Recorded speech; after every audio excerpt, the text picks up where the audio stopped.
Hi.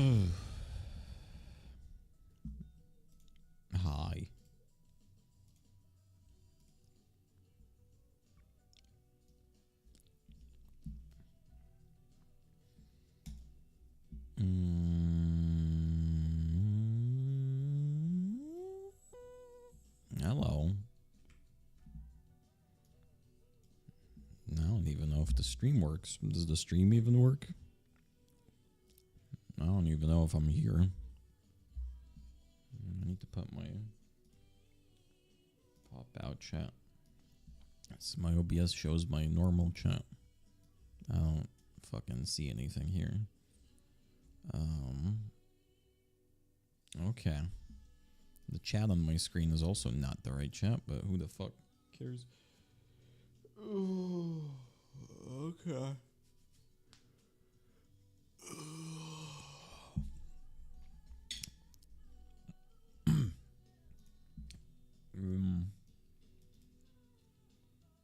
Okay, am I alive? Type 1 in chat if you can hear me. I don't even know if this works, genuinely. I don't have any fucking water. Fuck.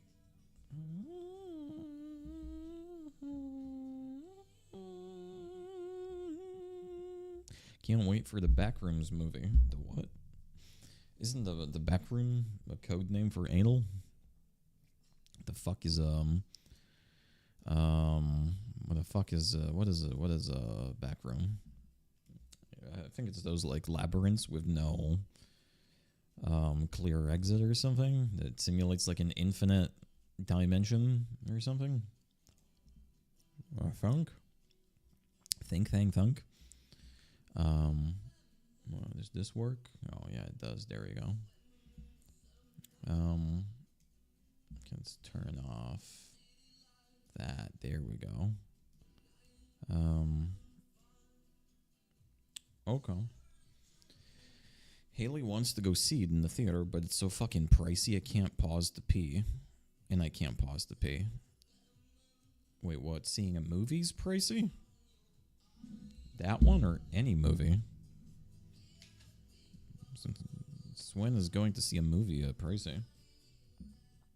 Yeah. Just any movie? How much does it cost to go see a movie in America?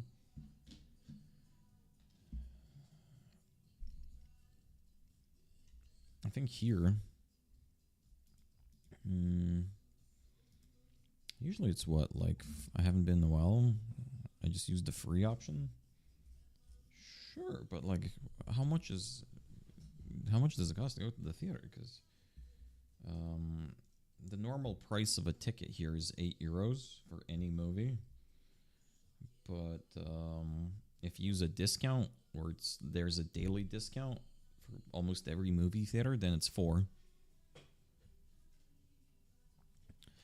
If it's a tenner per person, some snacks, more or less €40. Who the fuck buys snacks at the cinema, bro?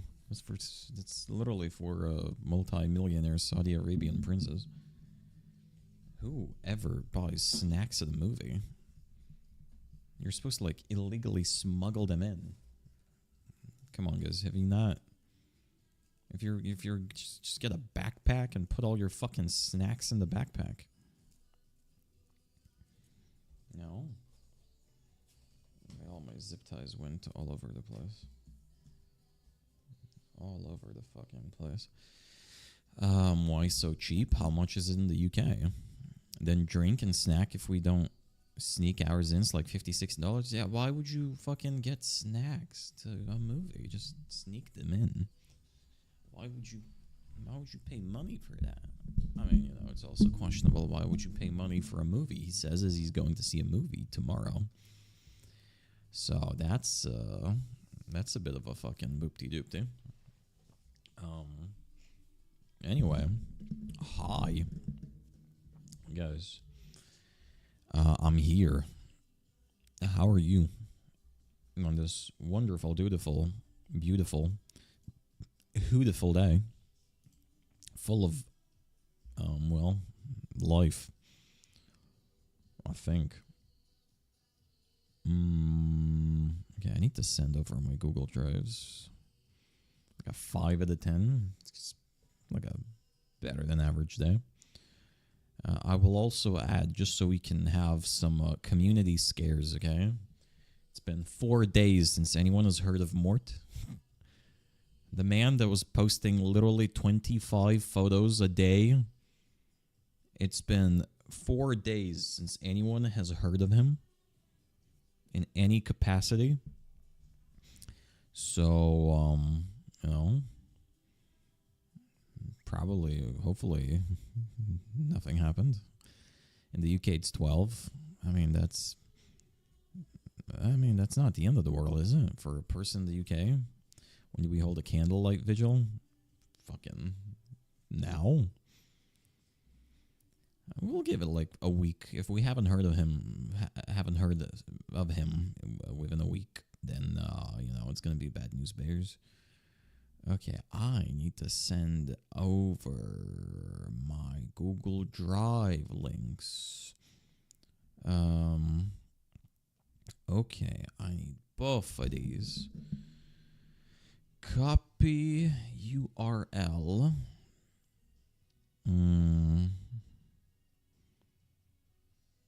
First one has hit the building. And copy URL. And the second one has hit the building. Okay. I repeat, ladies and gentlemen, the second link has hit the building. Okay. There we go. Good. Perfect. Beautiful. Oh my god, guys, Ancestry.com just emailed me. We've received your Ancestry DNA sample. We'll email you as soon as the DNA labs begin processing it. Check the status of your sample. We've got it. Thanks for sending your DNA.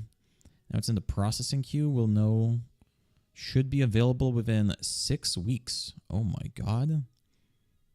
Damn. 6 fucking weeks. That's cool. Okay. Well, that's gonna take a while. So at the end of summer we might know. I think the DNA data might come back at around the same time as the Christmas cards. Well, Space Cato. Still fun? Yeah, it's gonna be fun. I can farm shit. I can already see a big TikTok with many views of finally breaking the allegations if I am really Lithuanian. If I am, big views. If I'm not, even larger views. Oh my god, I can already see the content spiraling in my eyes. Oh, it's gonna be fun. It is gonna be fun. Okay. So, guys, we've gathered here today in the presence of our Lord to do everything that we need to do so I don't panic like a little bitch. Okay?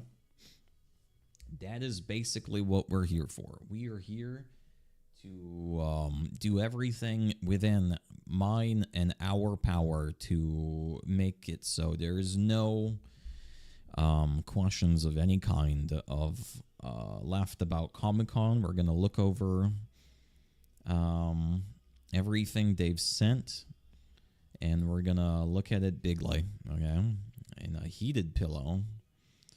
Well, I guess you're not timed out in here, but I guess your timeout has ended.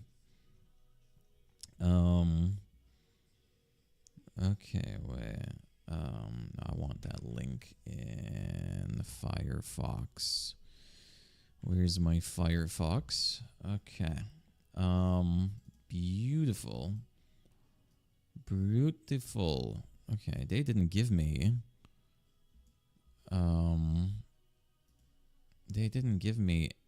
access to the Google Drive. Okay, that's a bit of a fucking problem. Stream died? Yes, I'm dead. I am dead. Yes. Okay. Okay. Ooh. Okay, guys, we got some Comic-Con Baltics presents Benjamin Byron Davis, Red Dead Redemption 2, and Peter Bloomquist, Red Dead Redemption 2, on mastering performance capture and what it feels like to be translated into pixels. Oh my god, we have our favorite moderator, the Xanos. Oh my god. Hello, Halima. 45 minutes, 35 for the discussion, and 10 for the Q&A. Okay. Who is the space Xanos? It's a good question. Some random guy. I don't know who that is. Hello, Echo. Okay, it's going to be in Hall 5.1 as every panel I've ever fucking hosted. I know that hall fucking better than my fucking apartment at this point. Well, I don't, because I've only been there like 3 times. But every single panel I've ever hosted has happened in that hall. It's a pretty nice hall. There's a green room that is connected to the hall. I think it's their biggest panel hall. Hello, Kit Kato.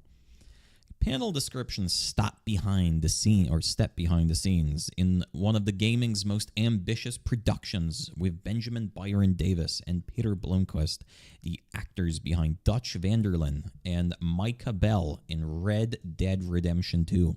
From performance capture and voice work to building unforgettable characters across nearly a decade of production, this panel explores how actors bring digital worlds to life.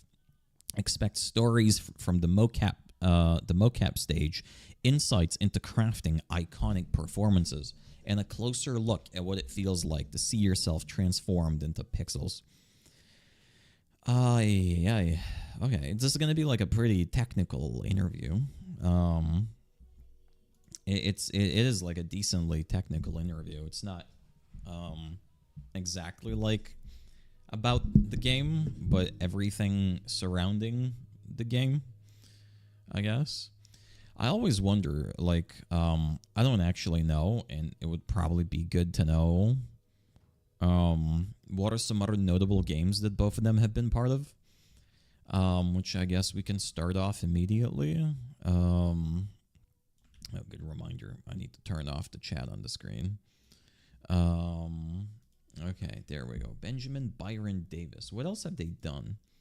Because I always feel like I do know that it's like Red Dead Redemption 2 is the biggest thing they've done. It's one of the biggest games in the entirety of the world. Well, bro was part of Guardians of the Galaxy 3. Blaster Snort? What the fuck is a Blaster Snort? Oh, that was... Wait, I remember this guy vaguely. Very vaguely? Okay. I had no idea. Okay, we already learned something new. It was part of Guardians of the Galaxy 3. What the fuck is Creature Commandos? I've never seen this. Oh, it's like a cartoon. Okay. Never seen it before. Yeah, he was part of Ant-Man and the Wasp as well? Jesus. Bro's like in the fucking ex-ambassadors. Patrick, you're insane. Stay. He was part of Parks and Recreation and How I Met Your Mother. Okay. God damn. Okay. And still somehow the biggest, arguably thing he's done is Red Dead Redemption 2. A video game rated at an almost perfect 10. And I didn't even know IMDb does video games. It's almost a perfect 10. And what I don't know is, am I supposed to mainly focus on Red Dead? I guess I am, right? Because, like, the Red Dead is everywhere here. I'm not supposed to be like, so how was, Guardians of the Galaxy 3? I guess I could. Okay.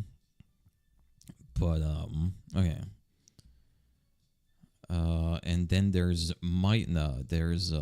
Peter Bloomquist. Let's see what Peter Bloomquist does. What has he done? He has done Get Hit, Welcome to Nowhere, LA. Oh my God, he was part of LA Noire. I know that game. Still yet to beat it. Anyone in chat played LA Noire?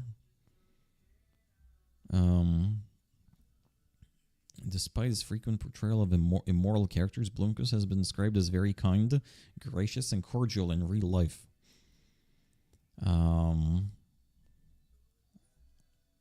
He doesn't have a lot, actually. This is it. This is everything he's done. What does he do, then? Wait, huh? That's it. He's not done anything more. So what does he do? He has a fuck ton of followers on Instagram and TikTok.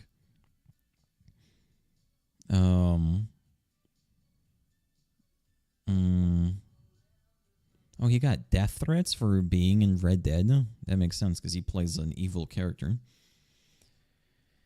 That makes sense. Micah was... I don't know if any of you guys played Red Dead in the chat, but Micah was the biggest piece of fucking shit in that game. It's like akin to Joffrey Baratheon or a Lannister from Game of Thrones. He was a fucking cunt.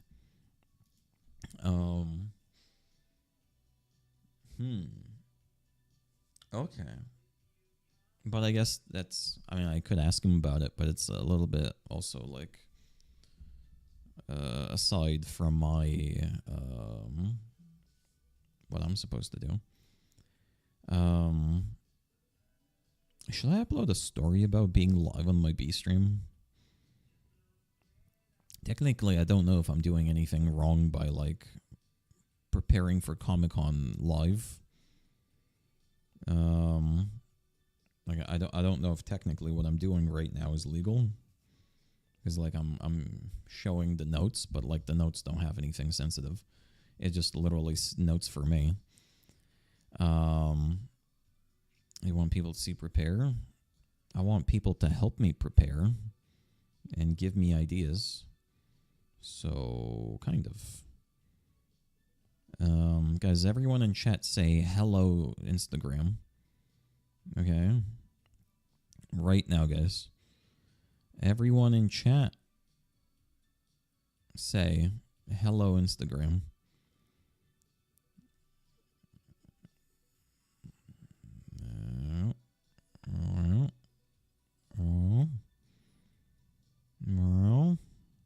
Okay, we need like a few more people so it doesn't look as sad. Wait, okay. Come on, one more person. Okay, now I cannot post anymore because it says leaking documents. Now I can't post it anymore. Well, and you ruined it. Now we need someone to spam the chat. Now we need to... oh, I can't because I'm not even logged into the right account. Oh, because Comic-Con Baltics watches my Instagram stories. Their PR people actively watch it. Well, not actively, but they do. Okay, now let's repeat the same thing again, guys. Say hello to Instagram, okay? Say hello to Instagram, guys. On command. 1, 2, 3. That's only 2 people in chat.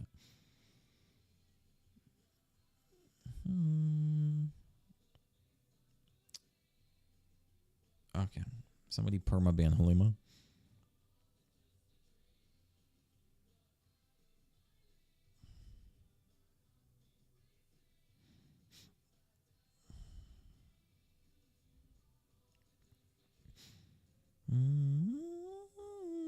Okay. I'll hide Halima's Russian message. Imagine getting a red warning to run for cover today in Lithuania, and then Zanny posts a fucking story with Russian shit in it.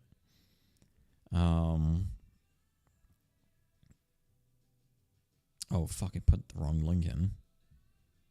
It happened today. There's a drone that entered Lithuania's airspace, and they thought it was gonna fall down in Vilnius and potentially explode and kill someone. So what they did is they announced a code red for everyone to run for cover. And so all the schools, all the unis, everything, like if you in your apartment building, you're supposed to like all run to the nearest cover shelter, which is why I stayed in my bed. And but a lot of people like actually ran, and you can see like stories and everything of people in like massive herds hiding in shelters. So that was my wake up today. It had a bomb attached. Well, most of those drones usually do, but I don't think they found the drone yet. So that was my wake up, you know.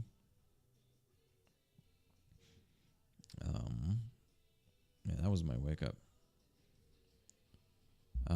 I think they did not as diffuse. I mean, the 2 hours ago when I looked at it, unless it has happened within the last like 2 hours, and something has changed. But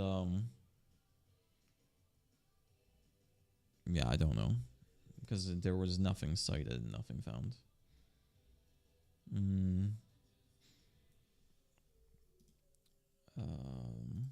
Okay. Anyway, anyone in chat ran for cover, guys?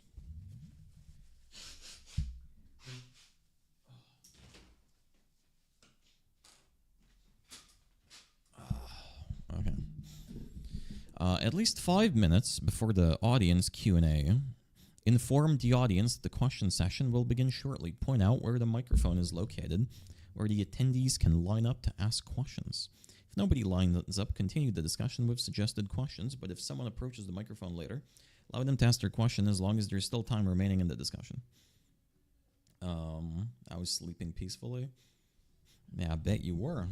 Fucking Swedish people. I mean, I was also sleeping mediumly peacefully. It was slightly, like, concerning when you get, like, code yellow, which, you know, happens, like, pretty rarely. And then, like, 10 minutes later, you get a code red.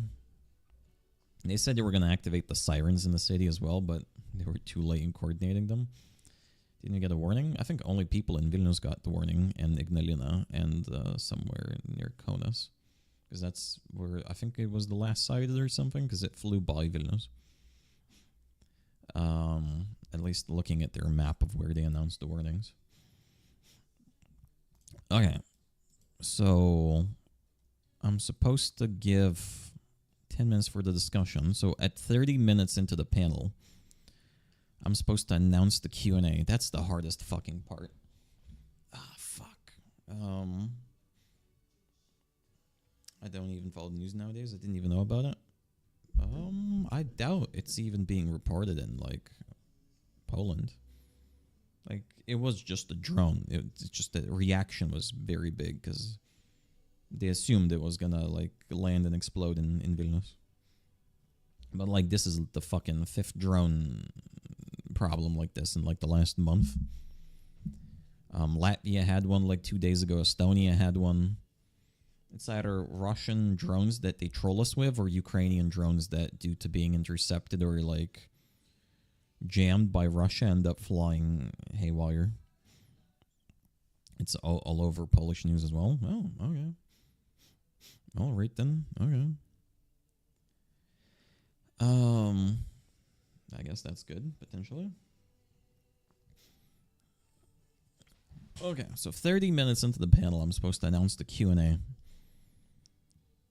Oh, that's the hardest part. I've done 3 panels now, I think.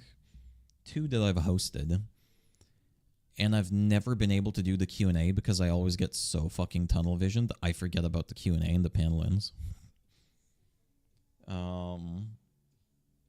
To the point where some of my panels went overtime.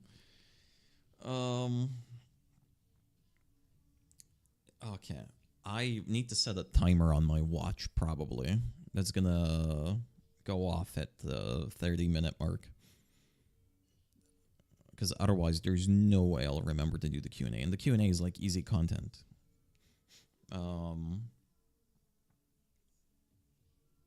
So, okay. If a fan before and or after or during the Q&A session tries to take a picture with the guest, please gently remind everyone that it is possible to purchase a good quality picture made by a professional photographer the whole 5 down the stairs. And so that the guests will be waiting for them at the photo booth there. Try to be ahead of this so that the guest would not have to be in a situation to accept or refuse such a fan request. Ooh, guys. Okay, this is the part where I don't really want to be like, yo, you there, don't take photos with the guest. You know, it seems like it's probably something that's not even going to happen. But it might, because the guests are so... These two are like so big in the gaming world that it might happen. But then again, they are like more niche than the GTA 5 ones last year. And with the GTA 5 Franklin and Michael actors last year, the hall was fully full. So straight, you can just straight tell them that if they want a photo, they can take a photo with them there. Yeah, maybe that's something to do like at the end or the start of the panel, be like, yo, if you want a photo with them, you can take it at Hall 5 down the stairs. They're going to be doing a photo session right after the panel. Like, that might just be better to do it at the start. Probably. Because I doubt that anyone's going to be taking photos with them before the panel, because they might be in the green room. So it's probably something that would happen afterwards. And I need to get ahead of it afterwards. Okay. So, suggested questions to cover. Red Dead Redemption 2 became one of the most celebrated narrative games ever made. But before any of us saw the final result, it was years of work in a mocap studio. When you first joined the project, did you immediately realize how ambitious it was going to be? Okay. You know what's the worst thing? What if I fucking dyslexia read these and I just read the fucking question wrong? It's like, it was years of work in studio. You first joined, you did mocap. What was it gonna be? It would be fucking... Oh, God. I need to turn... Like, I wish I could edit the document. I need to edit these down, bro. It just needs to be like... You realize how ambitious RD2 was going to be when you started working on it. Memorize them. Look at how... I mean, there's like... Okay, there's only like 10 questions, but I have 2 panels to like do. Copy paste on Notepad. No, this is going to be the file that they're going to give me on an iPad or a tablet, whatever, during the panel. So there's no point putting it on a... This is going to be... They're going to give me a tablet with all the questions and everything. And this is what's going to be on it. So if I want to edit... last year I was able to edit. Wait, maybe I need to log into my other email? Wait, what if I need to like... Let me try logging in on my streamer email. Maybe they gave me access to that one? Just read all of them? Oh yeah, that's what we're here for today. Okay,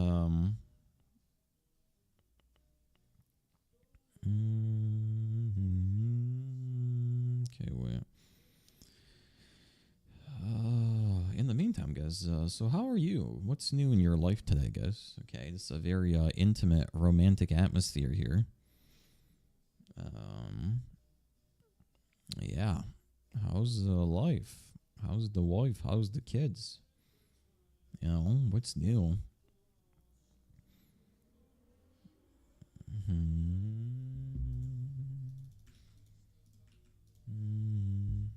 Did a new PR bench press today? Oh, personal best. Nice. Okay. But how much? Wait.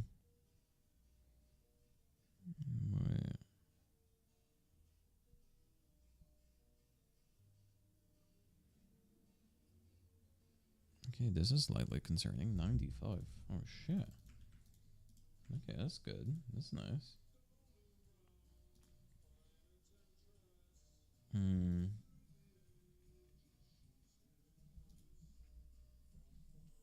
Okay.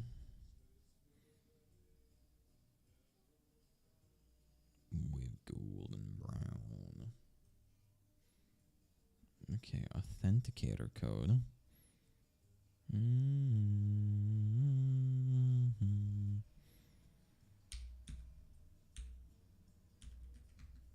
Okay. Okay, let's update the password. I don't know why it changed. Okay. Okay. Continue. No, I do not have access even on the email that I DM with them. I mean, I could request access. Okay. I've requested access. Hopefully they respond. Oh, yeah. In the meanwhile. Oh, yeah, so the first question is, did they realize how ambitious RD2 was going to be? Okay, pretty simple question, right? Because... right, as I understand, RD2 was in game development, I think, for like 8 years. Somebody's probably spoofing radars in Konos, or some plane got broken GPS. Why? What are we basing that off of? Both of you come from theatrical backgrounds. How did stage training prepare you for the unique demands of performance capture? RD2 was a Rockstar game. Of course, it was going to be big. Yeah, but I mean, it was still... I think RD2 had the biggest development time of any Rockstar game ever, I think. And it was one of the most expensive RD2 games ever made. So I guess, you know... The question is, I guess, like, yo, have you ever played a video game before, and did you know you're making a game for Rockstar? Basically. That's kind of what it sounds like. Okay, from theatrical backgrounds, how did it prepare you for the unique demands of performance capture? Again, I assume they're going to be like, oh my god, like, we danced, and we cried.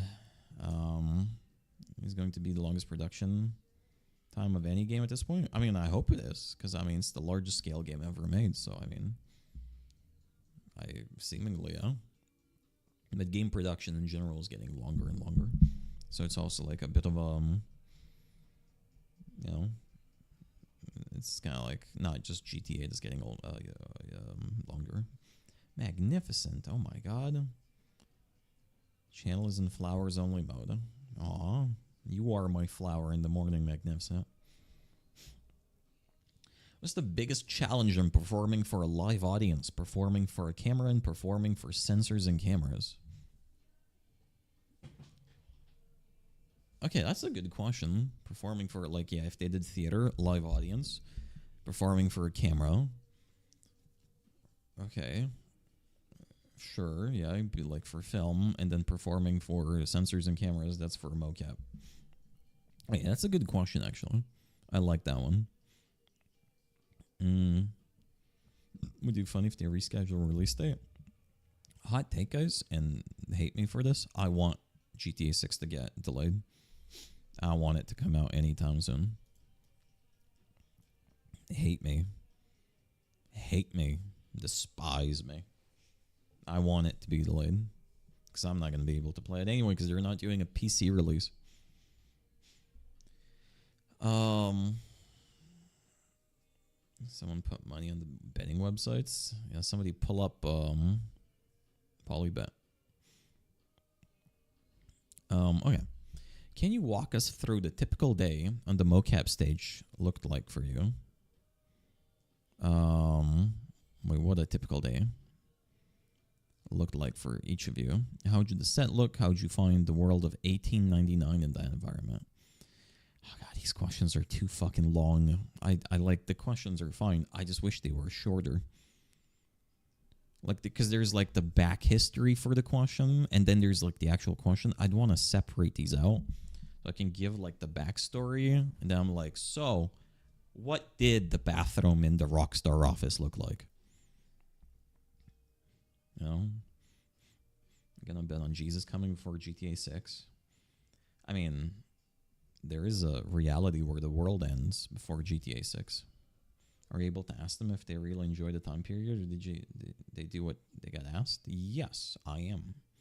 Because these are just suggested questions. I can do whatever the fuck I want, as long as I more or less stick on the topic. That's going to be probably one of those questions where I'll like naturally segue in, because the beauty of hosting a panel is like I ask these four questions, and then the discussion naturally like moves on to something where you don't need the rest of these questions, you know? Like, all the questions are technically just backup. In all my previous panels, I think I got to like 4 or 5 questions. And then the rest of the time just filled up. Because the conversation like naturally sparked, and it goes down some alleyway. But you still want to like prepare questions in case like nothing happens anymore, you know? But there's 2 of them, right? You get 2 answers each question.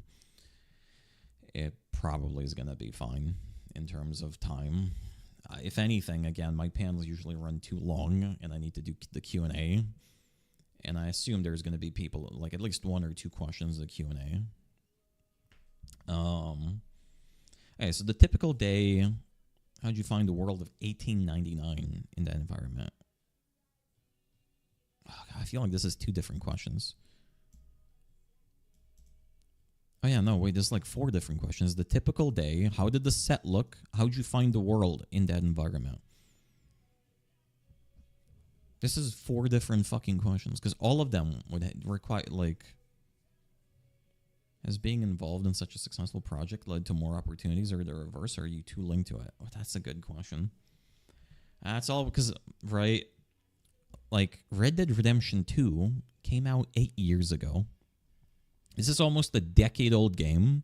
A decade later, they are here, still talking about it. Like, I'd feel a little bit bad for them, you know? I don't know. Right? It's like when it is a crazy big game, but that's like the timeline of Rockstar games, right? They like do a game that is way too, like, it's meaningful for like a decade, right?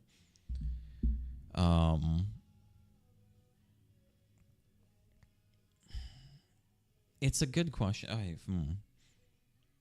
It is a good question. Now I'm wondering, should I ask it? Should I ask it?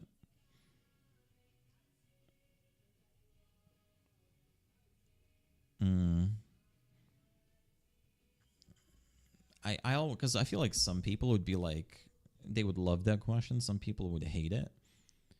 I would put that in the extra questions, but I don't have the fucking access to the file. So that's a bit of annoying. That's a bit annoying.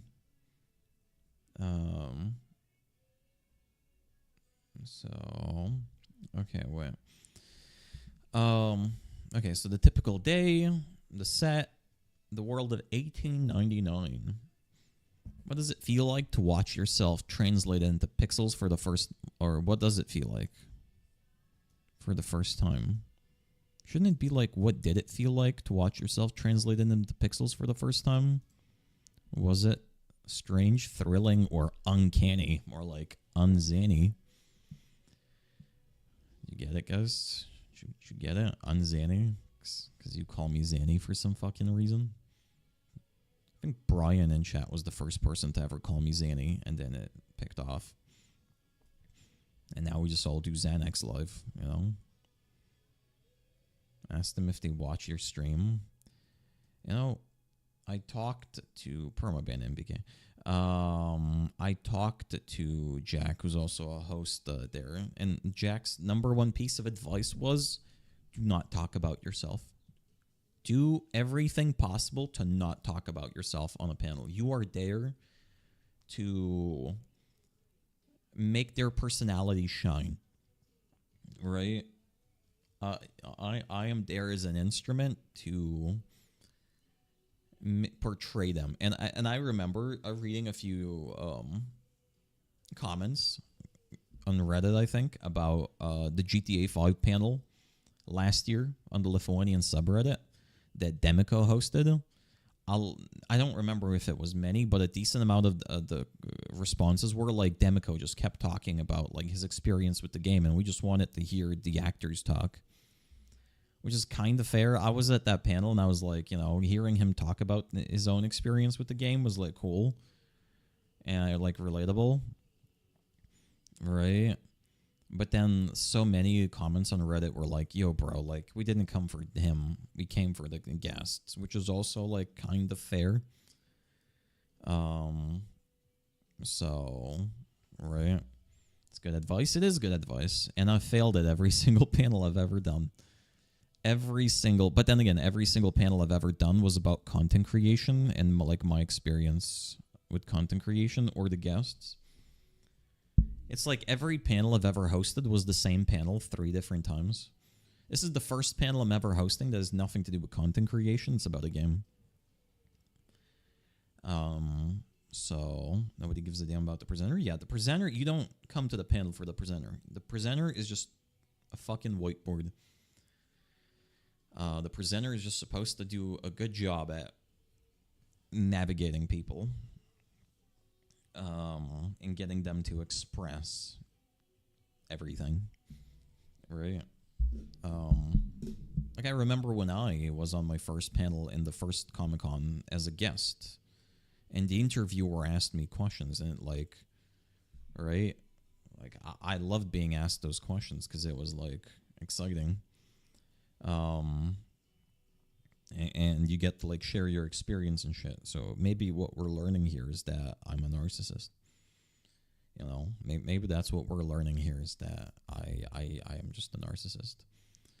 Are you safe and sound after a huge drone attack in Vilnius? Frybe, why do I only see you on the B streams? Frybe, I love you. Okay, I have a picture of you literally above my fucking bed. Okay, I pray to you every night. When I wipe my ass, I do it in front of your picture as well. That is a weird, you know, thing. But don't worry about it, Frybe. And you only ever watch my B streams, Frybe. Yeah, I'm good. I just sat in my bed.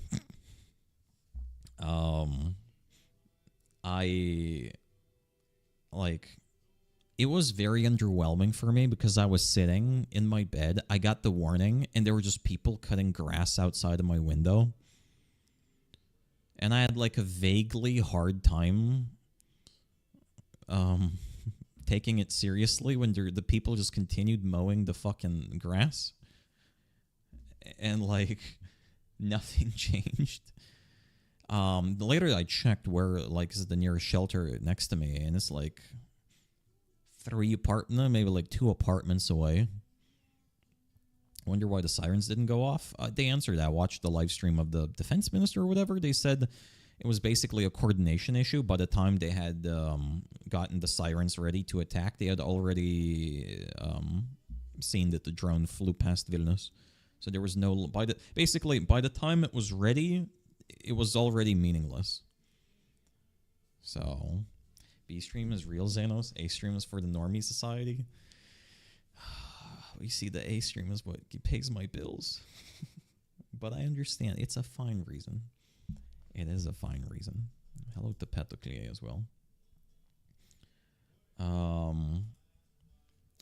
But yeah, guys, we're brainstorming Comic-Con. I am shitting my pants because I have exams on Monday. I have my birthday stream next week. Don't bills pay by themselves? No, you see the horror of being a 30, 40 viewer streamer is that you're hoping that the 30 or 40 people will pay your bills, which is a crazy life to live. For the first time in my life, since I moved out, I feel like I'm losing grasp. And I'm like, how will I pay rent this month? Like, the reality of it is hitting me for the first time is like, is it actually realistic to live on 30, 40 viewers? And no other month did I have that trouble. But this is the first, because the month is almost, then again, like my birthday stream hopefully is going to be big. Hopefully you guys are going to be there. But for the first time, I'm getting like a reality check right now. I'm like, holy fuck.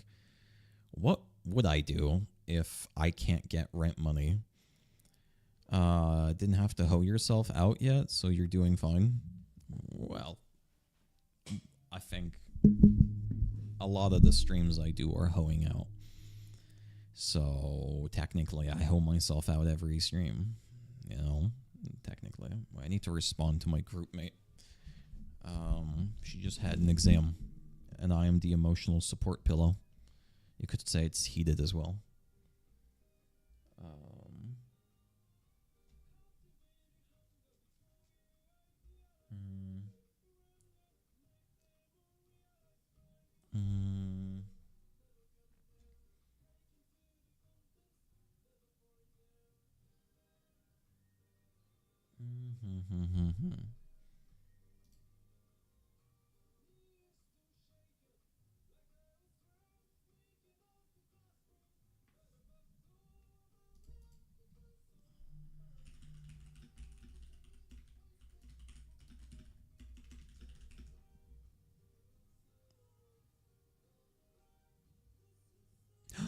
Oh my god, she gave me access to edit the Google Docs. Guys, I can edit the questions. Oh my god. I can actually edit the questions. We can cut these down. We're gonna destroy this fucking Google Docs file. I still haven't finished responding to the DM.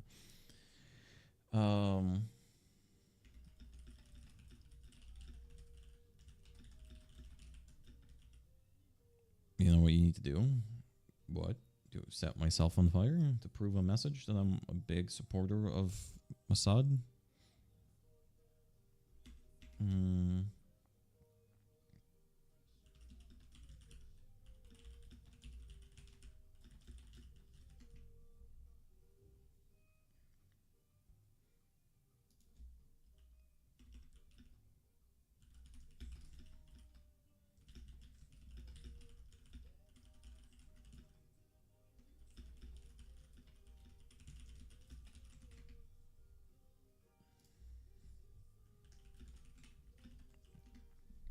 Oh yeah.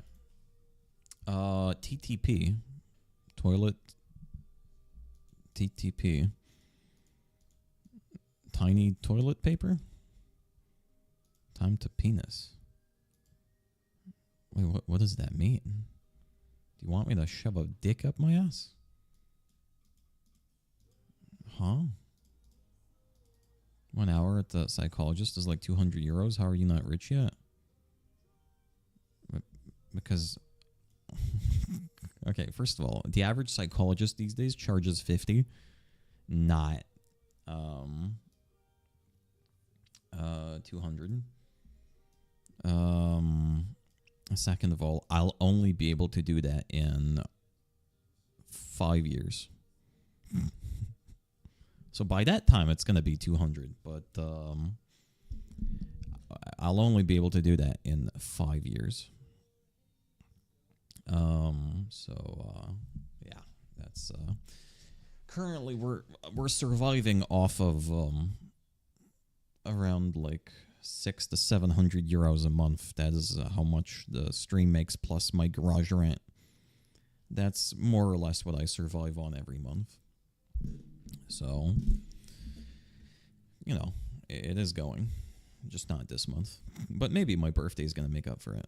Maybe we're going to have the biggest fucking birthday stream of my life. And it's going to be crazy. Astrolus maybe is going to come back and fucking give us that cash, you know. It's a term for of how long it takes you to provide someone the access to draw dick games documents. I've never heard. I might be too unemployed for that term. Okay, wait. There we go. We can edit the document. Have you thought about a game with Twitch integration stream like My Summer Car, Winter Car? Viewers can redeem massive your game progress by redeeming bits. I love doing Twitch integration streams. I don't know a lot of games that support it and are fun. Does My Summer Car have Twitch integration?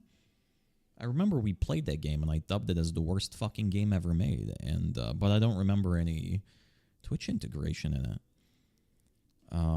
Like the games where viewers can mess with, love it or hate it, it's the most successful content I have, where viewers can mess with stuff. And it's, fun. My reactions to it are fun, probably. I usually have fun to a degree. Right, and yeah, I would love if any of you guys have a list of games, or is there maybe on Steam or somewhere a possible list of games, then yeah, I don't know where to find a possible list, of games. Instead of probably pissing vodka right now. I haven't seen him in like 2 months. I don't even know if he's alive. Okay. I think the lady came on to check on me. The lady that I requested the access to the file, I think she's checking on me if I'm editing the document. Gay shit. Type shit. Martini. Type shit. Love Cult of the Lamb Twitch integrations. I found them lacking. Oh, I tried Cult of the Lamb multiple times. It has never been successful. It has always been the most underwhelming game that I was always excited to do. I felt very underwhelmed by it. It means no viewers cared about it. If you get your main account banned, will you do VTubing? If I get my main account banned, I'll be banned. I can't have alt accounts. So no. I could either become a Kick streamer or a YouTube streamer then. And at that point, if you VTube, they wouldn't know. I feel like... So I only get recognized outside, never based on how I look. It is always, always, always based on my voice. No one ever recognizes me before they talk to me. As soon as they hear my voice, they always say the same thing. Oh my God, I recognize your voice. And I don't know if my voice is that unique or not. I hate my voice. I don't even know if my voice is even all that unique or not. But I guess I could pitch it or whatever. But yeah, I never realized that my voice is the most unique part of it. But if I grow out my hair, it might make me stand out more. I don't think Twitch verify counts by voice. No, but you could definitely But yeah, no. Look, we're not gonna get banned again. Okay. I feel like I've been a pretty good boy since the ban. I don't think we've done anything even close to ban-worthy. I've been moderating my chat. I've not gotten into I think I've been pretty chill on my jokes. What's up with the phenomenon of people with good voices hating their voice? Because there's nothing worse than being close to perfection and not being perfect. It's the same as a 7 or an 8 out of 10 girl who's oh my God, I'm so ugly. I'm so ugly. Because in their, right, to an ugly person, she's the most beautiful person in the world, but to her, one of her eyebrows is slightly misaligned and it ruins everything for her, even though the rest of it is fine. Right? So it's kind of that's kind of the reality. With my voice, I like my voice off stream. I hate my voice on stream. So, I feel too grown up to give a shit about position of my eyebrows. Sure. I don't know if that's grown up. Well, one of the signs, but there's also a 50-year-old with body dysmorphia. People criticize their good qualities to compliment bait usually. Some of them do, not all of them. You know, not all of them, but some of them definitely do. But I can also imagine the reality of some, like, people's subjective realities define their reality, right? Like, I can imagine being a 7 out of 10 girl, like, or take myself for example, right? Like, I feel like I'm a decently, like, at least a 7 out of 10 looking person, right? But then I look at my crooked nose and I'm like, holy fuck, whoever would actually ever date me in my life, right? Like, it doesn't matter that the rest of it is like a 7 out of 10. I see my crooked nose and I'm like, holy fuck, bro. How is it possible, right? I don't think you remember who I am. I do. You're the only TikTok viewer that come to my stream in the last 1 month. I do remember. Okay. Time to edit the questions.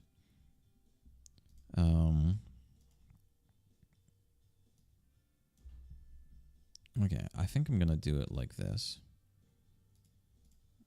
I'm going to do the backstory of the question, or not the backstory, like introduction, and then we're going to put the actual question under it. Because that way, since I have visual snow, meaning everything in my eyes, this is partly why I can't read normally. Everything in my eyes is always flashing and moving. Google what visual snow is and you're going to see. And if there's too much, like a giant wall of text, everything like meshes into one. So if I see a giant wall of text, I actually like can't see the text anymore. So I need to separate out and I need to like color grade. I managed to get my wife. You'll be fun. How you managed to get your wife is a question to me, because your wife is hot. And like she has a good personality. And how you managed to pull that, it makes me question everything. But I guess you have like, qualities like a caretaker, right? A lot of like solid qualities of taking care of people, so it's probably like a big safety net. Say money, I don't think money is like heated pillows greatest feature, because like in reality he's not like that rich. If you want rich, you get like a Strulus, you get like Magnificent or something. Heated pillow is just like a programmer.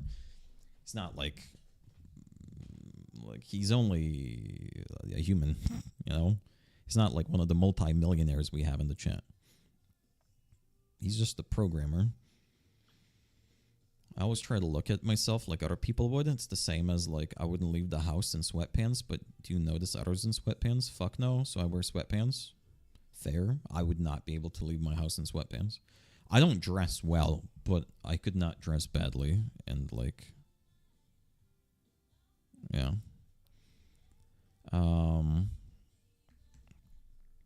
Okay. Let's do it like this. We're going to color grade. We have 2 panels to work through today, guys. This is only the first panel. There's also like the backstory. We're going to do like Comic-Con got me the entire like deep dive on the characters, the video game, side characters, Arthur Morgan, John Marston. Like they gave me I love what Comic-Con does. They give you like random interviews about the game. Right? They want you to go into the panel and like actually know. Red Dead, I played. It's my 3rd favorite game in my life. Like I don't need to know about it. But the other game we're gonna do, we're gonna need to read all of it. Oh yeah, it cost 8 years and over $200 million. Started dating at 16. I did not have any money. Okay, well that makes sense. The 16. That's before people can make good life decisions. You're going to Comic-Con? Yeah, we're doing this entire thing to prepare for Comic-Con, because I'm not much of a fucking like I can host the panel, but like I'll shit bricks and I'll fucking get diarrhea the same day. I also have IBS, so that's why I get diarrhea. And like I'll hate my life, but like yeah, so that's why we need to prepare today, because today's my last day to prepare for the panel. I've been the one in pajamas at Walmart at 3 a.m. getting meds for my sick kid.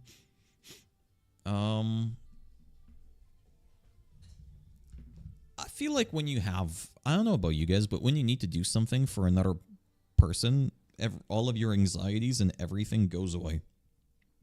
You know? Like I assume if your kid needs something done, there's nothing that will stop you, right? If your girlfriend needs like meds, you're going to go to the fucking store in fucking boxers and you're not going to worry about it, right? If another person needs anything done, like it takes away any anxiety or anything. Like going to a store at 3 a.m. in pajamas because your kid needs something, like everything else goes out. You don't give a fuck about that. But then you're like, you wake up and you're like, yo, I need to go to the store. I'm in pajamas. I need to buy milk. You're like, fuck no. No, I ain't doing that, bro. Right? But I don't know about you guys. But for me, like if I need to do something for another person, bro, fucking Comic-Con right now is going to email me. Or maybe not now, but the same day they're like, yo, someone like canceled out, we need you to host the panel. I would fucking do it in a heartbeat. I wouldn't even complain because I wouldn't even have time to panic about it, right? But now I need to sit here, need to fucking panic about my own panels. Right? So yeah. I was asking them about their journey. How about asking a voice acting and then doing it and then doing that yourself because you could do it? I'm not interested in like voice acting or like I've done streaming for long enough to where I've gotten my will or I've satisfied the urge of self-realizing myself in a creative way for now. What I want to do now is do stuff that actually will make useful change in the world. Like I want to be a useful person, like, you know, like a doctor or a psychologist doctor. Right, I feel like I've kind of like satisfied. Like I don't really want to. I'm not like creative enough, or like I want to be a voice actor. It would be money to survive, but I don't feel any passion or like anything there. I kind of want to do stuff that is more meaningful in life, and I know that like all of it is meaningful, right? What if like someone plays the game you made, they don't like, they cures their depression, right? Like I know all of those, but if we're thinking of Maslow's pyramid of self-actualization, I kind of want to, but maybe I'll do it and then I'm like, yo, you know, maybe I want to go back into creative stuff. You know, I sat in a puddle of blood gushing out my face. My ex ripped his t-shirt, basically wore a self-made crop top for the next 8 hours. Why was your face gushing with blood? I would go to Comic-Con if it weren't for school in the distance. I think Fridays, Comic-Con, schools give a free ticket on Fridays to go to Comic-Con. But maybe just Vilnius schools, because Fridays are always like free ticket for students. So, and Friday is going to be my biggest panel as well. If any of you guys want to come, all of you can come. You can meet me after the panel or before the panel, or if you just see me walking around. Look it up. Wait, I'll copy the video, but we'll get to it when we finish the Red Dead 2. Oh yeah, story recap. Okay, yeah, we need it. I live in Klaipėda. Yeah, rip. Incentive to skip classes. KW.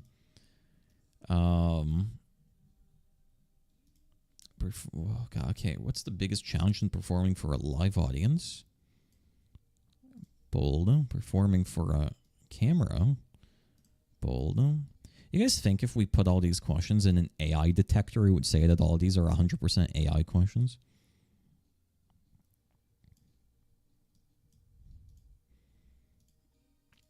Okay, can you walk us through the typical day for each of you? Okay.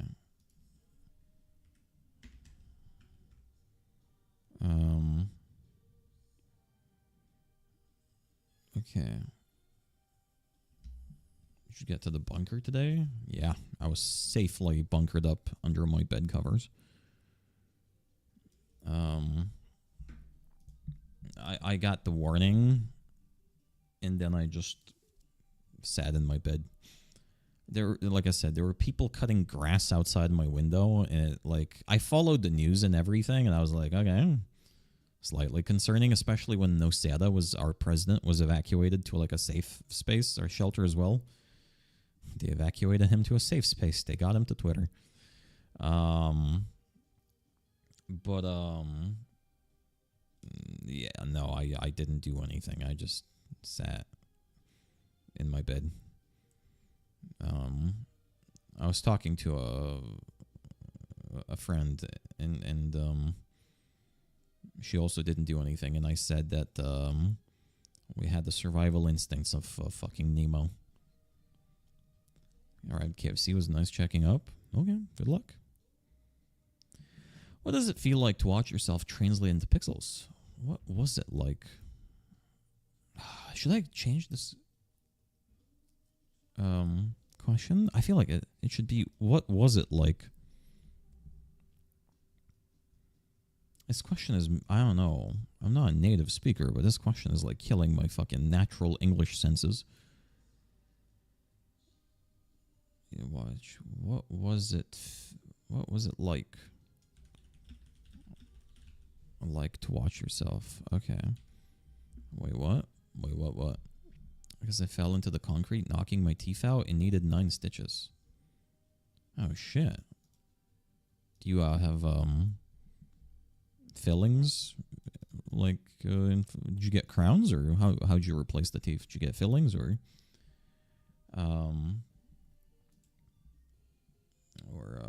what you do? But yeah, that sounds fucking painful. That sounds fucking painful. No, they shoved my teeth back into my face. I didn't even know that's fucking possible. You learn more every day. What, bunker? Can somebody give a TLDR to MDOE? What happened? I want to go back to my questions. Oh, God. Maybe I want to increase the font here. Okay.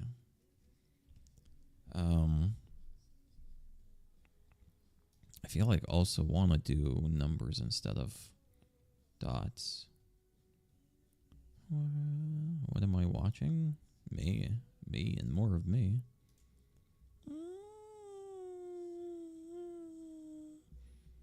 But lose all sensation because mine didn't fall out. I still feel heat and cold with them. And it's hot and we're cold, and yes, and we know he's in and you're out. Okay. I didn't even know that's possible, genuinely. The more you know.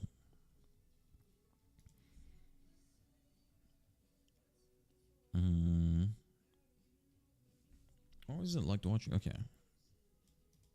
How would you convey subtle emotions, flicker of doubt, a moment of tenderness, when your face is covered in markers?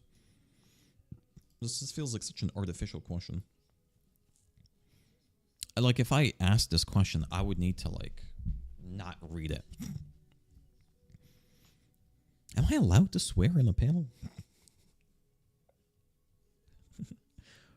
I feel like I didn't ask them the most. I've hosted 3 panels, and I still don't know the answer. Am I allowed to swear? Not a single time did I ask them. And every time I wonder. If you knock your teeth out, don't touch the root. Put them in milk. Go to a dentist, they will shove them back in. Why milk? Calcium? Or are we like... Okay. Damn. What if I only have almond milk? Yo, bro, what if I only have soy milk? Am I fucked? I'm also doing 30 minutes. I feel like in 30 minutes, what dentist would accept you? Right. Yeah, or I guess, well, would you go to a dentist or would you go to the ER then?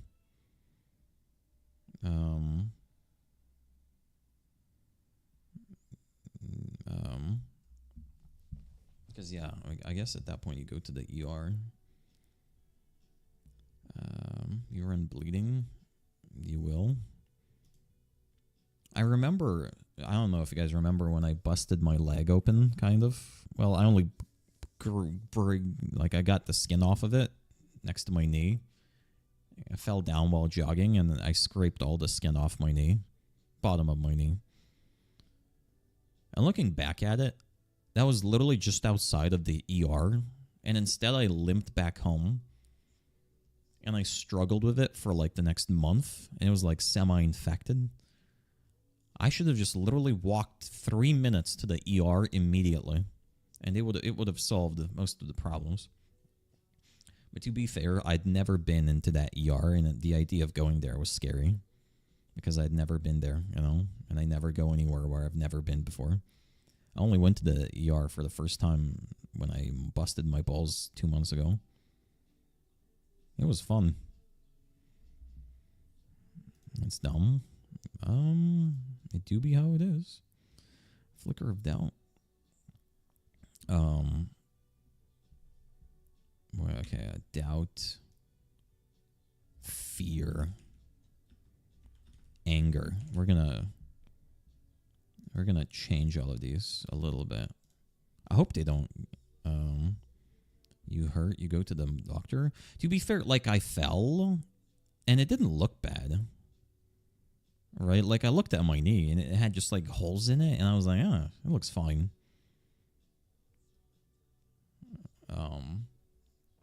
Like in my, though it was funny. The day before, I accidentally bit into a fork, and I split my front tooth in half. Then I went to the dentist. They like put a filling and like fixed my front tooth, because if you guys don't know, one of my front teeth is like half missing. And the sensation of biting into a fork is still the most disturbing feeling I've ever felt, because the crunch was so fucking insane. It went through my entire body. And then I went to the dentist, and the same day I went for a jog, fell down, scraped the skin off my knee. That was called the summer of 2004. That was fun. How do you convey doubt, fear when your face is covered in markers and cameras are checking? The evil eye was watching you? Yeah, it was fun. Thanks for reminding me to ask about your balls every stream. Yeah, my balls are fine. I've been sitting on a pillow that's currently heated under my ass. Well, I don't have a pillow under now. I got a person sat down in my chair a few days ago, and they were like, yo, your chair fucking sucks, because they had seen the chair on stream, and they were like, this chair looked so much better on stream. And they sat down, and they said, this is one of the worst, most uncomfortable chairs I've ever sat in my fucking life. So, I might need to get a new chair sometime.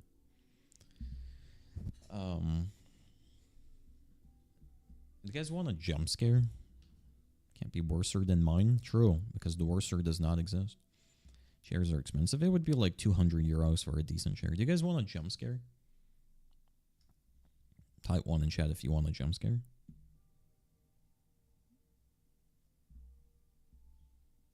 One.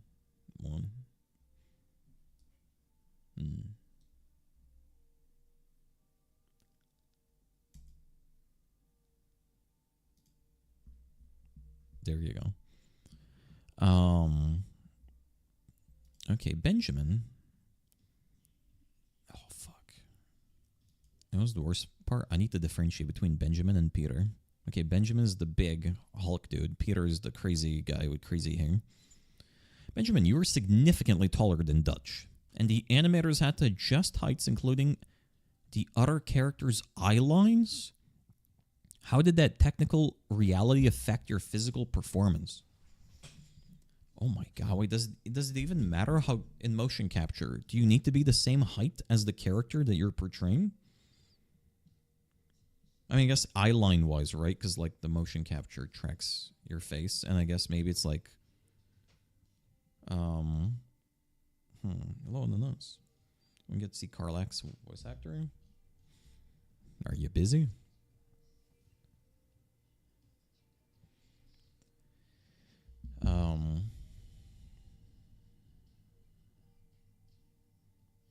tickets.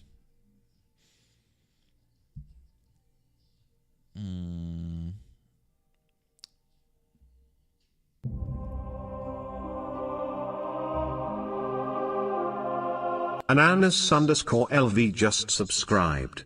York. Jesus, no, that is a fucking jump scare. Jesus Christ. I wonder if I could ask them for tickets. Last year, they gave me like 2 tickets or something.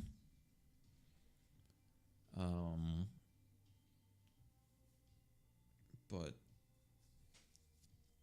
I think I gave one of them to Morty or something.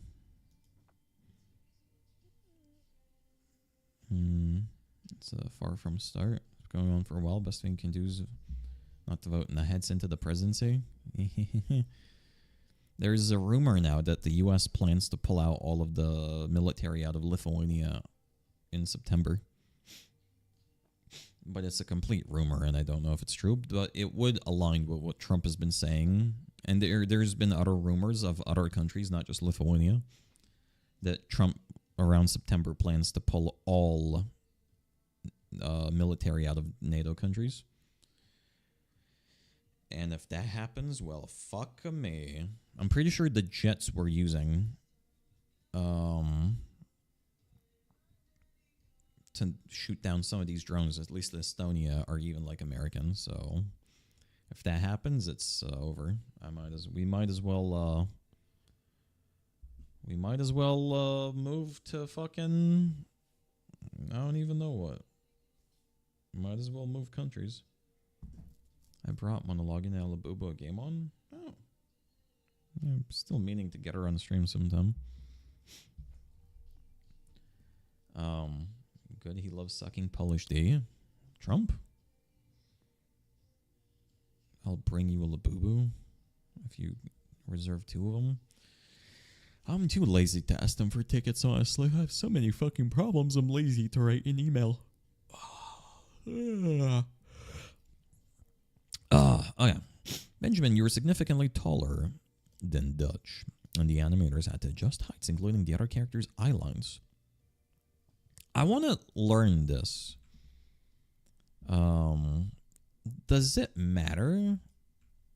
Wait, let's ask ChatGPT. Lithuanians need to start making their own jets. Buying them, maybe. Making, that is not possible. Now, could we buy our own jets? Well, seeing as how we don't even have a single tank, probably not. Talks about Poland with a cock in his mouth, similar to South Korea and Israel.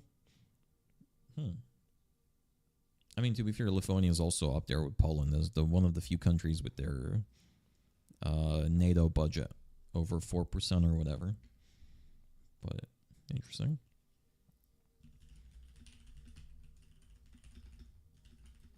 In motion capture, that your character is the same height as the actor. Okay, let's see.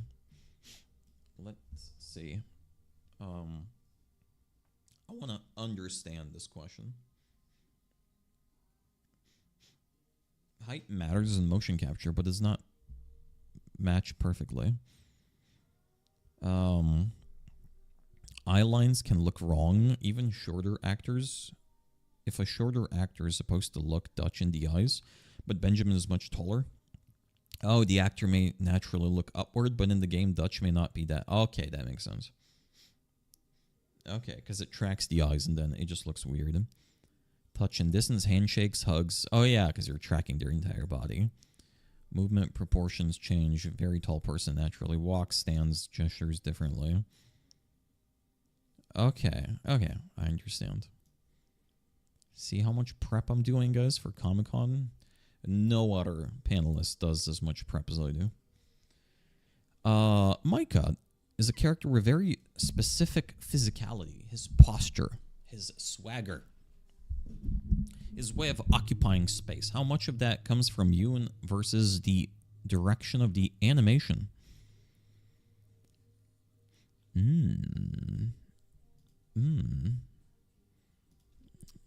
Might come back later, and I might be here.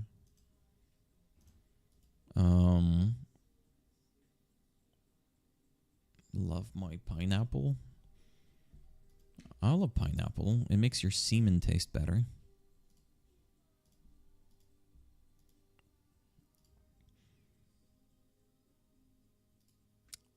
The game took approximately 8 years to develop. How much of that time were you actively recording, and how did you maintain character?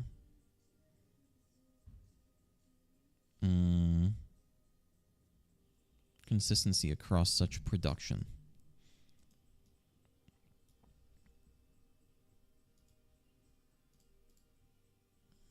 Do I want to do different colors? I bought 50 portions of pineapple energy drinks today. Like 50 different cans, or?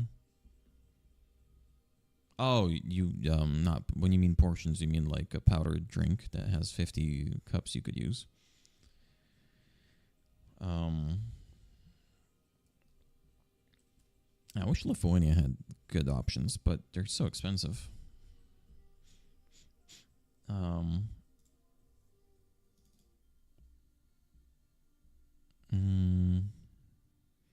This is a good song to listen to while being chill. What's the most technically challenging scene you recorded? What made it difficult? Emotion, physicality, coordination, or other actions? €42, 50 portions of it with a shaker. I mean, that's, what, 80 cents a serving? Oh my god, it's Steve.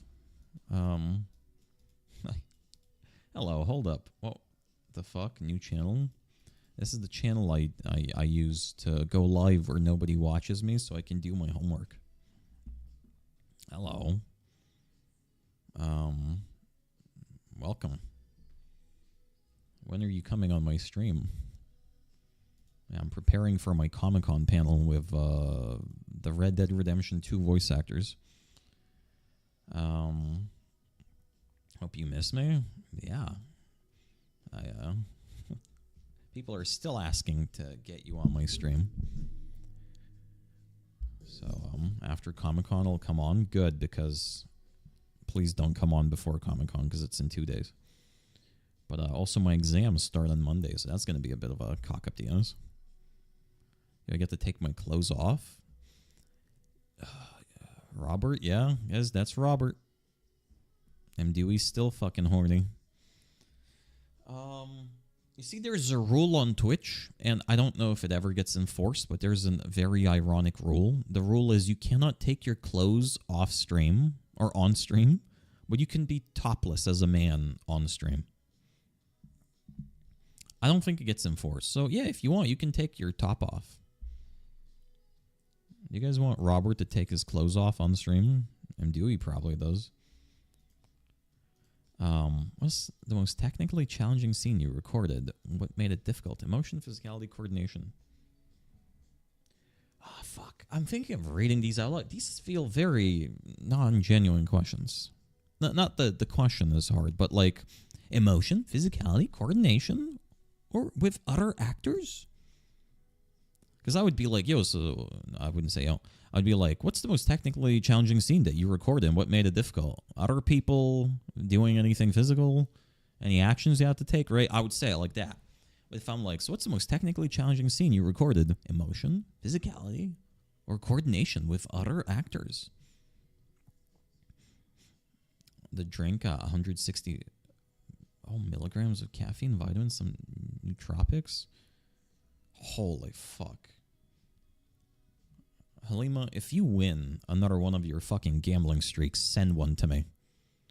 I feel like with 160 milligrams of caffeine, I would fucking change my life in a heartbeat, and it might be because I end up at a crack house. Jesus Christ.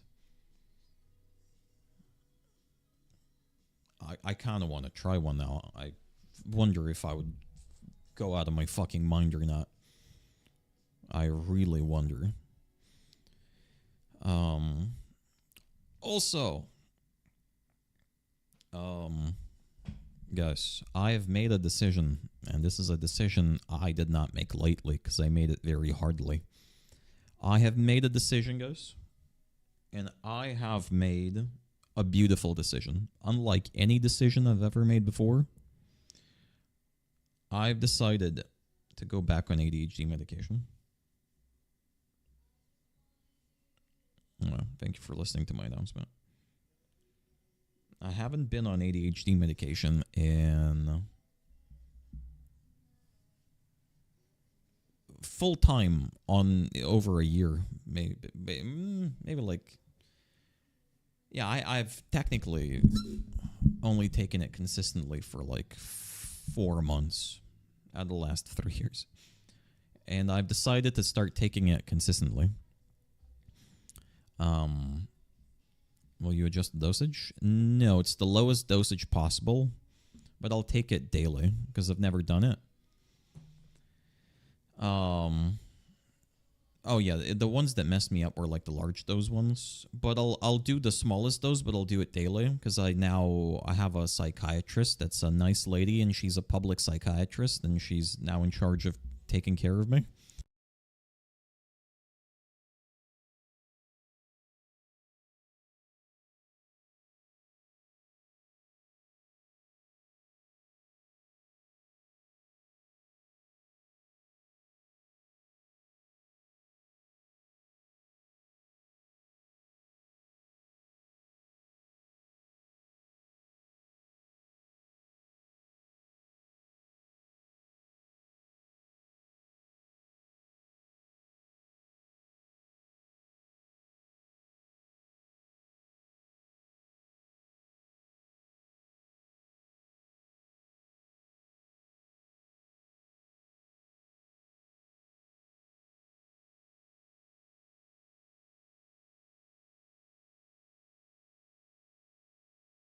I fucking cut out mid-sentence. I don't know where the mic cut out, but I said I never took meds consistently because I was afraid of cutting or spending money. Because it was basically like 70 euros for the medication, because it was like 40 euros for prescribing it. And now and since she's a public psychiatrist, I got a second opinion. The second opinion of another psychiatrist is that I should take the meds. And since she prescribes it for free now, as is a normal fucking doctor, not in the private sector, because the American fucking private healthcare shit sucks.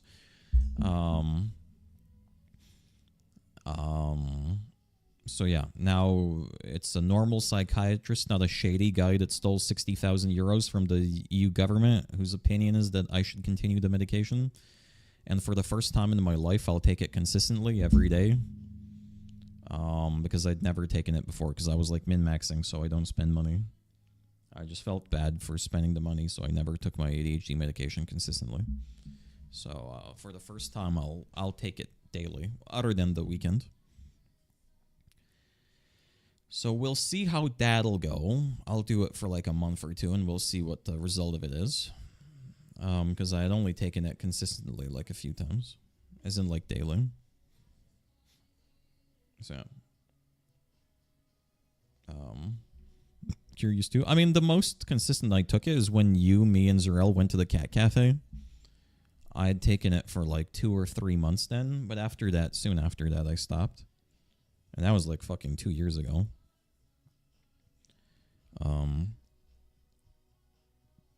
So, yeah. We're trying it again, because I finally have a normal doctor. She also technically kind of wants to send me to get an autism diagnosis. So that's fun. What is normal? You were normal. Oh, shit. Okay. Am I not usually normal? Whoa. Would you say I'm not usually normal? That is an insult. The problem is I felt a little bit bad because I feel like ADHD medication made me a worse streamer. You see, the problem with being more stable is that you don't reach as high of highs and as low as lows. And so I felt like ADHD medication made me a worse streamer. But I feel like I'm a pretty bad one now anyway, so it cannot get much worse. Tism, what did they ask you if you play OSRS? Oh my god, think of taking ADHD medication and playing OSRS. Mining would grind 24/7. Are you winning? I'm whining. Is that the same? I need some water, but I'm too lazy. Okay, have you ever played a game? What are you winning? We're doing we're looking at my panels for Red Dead Redemption 2. So we're editing the questions and making them comprehensive. Why the second channel? Because this is boring content. But hey, all content I do is boring, so it's the same.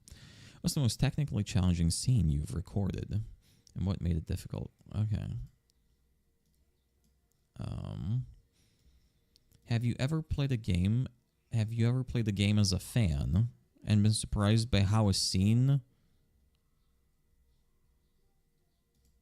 Wait, what? Have you ever played the game as a fan and been surprised by how a scene landed compared to how you performed it? Isn't that such a weird way to phrase a sentence?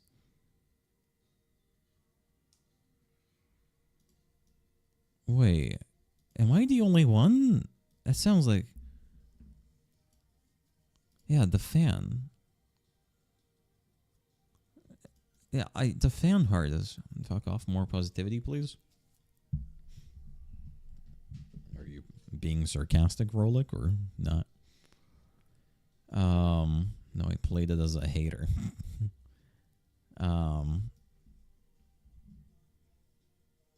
Wait, I feel like, okay, have you ever played the game? Should it be the game or a game? I feel like it should be a game. I think we should make this question... Ah, fuck.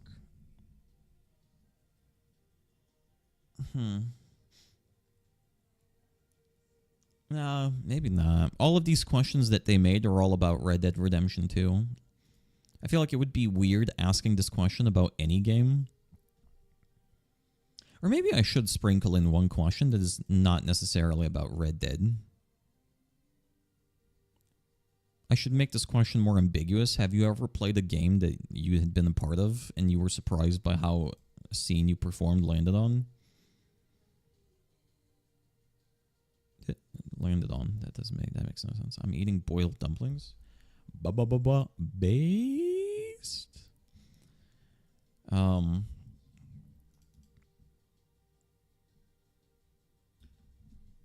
A game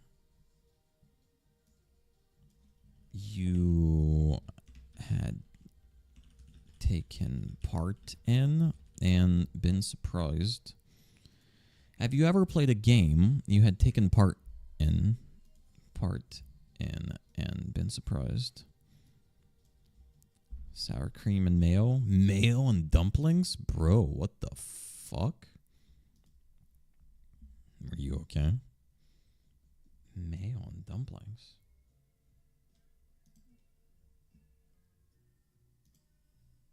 Mayo and dumplings? That's kind of crazy, bro.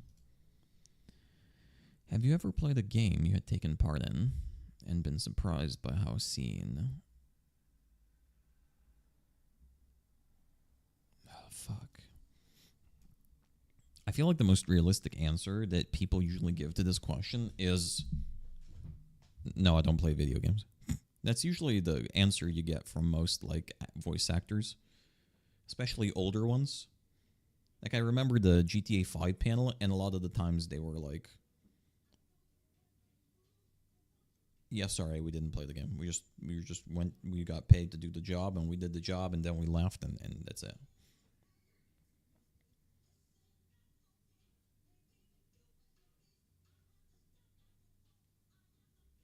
Have you ever eaten dumplings with mayo?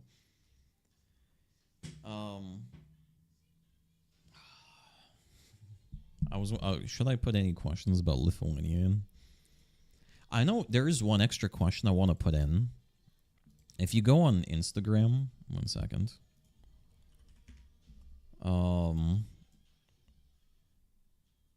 You go on the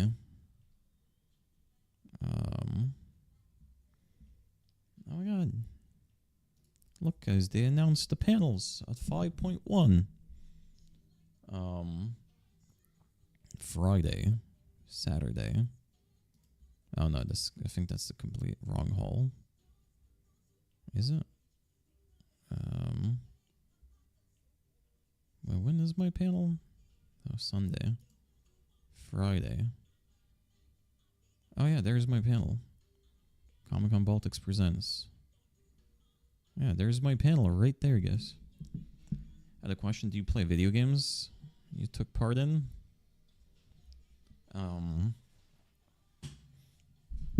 Yeah, I feel like that it would need a follow-up. Okay, wait. I wanted to go on here. Oh my god, look, Peter already landed. Oh my god, Jesus Christ, that's fucking loud. Jesus.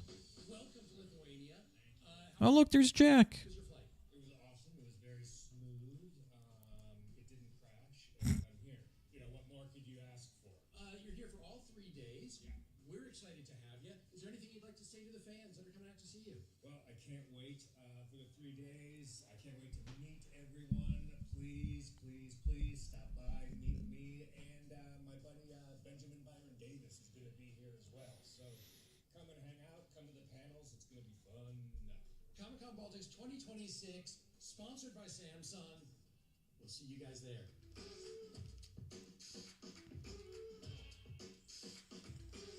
He looks like a fun fellow. Yeah, he looks like a fun fellow. Okay. Wait, I wanted to go to the panels.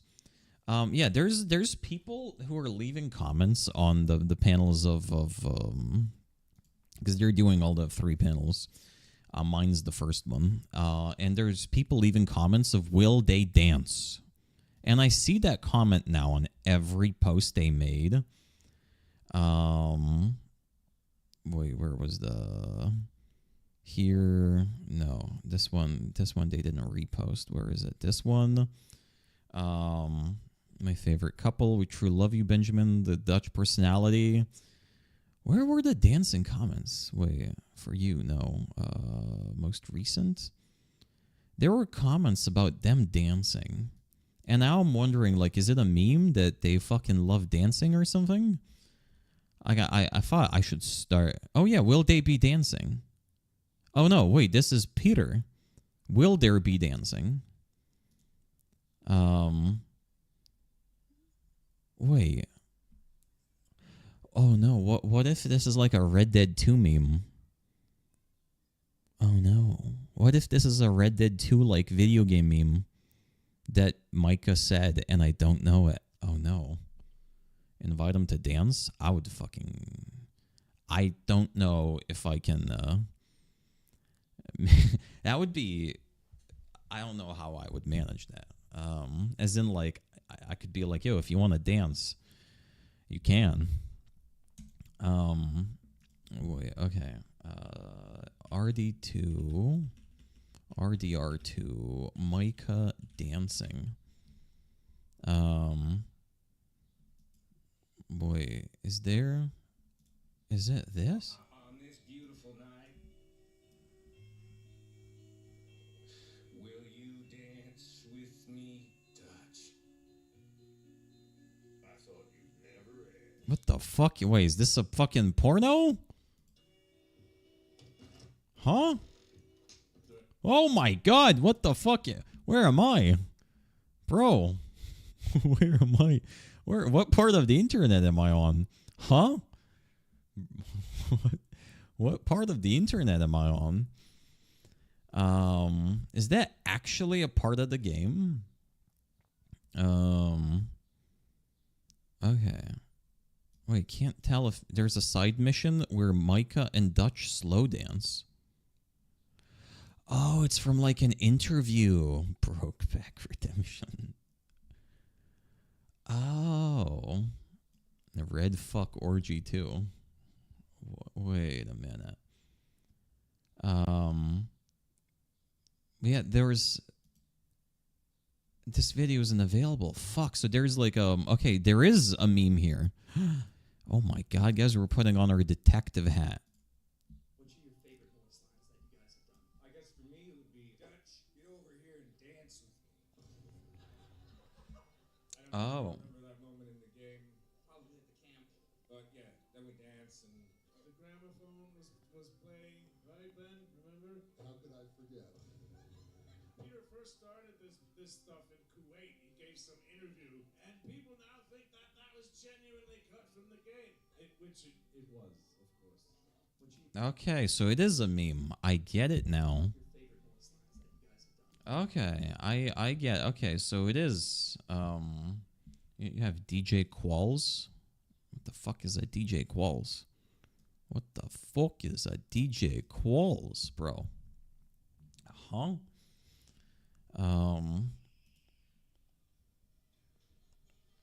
What is a DJ Qualls?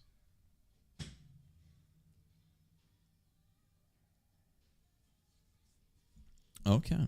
Should we add a question about dancing?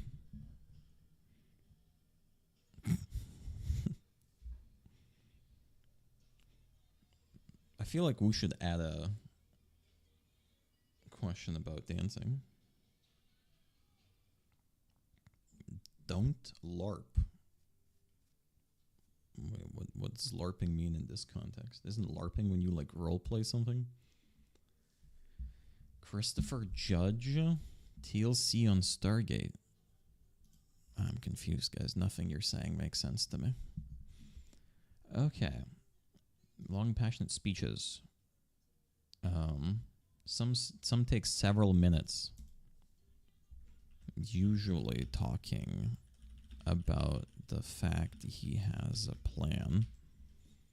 Like faking being in some fandom.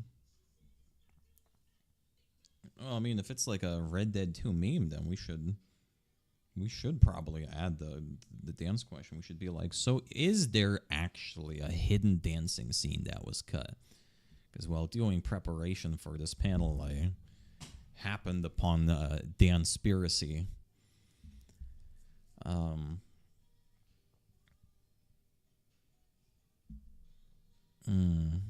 Okay, wait, there we go. Okay, let's put this in. Wait, who in this chat has even played Red Dead? Is there anyone in chat who's played Red Dead? Also, Mark Pellegrino. He and Qualls were on Supernatural. Isn't Pellegrino out the water? San Pellegrino?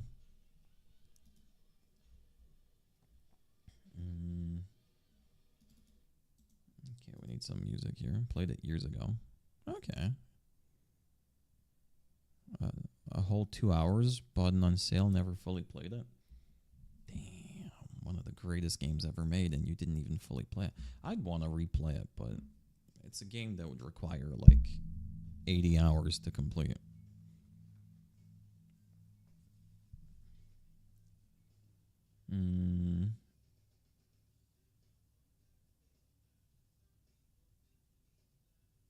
So I'm running several minutes, usually talking about the fact he has a plan. How do you prepare vocally for a day of recording with that kind of demanding dialogue? And that sounds funny because it's like, how do you prepare for a day of talking for a few minutes at a time? It's a bit of a funny question, but I'm terrible at doing single-player story games. Well, we can play it with Haley, and it's going to be a dual story game. Every time I try to replay a game, I get irritated that I know the story and I stop playing. Damn, that's not a problem I encounter. I got that autism. I can play a Star Wars Knights of the Old Republic 1 and 2. I've replayed like a combination of 40 times, I think. If anything, most of the games I play these days are only old games. Can't even play a new game these days. They all fucking suck.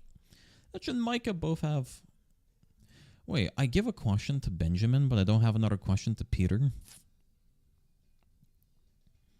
Dutch and Micah both have incredible recognizing voices, rhythms, and speech patterns that feel rooted in another era.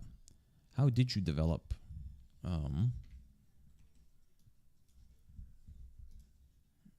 The thing is, they've done like 8 years of this stuff. I assume like every question I'm gonna ask them has been asked before. So, but then again, this is like, if the panel is about like the motion capture in the technical sense, I don't know if there's anything original you can find after 8 years of them being asked about the technicality of the game. Right? I don't know if there's any like gold to find here. Peachy, oh my god. That's a name I haven't heard in times immemorial. Looking back now, what did Red Dead Redemption 2 teach you personally about either acting, collaboration, yourselves, life?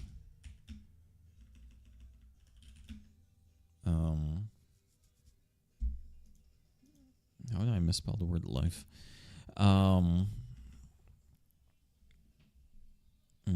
Rare sighting. Sadly, very sadly.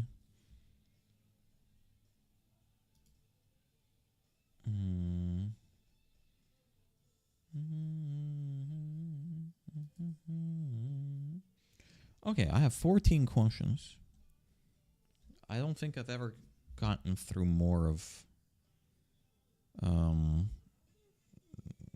don't think I can get through more than like 4 questions. Which is kind of sad. Some of these are good. You'll be doing a lot, can't keep up. What do you mean? I do fucking nothing in my life. I do nothing in my life. So many new people. Sorry, it's only new people because nobody watches my stream anymore. So it's only like, the 15 people. Okay, I kind of want to... Actually, no, they should be here.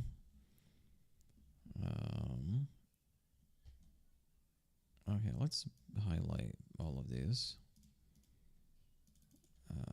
That.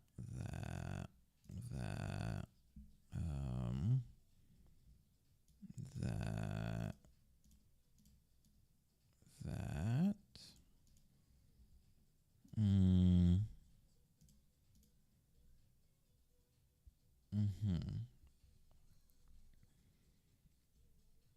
Okay.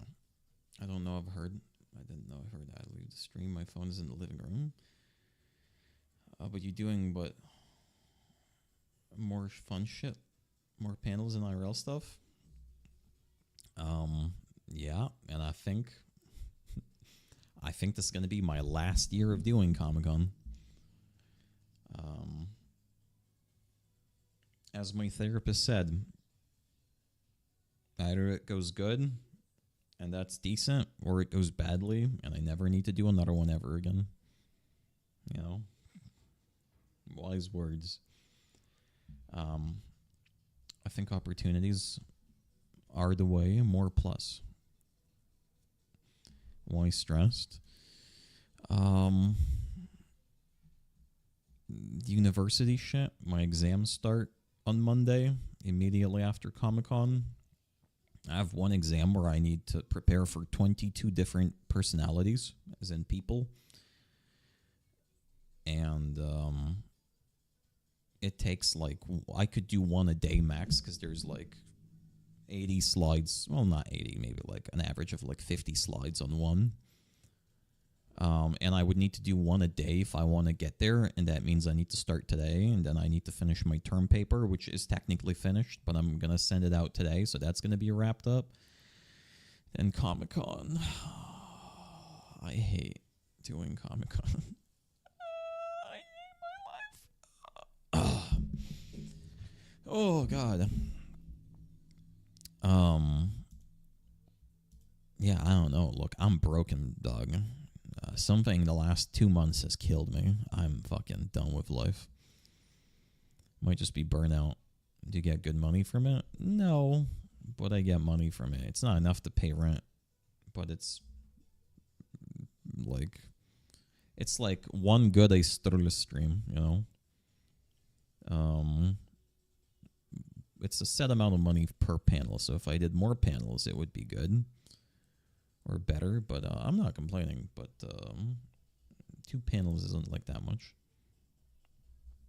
Remember when you said you can't stream and do college? Look at you go. You know, this month is making me feel like I actually can't stream and do college.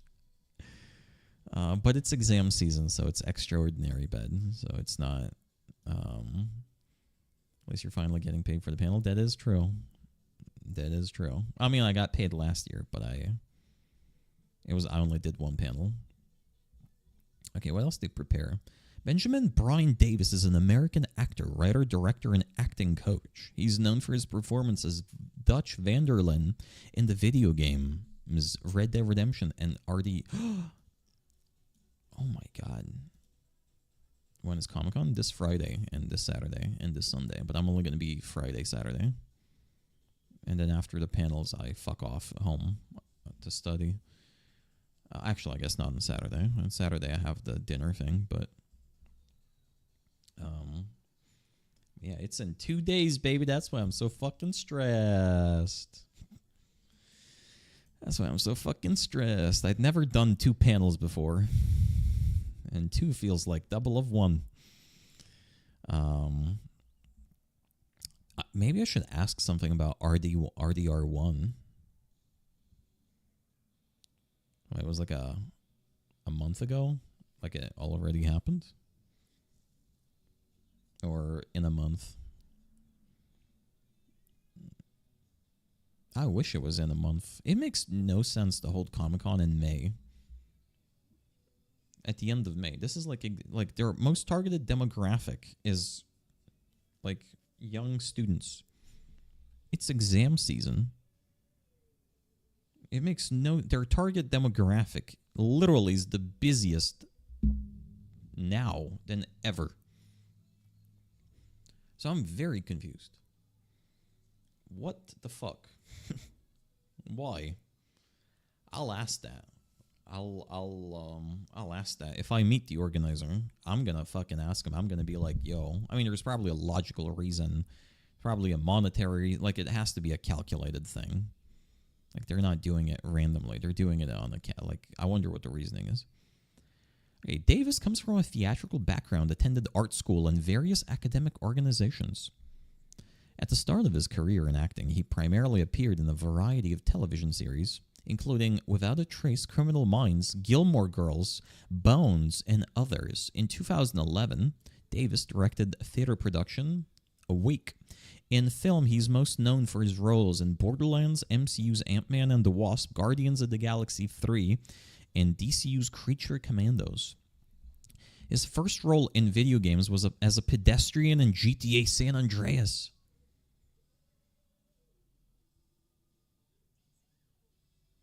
Should we ask that? Should we ask him that question? What was it like being a pedestrian in GTA 5?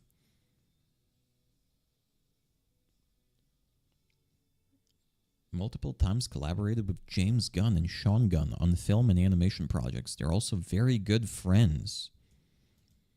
As Davis is much taller than Dutch, the animators had to adjust the height of the motion. Okay, we read this. Interview about Dutch's role. I'm 6'6". Holy fuck, bro. Arena is the cheapest in May? Probably something along those lines.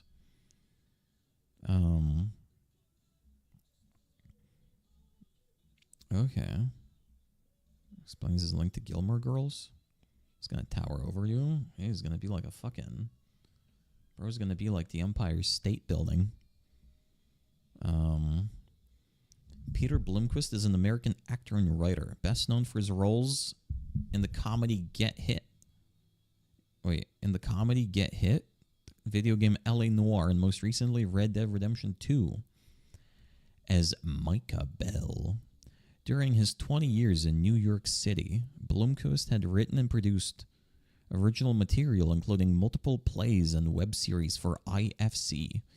Also, he's also one half of experimental comedy duo Franco and Billy. He's of Swedish and Finnish descent. Bro, is that all the fun facts we have about him? What? About Benjamin, we had like GTA San Andreas, Sean Gunn. From him, we have he's of Swedish and Finnish descent. That's it. That's all we have. What? Why? Why is that all we have? Okay. Okay, I feel like we should make potential fun questions, okay? Do you guys have any fun question ideas? Most random fun questions. Could be not related to RDR2. Benjamin, GTA San Andreas, pedestrian. Okay. That's one fun question idea. Anyone has any other ideas? I'm out of ideas, guys. It's over. I got none. How did he get into the acting world?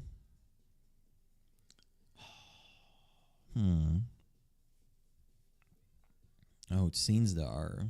The acting world is like, I assume, since they're both like so theatrical, it's gonna be like, my parents both were actors, and then I became actors.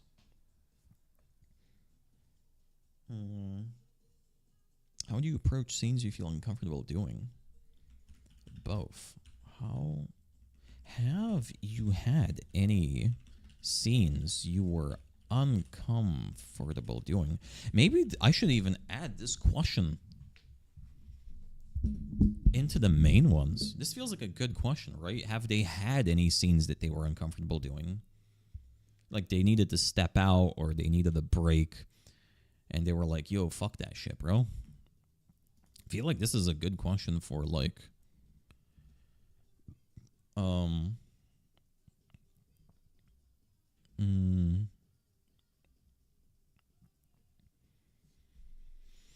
okay, I feel like this should be okay, I'm gonna add that actually. Doing okay. Okay. Yeah, I'm gonna add that. That is good. And it's very in line with the topic. If they were like, yo, that one time when Micah was riding me after dancing in the bed and he was using his belt to slap my ass. You know, it's the weirdest fucking moment in the Rockstar office. That's why GTA 6 got delayed by 2 more months.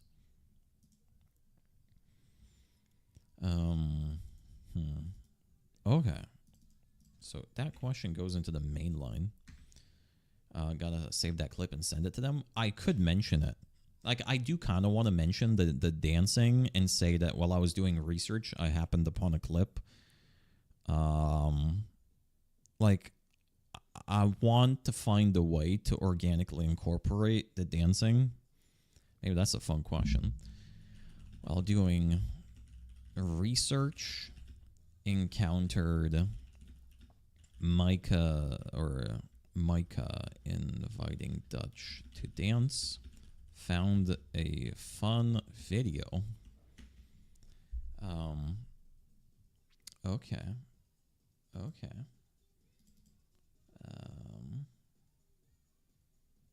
There's a slight problem though. Alright, I think this panel is honestly ready. I could probably do more research and add fun questions, but I only need to talk them for 30 minutes. That's a fourth of the stream I've done today. So, like, I only need to talk them for 30 minutes, then do the Q&A. And for them, there's definitely going to be Q&A. Like, there's almost no chance, I think, that there's not going to be, like, Q&A people. What is concerning me, guys, is this. Comic-Con Baltics presents two sides of the same story. Rivalry, friendship, and co-op chemistry with Kaya Chan and Elsie Bennett. Voice crack. Oh, God, this is scary. This is what scares me.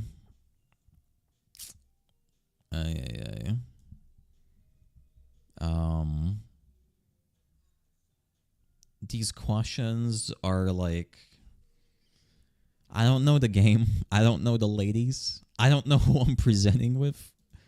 Do you guys know Lucas Chestovas? He has not yet answered my email.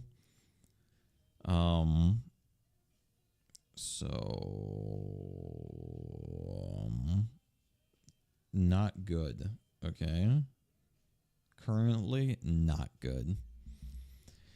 I don't know how we'll split the questions, because it's not going to be like half and half. It's going to be like every other one, maybe. There's like an optional quick game. I'll ask this again. Have you guys ever seen a panel of any kind moderated by two different moderators? I don't think I have ever seen something like that.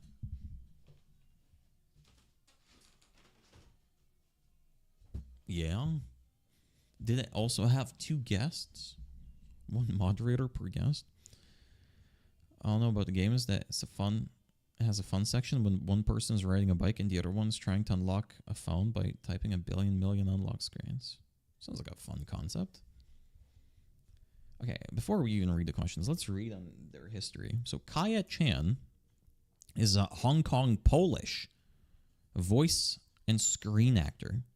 In EA's recently published co-op game Split Fiction, she embodies Mio Hudson, one of the two protagonists. Poland mentioned, Eagle. Split Fiction is her first leading video game role after performing on Cyberpunk 2077, Phantom Liberty, The First Descendant, The Wuthering Waves. Kaya's screen credits include roles in major series like Bridgerton. Wait, this lady actually does stuff. 1899 and Absentia.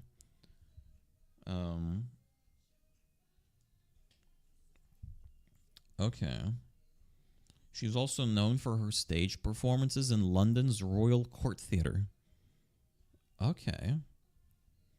On Kaya's acting CV, she listed being a highly skilled singer. She can speak in a transatlantic accent. What is a transatlantic accent? Kaya can speak Polish, Cantonese, and Mandarin. Bro. Who am I talking to here? This lady's actually, like, smart. Chan said is posh New York accent that died down in the 90s.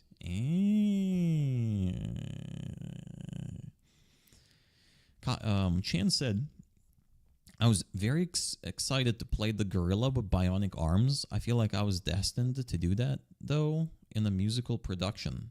I did play as a gorilla-esque alien once, so I've done all the creature work previously. I have no idea what the fuck that sentence meant. Okay, there's an interview with her. Elsie Bennett is a British actor who portrays Zoe Fosters in EA's recently published game, Split Fiction. Her voice credits include a wide range of video game projects, including Hitman series, Subnautica Below Zero, Squadron 42. She's played multiple TV roles in such series like Foundation, The Last SARS. Oh, I wanted to watch that. Storyline. The game features two hopeful writers, Zoe and Mio, who are invited to a big publishing company where they're connected to a machine designed to steal their ideas. Together, they must escape after being imprisoned in their own stories. Ask which language she cusses the most. Oh my god, that's a good question. As you know, in Polish and Mandarin at the same time, two hardest languages. This lady has to have a fucking IQ of at least 130. Okay, Okay, Mio is a stern, sullen science fiction writer, while Zoe's a lively, highly spirited fantasy fiction novelist, as well as a variety of creative challenges to work through, as well as Mio and Zoe also have some personal issues in their own lives that they're struggling with. As the game progresses, you and your partner, each playing one of the characters, will learn to collaborate to tackle challenges that lie ahead. Gameplay. Each character has their own distinct set of skills, abilities, so switching roles to play through the challenges again delivers a fresh new feel for both players. This feels like the start of the game I need to get a girlfriend for.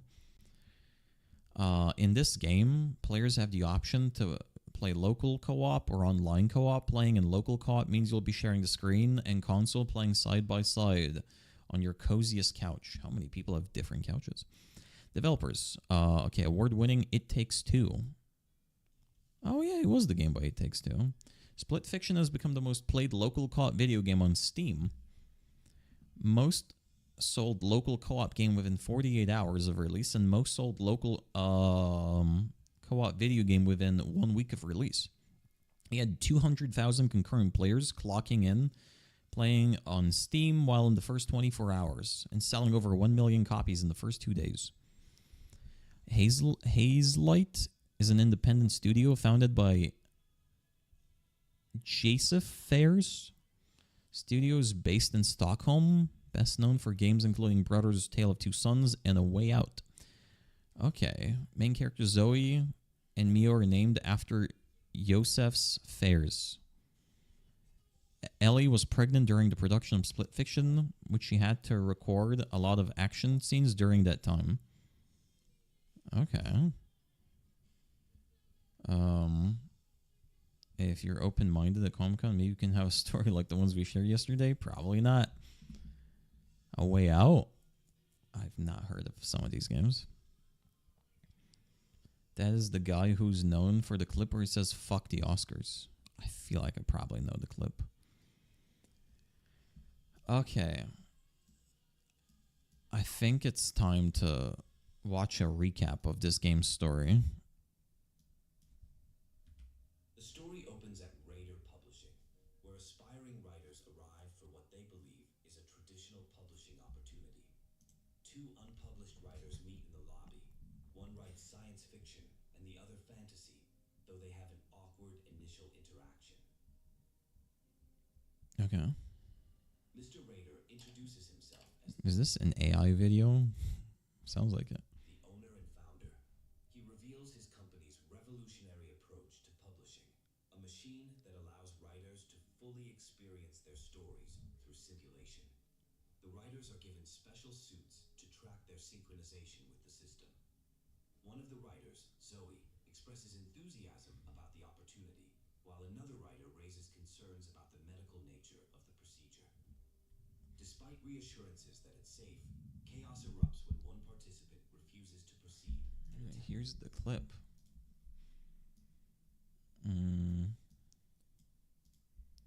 Oh, I think I've seen this live. Remember? The Oscars should fuck themselves up. This is the shit. I'm telling you, this is the real shit. What is this? This is interactive gaming. Look, I'm just saying this. Sorry, I'm taking. Let me just give me a minute. I want to take your time. Look. Okay, can you swear here? Can you swear? Okay. Fuck the Oscars, you know? Fuck the Oscars. Fuck you. I'll tell you. I'm just like. Okay, based. Okay, so this is the developer of that game? Baldur's Gate 3? Writers, Mio and Zoe, unexpectedly find themselves crossing between their different story worlds. They discover glitches in the system and realize something suspicious is happening. The truth emerges that Raider Publishing is actually stealing all their story ideas, not just the submitted ones. Behind the scenes, Raider and his team struggle to control the situation as the merged presence of two participants causes system instability. Meanwhile, Mio and Zoe decide to hunt for glitches to crash the system and escape, though they bicker about their different genre preferences. Okay. The pair navigate through Mio's cyber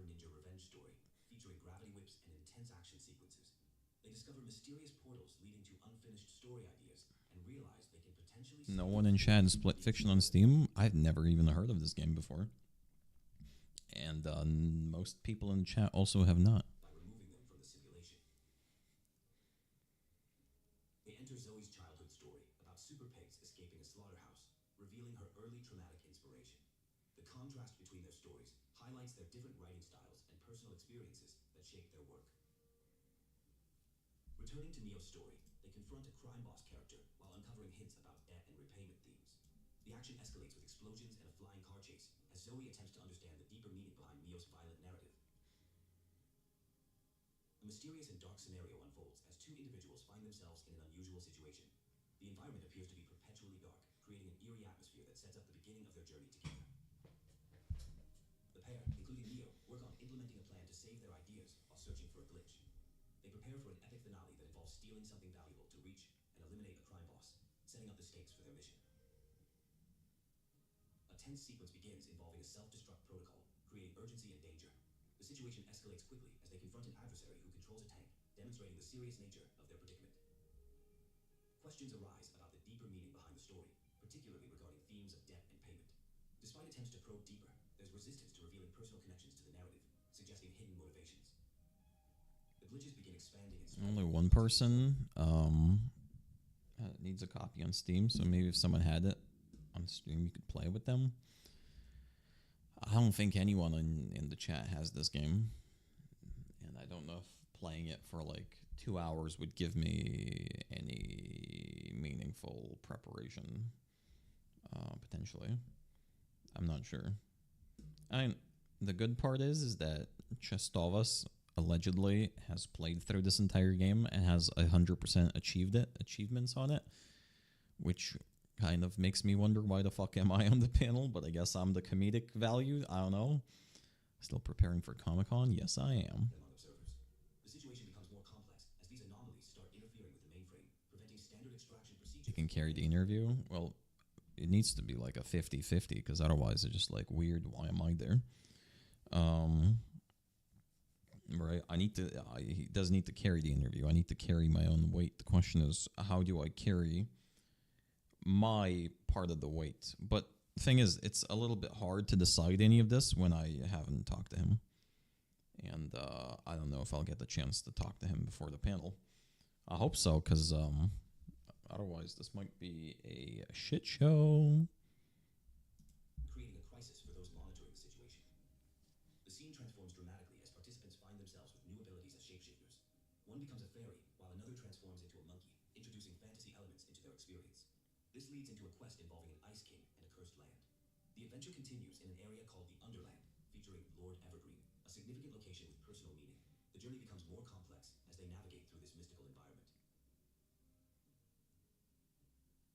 The scenario shifts to an intense game show format with high stakes, including dangerous elements like bombs and fire. The contestants must navigate through increasingly perilous challenges while maintaining their focus on survival. Tension develops between the participants as they approach the finale. Never played Takes Two at all? Nope. Personal frustrations surface regarding their trapped situation and different approaches to handling their predicament. Check and send him any message on social media. I sent him an email. I mean, the previous Comic-Con email he answered within like less than a day. I mean, if he doesn't answer by the end of today, I might need to message him on like somewhere else. But arguably messaging on social media, I think, is usually harder than messaging on email, because you know, I'm gonna be one of like fucking 50 messages he receives a day. The story culminates in an elaborate dance-off challenge with the Monkey King, mixing danger with entertainment. The participants must prove themselves through dance to earn passage through the lands and continue their quest against the Ice King. A casual conversation unfolds about adding ginger to something, though unfortunately none was brought along. This brief exchange highlights the everyday nature of the discussion before events take an unexpected turn. The scene shifts dramatically as characters encounter the Ice King, initially appearing as a seemingly harmless cat. This deceptive creature is revealed to be the most dangerous threat to the Underlands, with the power to plunge everything into eternal winter. The Ice King, based on a mischievous neighborhood cat, demonstrates shape-shifting abilities and possesses a pearl that serves as the source of its power. After an intense confrontation, the Ice King is defeated, bringing hope and spring back to the Underlands. This victory marks a significant moment of triumph, though one character admits somewhat reluctantly that parts of the adventure, particularly the monkey segment, were enjoyable. The appearance of a glitch signals it's time to leave this realm. The narrative transitions to a tense situation involving accusations about a machine stealing ideas. A debate ensues about creativity and its extraction from thousands of minds to create tangible masterpieces. The situation grows increasingly complex as characters prepare to take action against this system. Raider, the CEO of Raider Publishing, attempts to diplomatically handle the situation, offering apologies and assistance. However, the characters have discovered his true intentions regarding idea extraction. When Raider attempts to manipulate them with offers of financial assistance, they firmly reject his proposals and maintain their resistance. The story shifts dramatically into a military operation called Final Dawn. Characters find themselves in an intense situation involving toxic weapons and imminent threats. This segment showcases increasing tension and urgency as the stakes escalate rapidly. Seems a bit bipolar. Character whose father is ill, explaining their motivation for writing as a way to cope with hospital waiting rooms. The financial burden of medical care is touched upon, adding depth to earlier conflicts with Raider. The action transitions to the kite run, a lighter moment based on childhood memories. This sequence provides a brief respite through a competitive race, showing a more playful side of the story while maintaining forward momentum. A cozy pillow fort scene emerges, revealing the origins of one character's writing journey. This intimate moment explores how childhood experiences with creating stories shaped their creative development. The comfortable setting contrasts with the earlier tension. The narrative takes another turn into a storytelling sequence featuring heroes in a forest. Various creative elements are considered and discarded as the story evolves, including weapons, enemies, and character dynamics. The process shows the organic development of a tale in progress. A thrilling adventure unfolds as explorers reach a mountain summit and discover a dark cave. Upon entering, they face dangerous fights in complete darkness. The cave proves treacherous. Also, is the audio not doubling on the microphone? Bats. A mighty gate reveals a surprising scene. A prince held captive. A dramatic confrontation occurs when a giant enemy crab appears as the captor. The heroes successfully rescue the prince and escort him safely back home, bringing the fairy tale-like sequence to a conclusion. The story takes a more serious turn, revealing a tragic personal narrative about a father suffering from a terminal illness. Despite various treatments and hospital visits, the disease continues spreading relentlessly. The uncertainty of remaining time, whether days, months, or longer, weighs heavily. A vulnerable moment emerges as deep emotions surface regarding the father-son relationship. The situation creates overwhelming feelings of Almost, but not noticeable. helplessness. The isolation of facing such difficult circumstances becomes apparent. The narrative shifts to reveal a mysterious machine with self-healing capabilities. A confrontation develops with claims about changing the industry through gathering stories, though the methods appear questionable and potentially exploitative. A new storyline emerges involving twin sisters, portrayed as dragons in a fantasy setting. The tale focuses on overcoming obstacles together and the strong bond between siblings facing a world that sometimes seems overwhelming. Okay, that looks beautiful. The importance of fantasy as an escape from harsh reality is explored. It serves as a pause button from life's difficulties, allowing for the creation of stories with happy endings and beautiful imagery as a coping mechanism. There is a devastating revelation about losing a twin sister in an accident at age 12. This tragic event fundamentally altered the family dynamic and left an indelible impact on all involved, creating a profound sense of emptiness. A discussion ensues about how the story serves as a beautiful tribute, particularly in its portrayal of a character named Ella as a formidable figure. The story represents more than just an alternate ending. It has created something truly remarkable and meaningful. A tense confrontation unfolds as Raider loses control of their machine. And the question is how much of your personality is in the game character? True. I've not even looked at the questions, but that one's a good one to keep in mind. Spent 20 years developing it, they face opposition from others who are taking over. A team has been dispatched to assume control, leading to heightened conflict.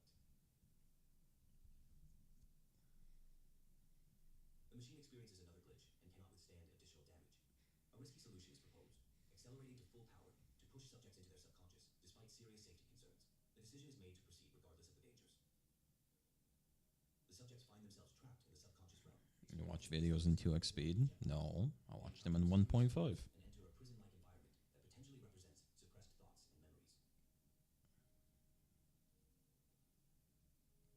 Deep in the subconscious, a significant revelation occurs about an imprisoned entity that was locked away for protection.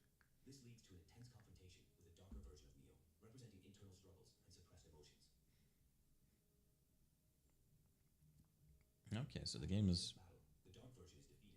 kind of like about facing your inner demons. Strengthens the bond between the characters, though their celebration is cut short by new developments.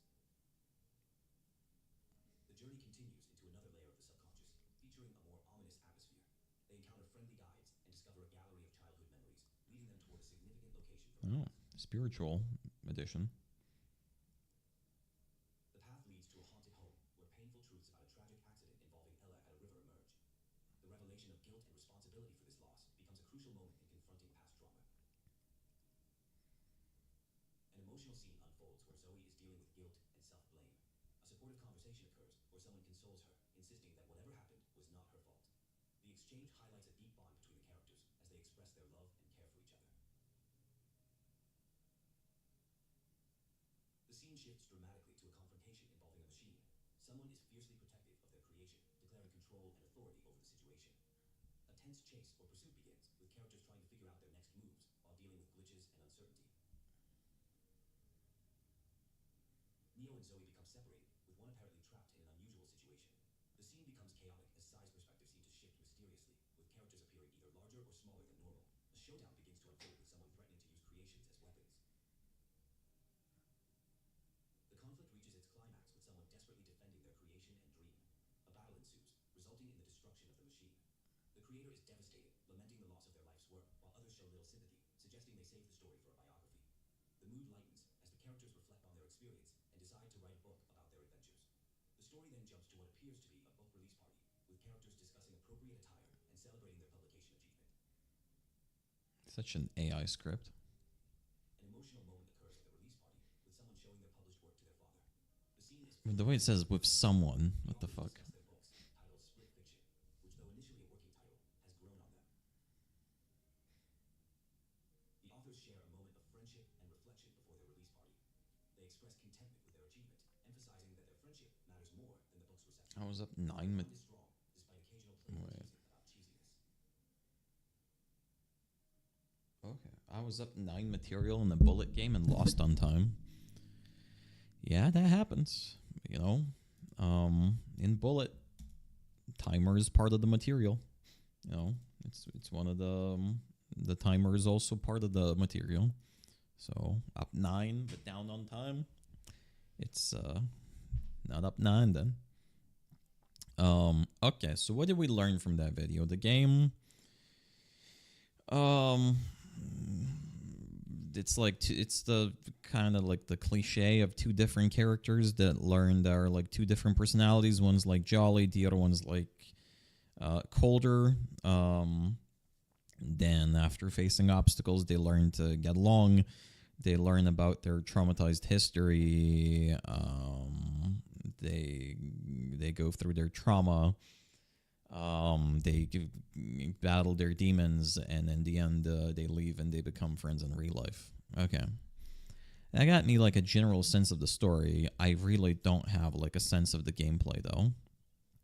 I need to get a sense of the gameplay. Split Fiction gameplay. Okay, wait. Let's see. Need 5 more seconds to checkmate. Sag. That fucking I know the sadness of it. Okay. It seems like I would like the game. But this is definitely a game that you need to get like to have a partner or something in real life to play.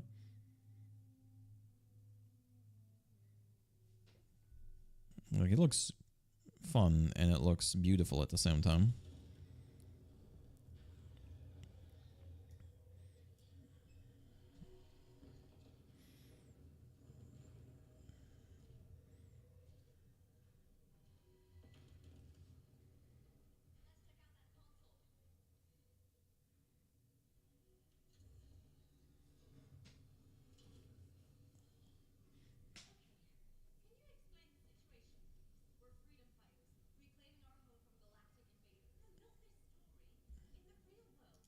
Okay. I wonder, like, the gameplay seems to, like, shift a lot. Like, it becomes asymmetric, then, like, top-down. Fucking 2D, 3D. The gameplay seems to, like, shift quite a lot.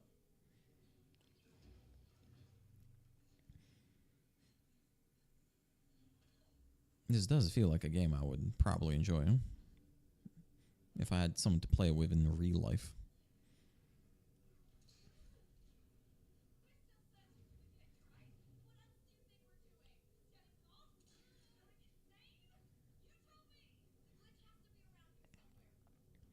wonder how much of the all these lines were recorded with like both of them in the room versus like maybe they recorded literally all the lines of the game having never seen like each other, or were they always in the same room while recording? Because you always hear voice actors tell a different story of how different it is, depending on if like they're doing face to face or not, which is probably a good question to add. Problem is I also can't edit this document. Okay, let's see. Suggested questions to cover.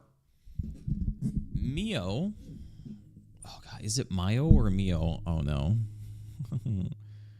Oh no. They became pigs at some point. Glizzies. What the fuck? The pig level. Okay. Okay. Is it Mio or Mayo? Does anyone remember? Mio, Mayo? Eeny, meeny, miny, mo?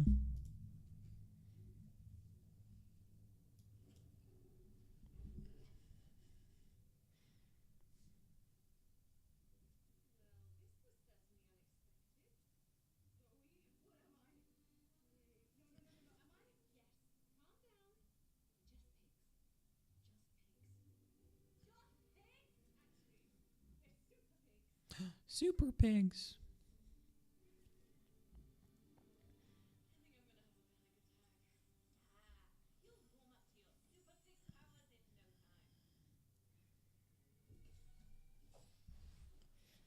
Okay. Well, them farts the other stretches. Oh, I changed my mind. This is the sort of the game you play with your partner while high on hallucinogenics. But can you take some acid and then you play this game?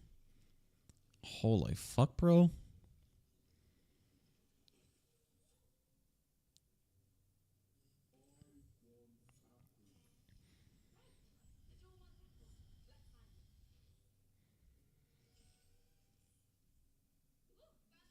Okay. Okay. Okay. Oh my god. The game does look beautiful.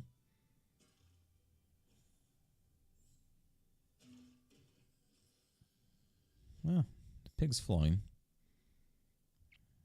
What the fuck is the shit? It's a level when you're pigs. Which, to be fair, is probably pretty fun if you just played like 20 hours of the same game and then it's like, whoop, we're fucking pigs.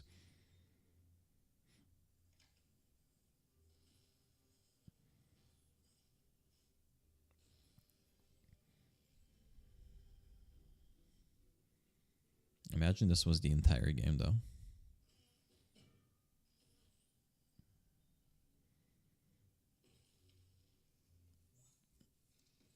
No, playing this with like your partner that usually doesn't play video games probably is also a good introduction to video gaming. And you control them half the game. Oh my god. It's like peak relationship game.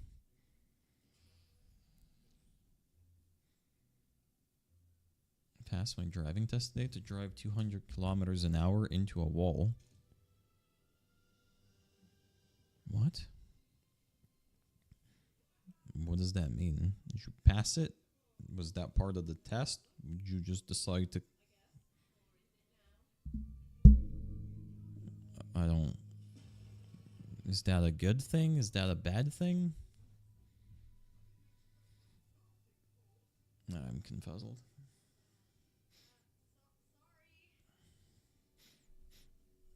Okay. Mio writes science sci-fi, Zoe writes fantasy. On the surface, they seem like opposites. What did they actually have in common? And what did you discover?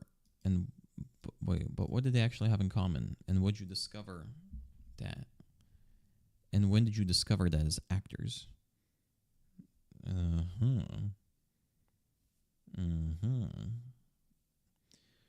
fuck. Okay, it would be. I feel definitely more than a little anxious about like being on a panel about a game I've never played. They're like, well, Zoe's like, no, no, no, no, and Mio is like, no, no, no, no, and it's like, I can't correlate it to anything in the game. I can only correlate it to them as people, or like to real life examples. I'm like, yeah, in real life, like if you're a bit anxious and whatever, right?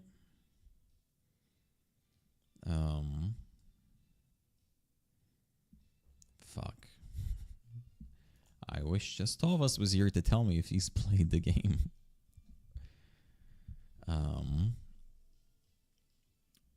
Okay. I mean, text him. I did. The game forces them to collaborate to survive. Do you think they would have actually become friends in real life if they met outside of all of that chaos in Split Fiction? You know what? I would say no. Because it's problems, it's obstacles, and it's situations you can't escape. Sometimes a relationship that makes people stay together, even as polar opposites, and work together for a greater cause. In real life, they would have probably not become friends unless they were like part of the same group, work, school, tennis, anything. Right? That's me answering my own question.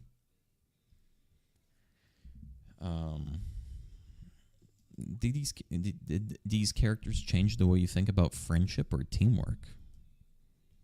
Okay. Why is this question red? Was there a moment during recording where the chemistry between you two just clicked? Why is this question red? Is it like red because good? Or...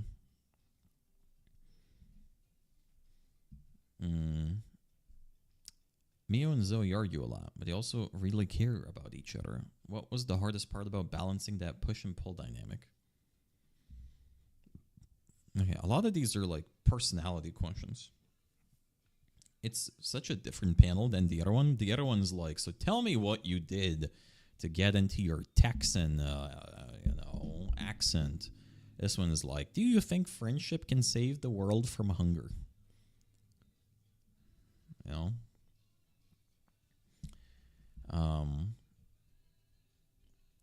Have either of you experienced creative rivalry in your own careers, or you feel compared to another actor or writer, and did that inform your performance? Okay, that's a bit of a pushy question, but I guess that's good. The game was developed by a studio behind It Takes Two. Every time you say Mio, I think of Mio Liquid.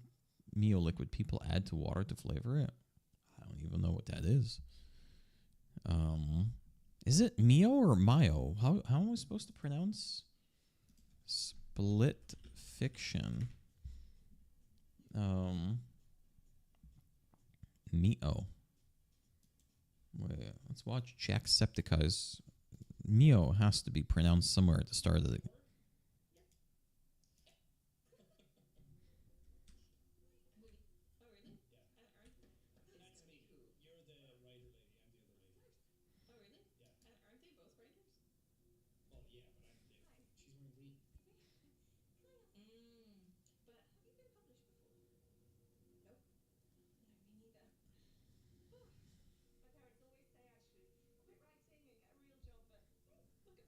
True. They tell me I should quit streaming and get a real job.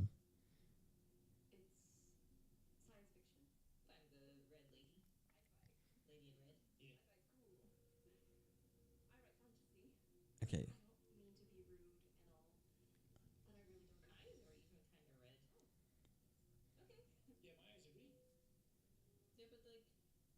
I can't even tell which one is Mio, which one is Zoe. Not good.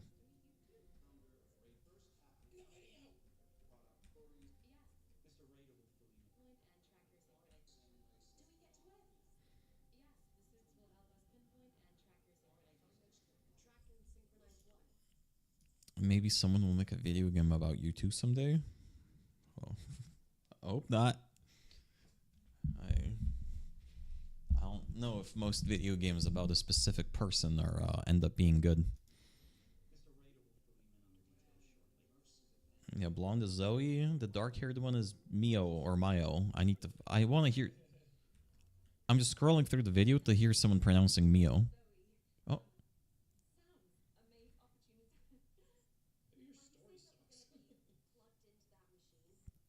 no, it's Cookies. My favorite female Twitch streamer viewer. He looks like Norman Osborn to me.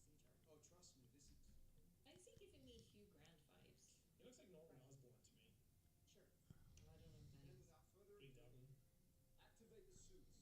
Once you're assigned platform, Beforehand. Why is no one saying the word Mio? Please introduce yourself.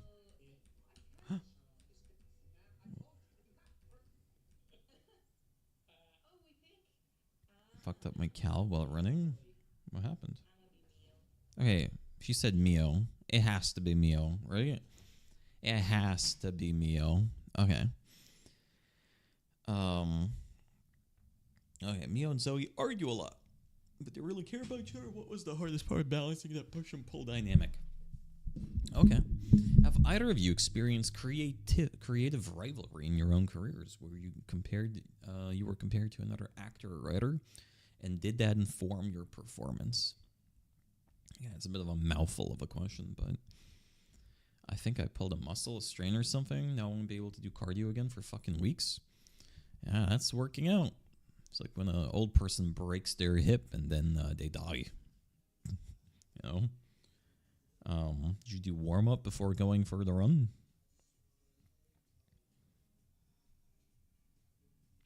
Okay. The game was developed by the studio It Takes Two, which famously dealt with a marriage falling apart. How does Split Fiction approach conflict differently? Through friendship rather than romance. To be honest, that's it's kind of rare for a game to look at just like friendship. A lot of these games are like a couple who like fall in love by the end of the game. This is just like two girls that learn to be best friends by the end of the game, I presume. That's the idea I'm getting of the game. Always do warm-ups. I think I pushed myself a bit too much because I've been running for 2 weeks. So I had a single day off, which my body's not really used to. Yeah, that's gonna do it. Who's coming to Comic-Con? Me. I'm the biggest guest. We have Benjamin, Byron Davis, and Peter Bloomquist, which I'm gonna be interviewing. Micah and Dutch from Red Dead, and we have Kaya and Elsie, which are from a new game that came out recently, Split Fiction. Other than that, there's the guy from iCarly, I think, if you watched that on Nickelodeon back in the day. There's the main voice actor of Kratos from God of War. But I don't have any panels with him, nor have I played the game. Neither have I played this game, to be fair. Why do you run every day? Sounds painful. I mean, if you can run like that, definitely should. Because when I did jogging, I do it like once a week because I was that bad at getting myself out of my apartment. But, yeah, now it's a bit fucked. The game's creator, Yosef. Oh, God. There's so many names here I don't know how to pronounce. Oh, my God. Oh, fuck. Is it Yosef? He's Swedish, right? So it's going to be Yosef Fares. Fares? Is there a site where I can learn how to pronounce names? I just do 20k steps a day for cardio. After my exams, I'm going to start doing an hour of walking a day. Not for health reasons. I just need to do it just so I go outside. My levels of needing to get out of my room need to be improved.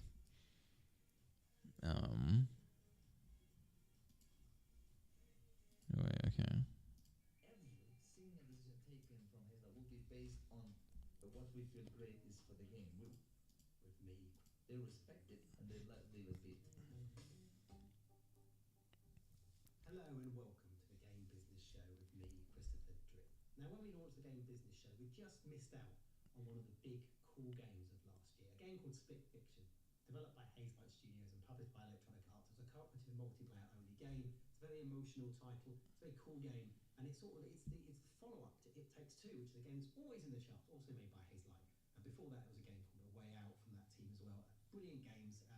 The director of those games is a chap called Joseph Faris. You've probably seen in the industry games. The director of those games is a chap called Joseph Faris. Joseph Ferris. So it's not Yosef, it's Joseph Ferris.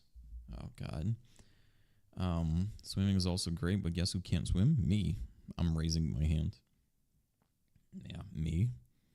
I don't know about anyone else in this chat, but I know that I can't swim. Okay, so Joseph Ferris named the characters after his own daughters. Well, and us also can't swim. Anyone else in the can't swim club? Yeah, anyone else? I can't swim either. Fully or just partially? I can't swim. I can't swim either. Nice. This entire chat is landlocked.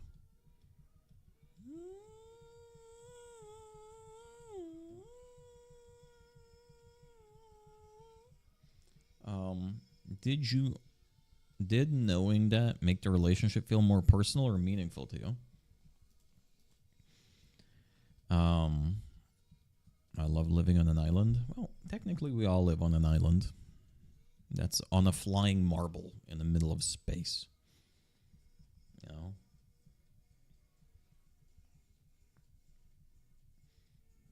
So what is Earth if not an island?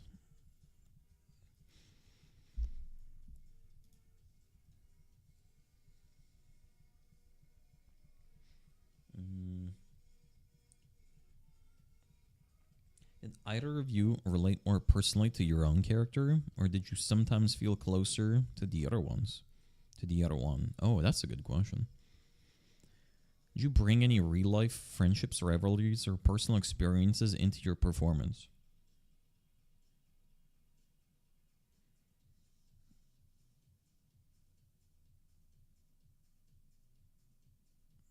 That sounds like such a fucking fabricated question.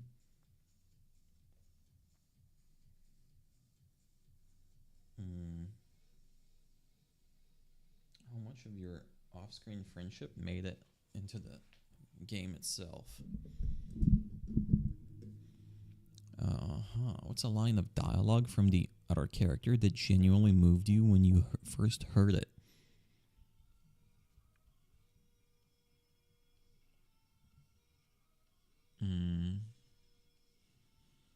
Okay, now I'm panicking about, like, you know when, like, interviewers ask a question and it's natural, and sometimes, like, an interviewer asks a question and it just sounds like they're just reading it off? Now I'm sitting here panicking that it's going to sound like I'm just reading off these questions, because I am. That's my current panic right now.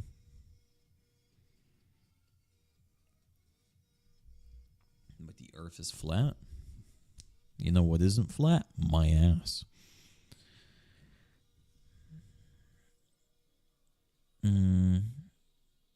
What's a line of dialogue the other character genuinely moved you when you first heard it? Would you like to revisit Zoe and Mio in the future? And what would you imagine a reunion would be like for the character and for you?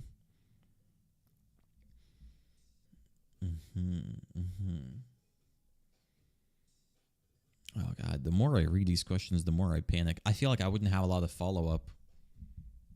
Maybe I would, depending on what they say. I feel like the Red Dead panel is going to carry itself. Oh, God. The more I read these questions, the more I'm, like, concerned.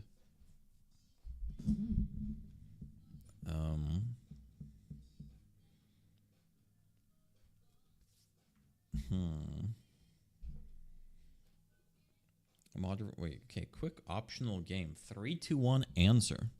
Both of you must respond at the same time. If they match, they get a point. The goal is to receive at least 3 points to prove their friendship and co-op chemistry. Oh my god. Holy fuck, bro. Jesus Christ. Can we just play Gardic Phone on the stage? Can we turn on some marbles and do Marble Day? The one that scores from marbles gets a fucking VIP for a day or something? Can we simplify this shit? Ask if they can swim. That would be random. Theater, chaos, or control. Single player or co-op.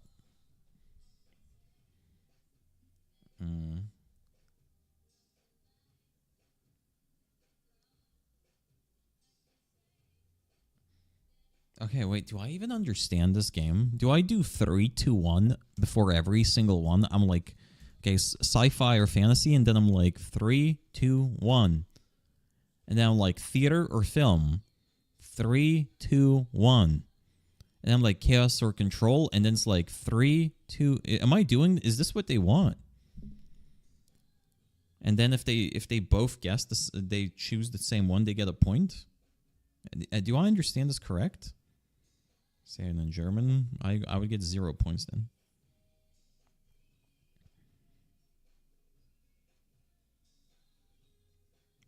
Do I understand the concept of the game correct, guys?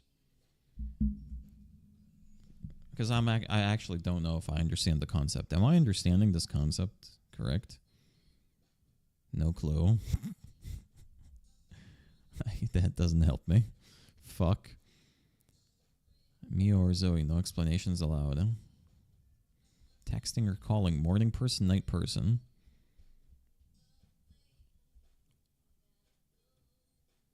Just ask ChatGPT.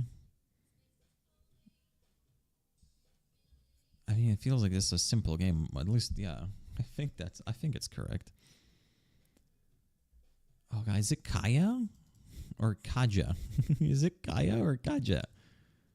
It must be Kaya, right? No one would name their fucking daughter Kaja. If we were in split fiction, yeah, I'm on split fiction. We just went through all the questions. I realized it's a Polish name, Kaya. Okay, so it's Elsie Bennett and Kaya Chan.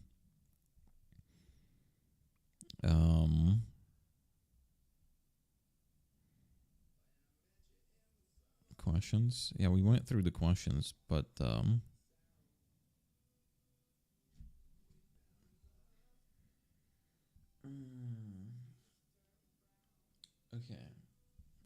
The questions are fine. I would maybe want to shorten some of them.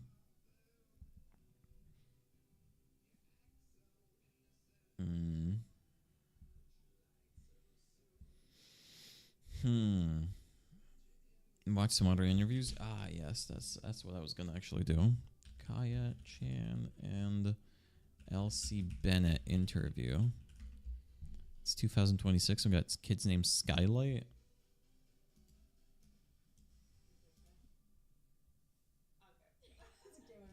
I'm Elsie Bennett and I play Zoe. And my name is Kaya Chan and I play Mio. Okay, it is Mio and Kaya Chan.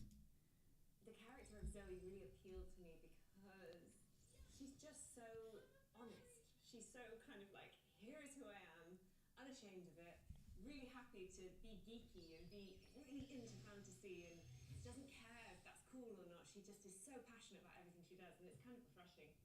Look at me now. You know, so many times in life you meet people who are trying to be cool and trying to be edgy and stuff, and then she's just this complete like, this is who I am. You know what's the worst part? Oh my god, I'm reaching the part where I'm like overthinking stuff. There's always a line between like, right, where if the dialogue naturally goes by itself, right, you ask a question and it naturally like winds down or winds out into like 3 other conversations. How does either of the moderators know when the other one wants to like ask the next question versus continue the same conversation? like, how do I know if Chestolis is like, he has like 5 more questions ready for this like conversation that's currently happening, versus me reading off the next question and like continuing to the next point? How do you know? Because usually you know based on like yeah, that's cool. Let's move on to the next question.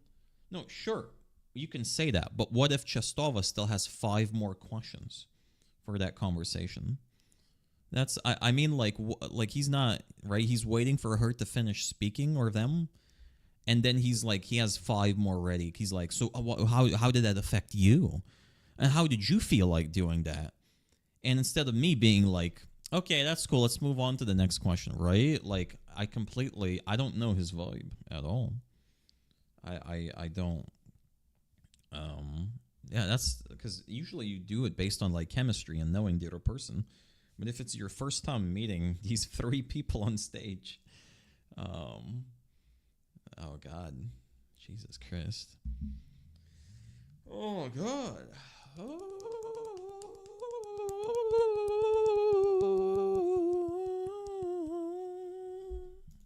Explosions. I guess there's maybe a part of me that's a little bit like that. Maybe she's like, like just yeah, a bit of a geek. Any questions about the game? We watched the summary of the game.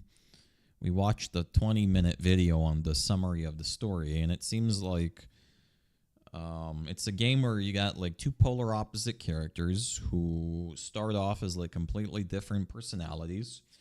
Then due to like the chaos of them being trapped inside of there, they have to like learn to work together, and then they slowly realize that both of them are the way they are because of like past experiences and like past trauma, and they kind of like learn to get along, and they slowly become friends, and then they kind of like work through their trauma within like the imaginary machine or whatever, and then in the end they leave the machine and they're like friends in real life, and they decide to like write stuff together. Is that like the gist of the game, story wise? So yeah, she is who she is.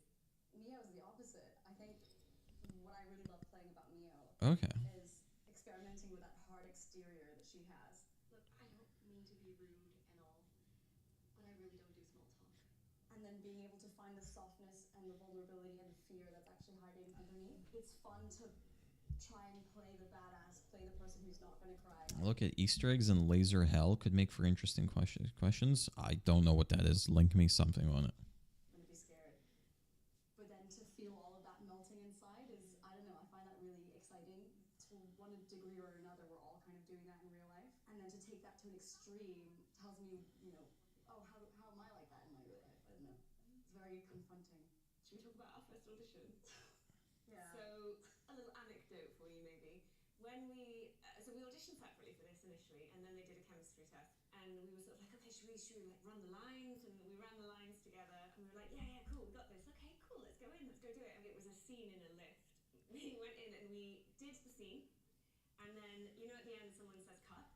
No one was saying cut. No, we were just stood there, So sweating. we'd done the last line, and it was like lift acting, like a lot of lift acting, like this. Listening to the music. And Really waiting, like, where are they are really dragging out this cut. And then they were like, okay, cut. Did you not have the rest of the scene? And neither of us had realised that on the other side there was like another half of a scene.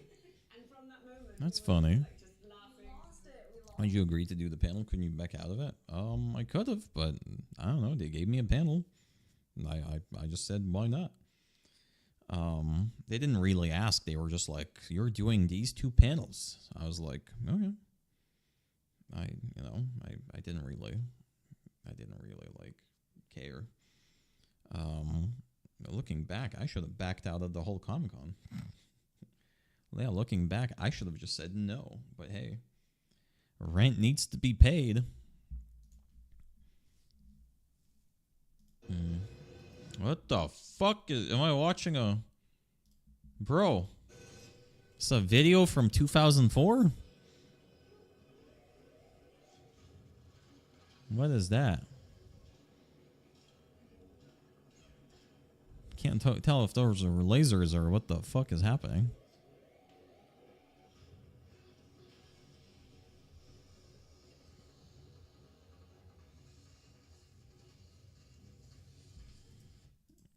Okay, try this.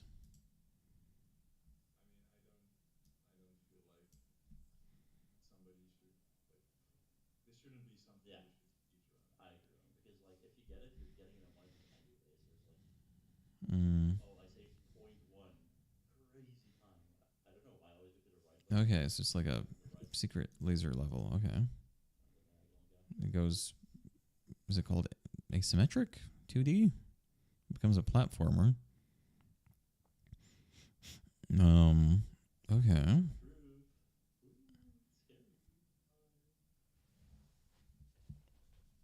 Mm-hmm. There we go. Okay. Dude, that's just free as fuck. Wait, Matthew sucks ass at this game. Hold on. Oh, is that Joseph Fares? Give me $1 billion. What the fuck is that video? The maker of the game, yeah, it's Joseph. But there's probably no point asking them about this though,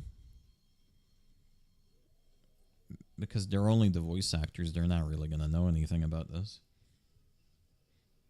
It doesn't seem like there's any have they at least beaten it?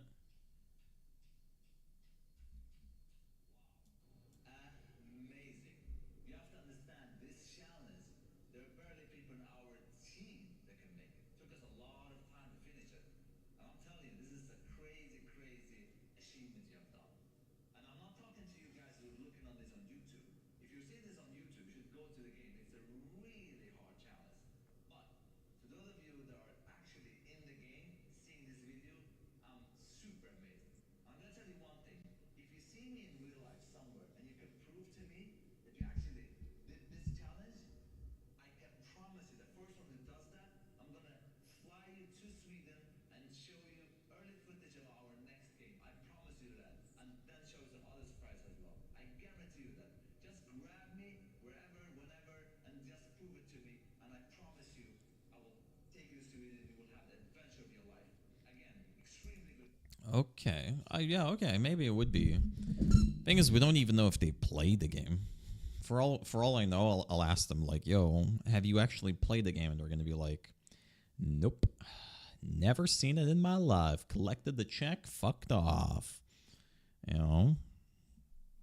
Fucked right off. It's loaded with Easter eggs and references to not only their past games, but to a whole host of popular video games and movies. From Dark Souls to Metal Gear Solid, here are 22 references that you can find in Split Fiction. If you played It Takes Two, there's a good chance you wouldn't want to relive this, but Split Fiction contains a reference and a trophy to pop to the brutal torture and execution of Cutie the Elephant, the lovable toy that Cody and May tear apart. Why are we torturing an elephant? In Split Fiction, Cutie makes her return as the mascot for the Mastodon Pet Store, but without mercy, you can tear off Cutie's leg and ear once again. Why are we torturing an elephant? Elephant with a level of cruelness reserved for your worst enemies. We're still torturing an elephant. Removing the limbs of a lovable toy isn't the only reference to Hazelight's masterpiece. During your exploration of the cyberpunk-like city of the future, you can find giant billboards promoting a blueberry and kale fusion energy drink called Tango, with a slogan to Energy drink. It Takes Two. Addiction activated. Fans of It Takes Two will also remember Dr. Hakim, the Book of Love, and all-round Dr. Hakim. Dr. Hakim's face carries over to Split Fiction, with his body now being replaced by a waffle in a fever dream. I feel like I've seen Hexplorer and Zrel play It Takes Two. I feel like that was the game they were playing. Birthday cake themed side story. Early on, you can also find a tunable radio that lets you pick up a frequency of profanity. Okay, can you swear? Playing back game director Joseph Fares' most infamous speech at the 2017 edition of the Game Awards. You know the one. Fuck the Oscars, you know? Joseph Fares' Game Awards outburst isn't the only live show faux pas referenced in Split Fiction. During the notebook level, you can also take on a large hostile crustacean, A giant enemy crab appears. reminding us all of that infamous E3 2006 presentation of Genji 2. The stages of the game will also be based on famous battles which actually took place in ancient Japan. Okay. I don't know how. Oh. Later on, while taking on an ape form of your own, you'll find yourself firing out of organic barrels just like Donkey Kong did back in his country days. I'll say again, this seems like a fun game to play if you have a girlfriend. That means Donkey Kong Country the game, by the way, not that he had a spell as a train. Oh. Instead of approaching the giant cat, you can take a small detour to rest at a familiar-looking bonfire, or as the game calls it, moonfire. Perfect for a weary traveler looking to take a break before dealing with... That was my Elden Ring girlfriend there. Can I finally get my Elden Ring girlfriend in next to the bonfire? But wife loved it. It Takes Two.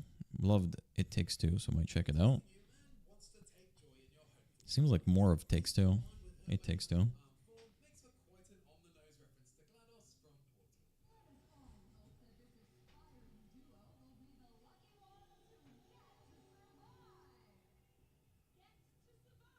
Split Fiction is loaded with sci-fi and fantasy tropes, so it's hard not to feel too familiar to most of the standouts in the genre. But on a couple of occasions... I have a question. What the fuck is the name of my panel?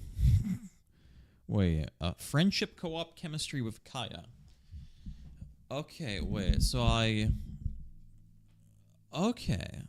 Because I'm getting the idea. We're exploring their personalities more so than the game. Yeah, there's almost not a single question about the game. Would you like to revisit it in the future? Like a reunion with the characters? Line of dialogue, like the line of it, like that's kind of a game question, but still like relating to them. How much of your off-screen friendship made it to the game? Did you bring any real-life friendships, rivalries, personal experience into your performance? I feel like that question should be rewritten. I need to request access to edit this document. I don't know if they're going to approve it today. But to be fair, I could prepare for this panel. Are you allowed to disclose? I don't know. That's why I don't. It's not a lot. It doesn't cover rent. So, I don't know if I'm allowed to, but that's why I don't disclose it. You know?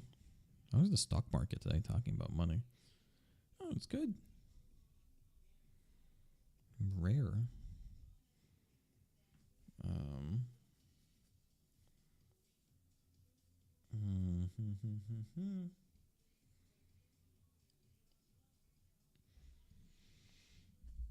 Okay.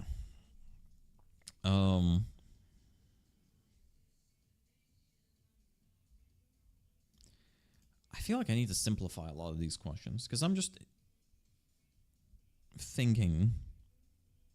Okay, no. What questions would you guys? What do you want? What would you guys want to learn about these two girls? As like humans relating to the characters. Because we're supposed to like explore them as actresses, and not exactly like the game. I could ask if they play the game and if they beat the laser level.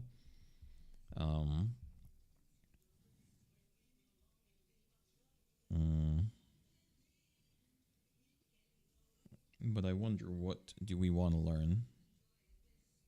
Why do we not explore the blonde girl story more? Does the game focus more on Mio than it does on Zoe? It was mainly daddy issues from the dark-haired one. Well, the video I saw was the Zoe like breaking down on her trauma every time. At least the summary video, like mostly focused on Zoe. To be honest, that's like a decent question. Like, do you feel the game explored both characters equally? And was there something else they wish that would have been covered? Okay, wait, I should probably write that down because I cannot edit the document.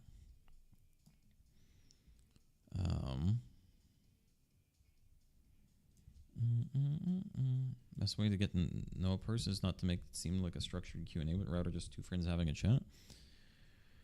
Well, it would be four friends having a chat, you know. But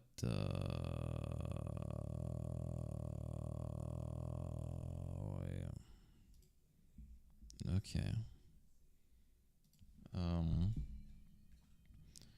Okay. Kaya, Chan, and Elsie Bennett panel. Do you feel like both characters' stories were explored evenly, or one of them got more attention? Was there something you wish was there something about the characters unexplored that you wish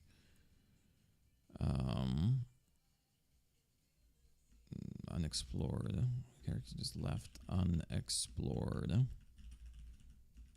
in your opinion?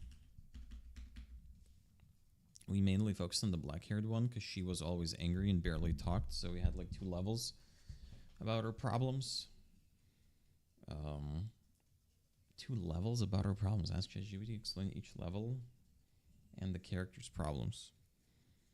I'm not sure what you mean. So you could ask ChatGPT to explore it, and you could give me the link to that ChatGPT explanation/exploration, and I could just read it. I'm not sure what you mean.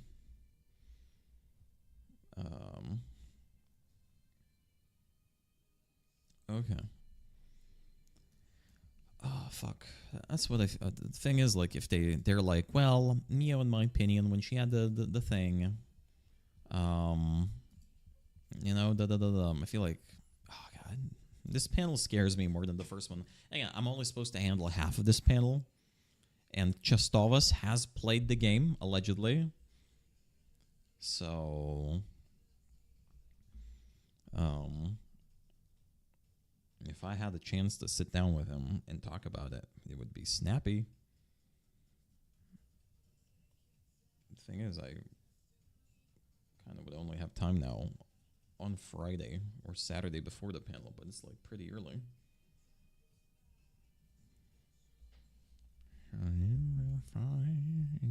Because I can't edit it anyway.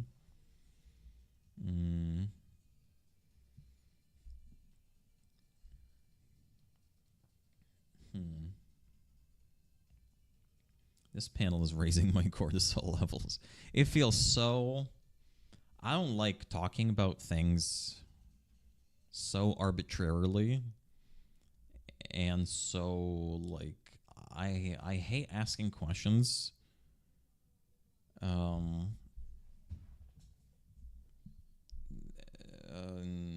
not really knowing what is it about, and I'm supposed to like pretend that I do know. It's like, well, in this game, you know, Zoe did that and that. It's like, in reality, like, I don't fucking know. It says it on the fucking iPad. Lock in yeah. This is definitely going to be a new experience of panel hosting I've never had before. It's like 2 moderators, and one of them is clueless. Because this panel, honestly, I feel like this panel is not even... I think this panel is going to be easier, even though this one should be way larger with far more people. Then again, this is on Friday, so I'm not sure how many people. Usually Friday is the least populated day.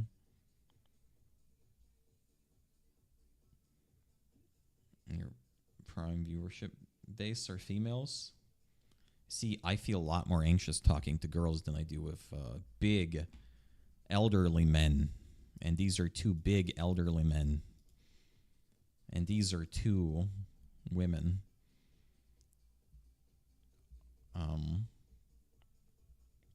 You know? And again, I've technically already had a panel with a woman. I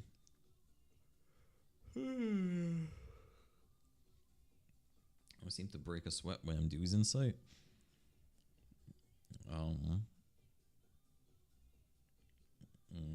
I don't know if MDUI is the litmus test we're looking for here.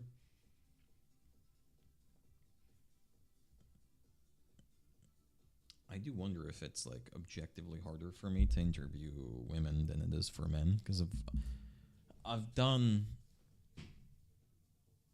I think I've only had one panel where there was one lady on it.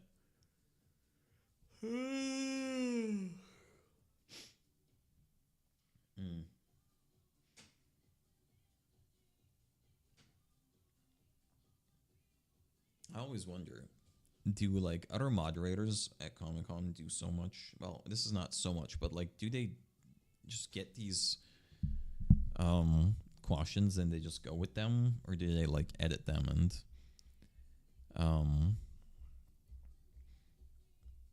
in any way? Because like we did a decent amount of editing here, mostly for my fucking dyslexia. Goat cheese tastes like shit. I don't remember, but my first intuition is to feel like goat cheese is pretty decent. Now, what am I basing that on? I don't know. I can't remember how goat cheese tastes like. Any fans of goat cheese in chat, guys? Any goaters? Any goated cheesers in chat?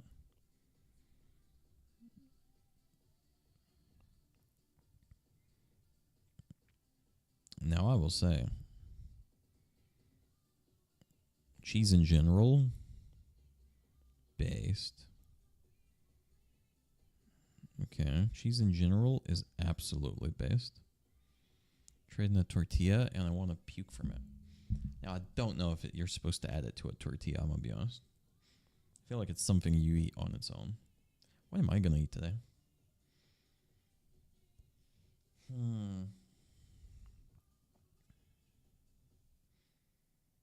I don't know what I'm going to eat today.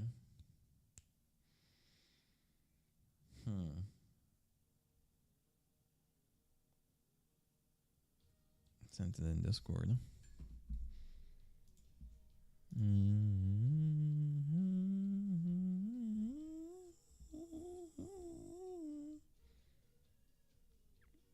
Okay. Wait.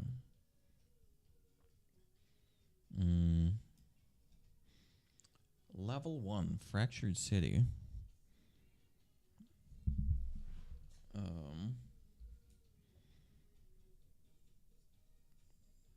The world begins splitting into parallel layers whenever Mio and Zoe fail to cooperate. Mio's impulsiveness and Zoe's overthinking create instability that physically tear the city apart. They learn to synchronize actions and communicate clearly. I feel like there's a lot of psychology in this game. The level ends when they repair the first fracture and realize the world reacts to their emotional disconnect. It's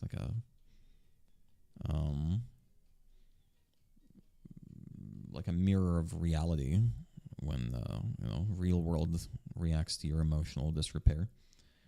Level 2, Mirror District. They encounter doppelgangers that copy their worst traits. Mio sees how recklessness harms others, while Zoe sees how her distrust pushes people away. To progress, they must temporarily use each other's abilities, which forces empathy and understanding. The level ends when they defeat their mirrored selves by acknowledging each other's strengths. Okay, yeah, there's like a lot of real life morals here that focus on on like empathetically understanding each other and seeing how like your reality shapes the world, or your mind shapes reality. Level 3. Time loops every time they fail to coordinate. Mio becomes frustrated by repetition, and Zoe becomes terrified of making mistakes. They learn that failure is part of growth, and that neither of them needs to be perfect. The level ends when they complete a perfectly synchronized sequence and breaks the loop. Okay, so one of them is afraid of repetition. The other one is like a perfectionist, and they grow by understanding that they don't need to be like that. The Whispering Forest. The forest manifests their internal fears as real creatures and obstacles. Mio fears abandonment. Zoe fears losing control. They are forced to speak openly about their fears for the first time. The level ends when the forest calms and reveals a safe path forward. I can already feel like I want to ask some questions on this, like what morals did they actually take from this game and add to real life, and has it helped their real life relationships in any way? Because the entire game is like, every level is a different psychological moral. Level 5, Gravity Spire. Gravity becomes unstable whenever they argue. Mio's temper causes violent gravity flips, while Zoe's criticism intensifies the chaos. They learn calm communication and emotional regulation to stabilize the environment. The level ends when they reach the top of the spire and see fractures spreading across the world. Okay. Yeah, they learn to basically calm their bad features, or as they say in the industry, calm their titties down. Level 6, Archive of Memories. They enter a space filled with distorted memories from their past. Each memory shows a moment where they misunderstood each other. They must relive these events from others' perspective, which deepens their emotional understanding. The level ends when the memories realign and they finally see each other clearly.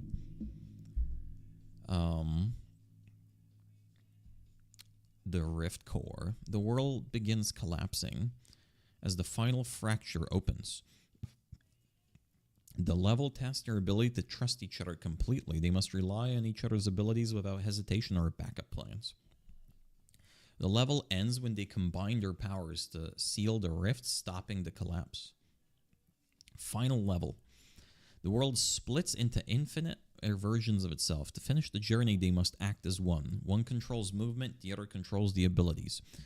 This forces total interdependence and symbolizes their emotional unity.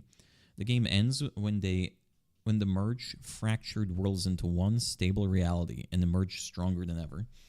You know what?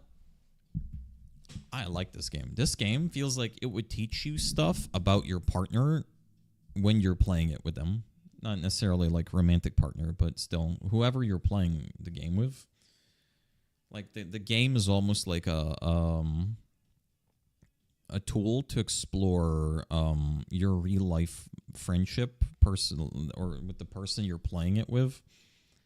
All right, maybe there's some conversations you don't want to have with them, and by playing the game, like you can see the game maneuvering those conversations, and then you can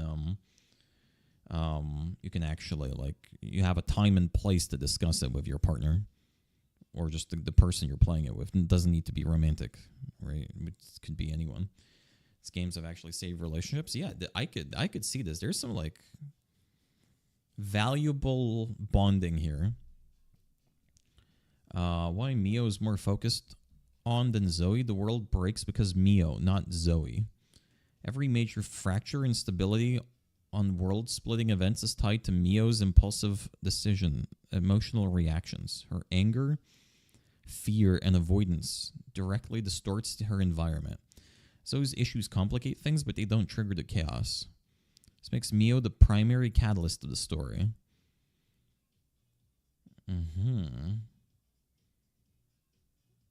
Is that like a psychological moral that like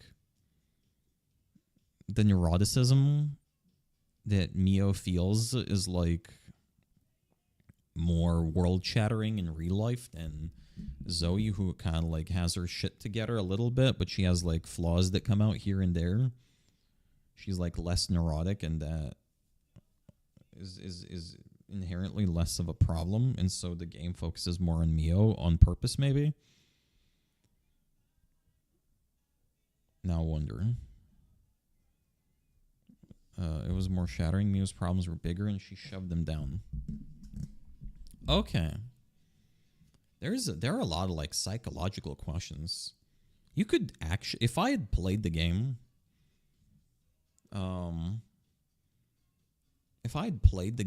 you could actually make an entire like psychology review of this game, and with the two actresses.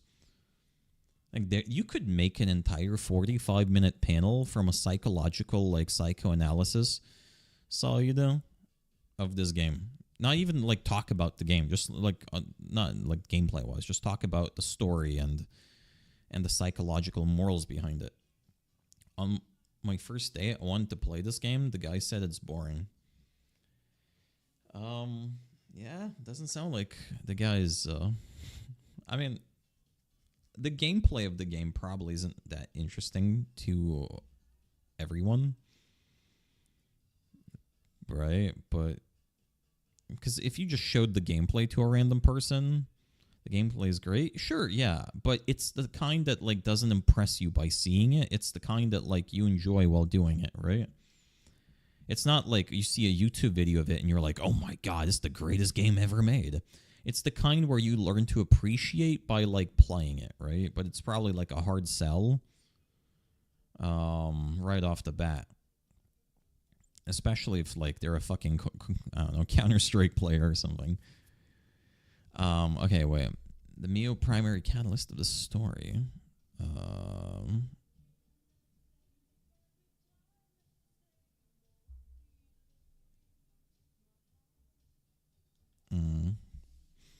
These flaws... Mio's flaws are external and explosive, easier to build levels around. Mio's problems are impulsiveness, emotional avoidance, fear of abandonment, difficulty controlling reactions. These flaws create visible, dramatic consequences that designers can turn into gameplay mechanics by gravity flipping, time loops, world splitting, and unstable environments. Zoe's flaws are internal and quiet, overthinking, distrust, fear of losing control. You know what's the worst part? To get me, you need to combine both of these ladies into one. That's why I'm a massive walking red flag. To get me, you get both Zoe and Mio in one person. Their worst qualities in one, and you get me. These matter emotionally, but they don't create big visual set pieces. Start to naturally center in Mio's emotional volatility. Mio has a bigger emotional arc. Mio starts the game emotionally closed, defensive, and reactive. She has the most to learn and the most to change. Zoe's arc is about trust and letting go, important, but not as dramatic. Mio's arc is about admitting fear, accepting vulnerability, learning emotional regulation, understanding how her actions affect others. It gives her more screen time, more cutscenes, and more emotional beats. Zoe's role is supportive. She grows by responding to Mio. Zoe's growth is real, but it's reactive. She evolves because she must deal with Mio's instability. I feel like that's also like a moral for like relationships, especially if you're dating a person or you have a friend who's like heavily emotionally dysregulated and very neurotic, right? Now, this would also be a real game if Zoe just said, "Fuck you, I'm not working with you." But in the case of the game, they can't, because I assume they're like trapped in there and they have to work together. Okay, she learns patience because Mio rushes. She learns trust because Mio needs support. She learns to let go of control because Mio forces unpredictable decisions. Zoe's arc is shaped by Mio's behavior, not the other way around. This makes Mio the narrative center. The level the final levels revolve around Mio's acceptance. The last stages and the emotional climax is Mio finally trusting Zoe, admitting her fears, taking responsibility for the fractures, choosing unity over avoidance. Zoe participates. Wait, is there a cutscene for this? I feel like is there like a gameplay cutscene for this that can someone find? What did I miss? We're one panel down, one to go. Yeah, we still got one panel to work through. For what exactly? For this part where she like admits her fears and takes responsibility for the fractures, this seems like it's like part of the dialogue. Is this split fiction? This is split fiction.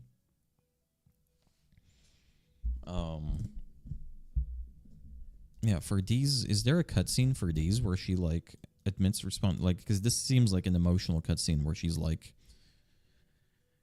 yo, like it was my fault. I know mainstream because I've just spent 3 hours and 30 minutes literally doing nothing. I'm just reading and highlighting stuff in yellow. That's it. That's it. It might be this. I'll click in a second. So you participate when Mio drives the resolution. The world heals when Mio changes, not when Zoe does. Huh. Comic-Con this weekend? Yep. Friday, Saturday, Sunday. Fuck my ass. Weekend. Fuck my ass. Not gonna be there. You could. You could. You know. You could. Wait. Mio's the emotional engine of a story. Zoe's the stabilizer. Stories always focus more on the character who creates conflict, not the one who manages it. Oh, fuck, yours is like at least 2 good questions. Like wait, okay. Oh, fuck, wait, okay. Hello, Cora. Oh, fuck. I want to form a question. I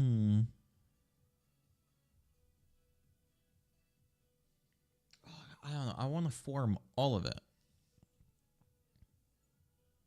into a question. Something psychological.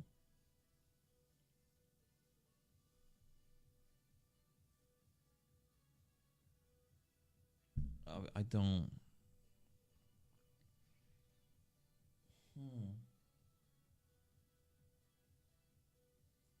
Fuck.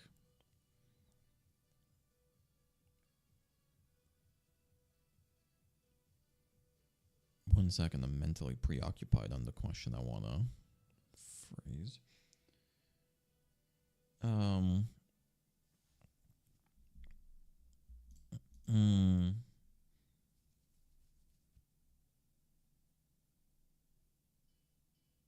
Could I phrase a question of like, because I'm not sure how much it was like a ChatGPT, potentially like not making stuff up, but like talking about stuff that's not directly in the game. Could I phrase a question of like, would you agree that Zoe was more of an emotional catalyst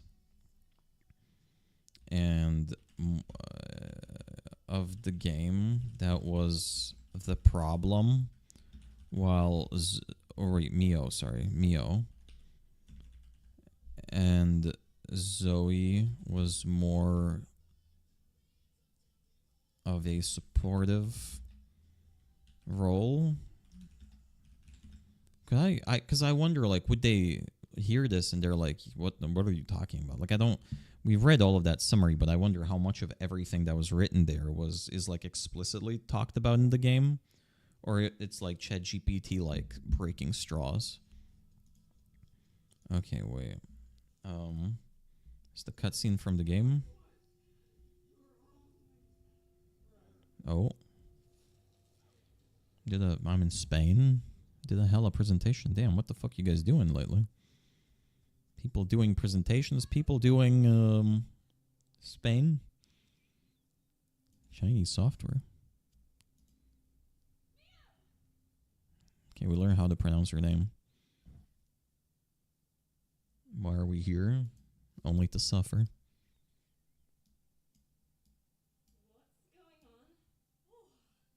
Me after post-nut clarity. Oh, yeah. Oh, yeah, the post-nut clarity is strong.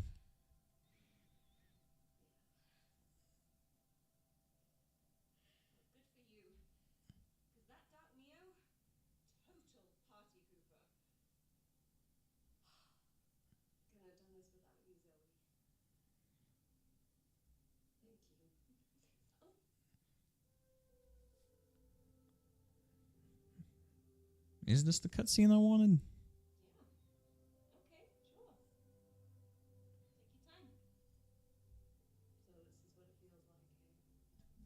Having friends. Oh. Nah, pre-watch the video. Oh my god. I wrote this dialogue, guys, okay? This dialogue was written by me. I didn't play the game because I made the game.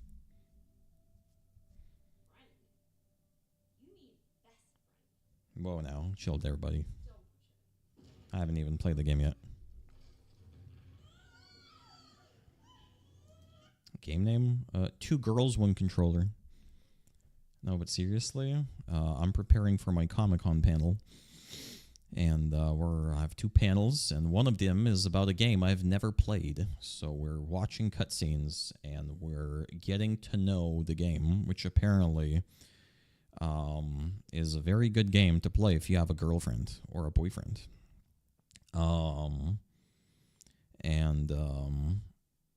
Because I feel like I know the girl wearing green. It's a split fiction.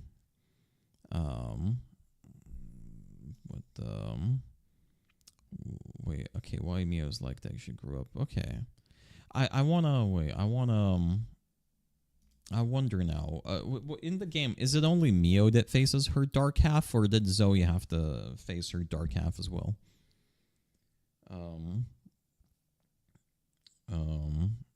Too bad then, Sedge? About what? Okay, wait, you know what I wanna? You know what I really want?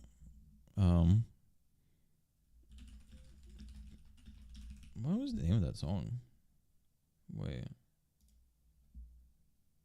Is it this? Oh, yeah. Girlfriendless? Did you talk to that girl you told me about there? Wait. No. Wait, this is the...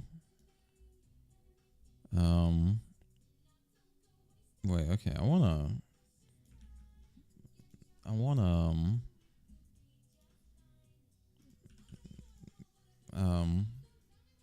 I never saw her again. What do you mean you never saw her again? After talking to her or in general? No! Stop thinking. Don't use your brain. Friendship never ends. What kind of a psychological... Oh, I never saw her again after talking to you. Wait, where did she go? Wasn't she like a person you knew in real life? Where did she go? Would you think of to ask these two if you were interviewing the voice actresses in real life?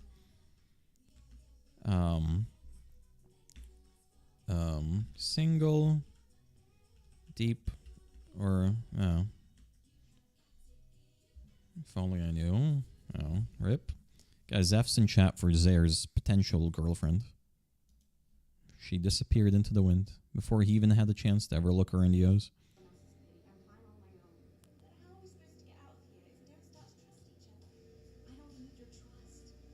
The fuck is the music in the... Bro, whose fucking microwave is running in the background?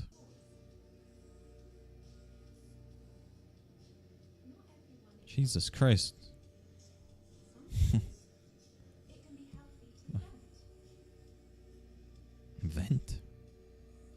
vent? Is that what I do to my Twitch chat?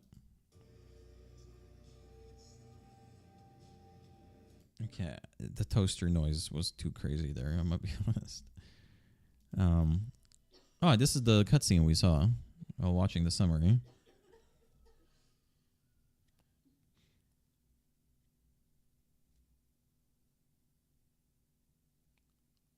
Trees. I have to connect the microwave to my laptop for extra RAM. Fuck. That DDR1 running crazy. You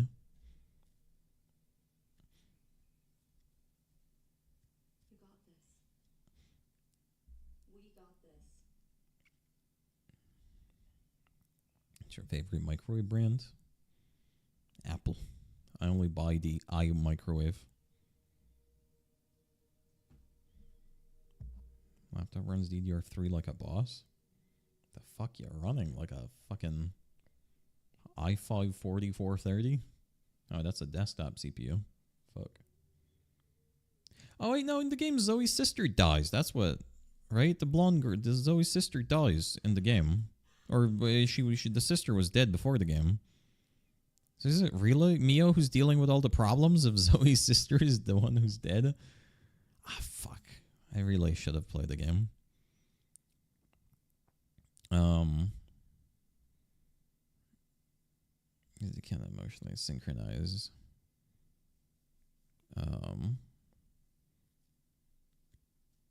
Wait. And Mio's dad is dead?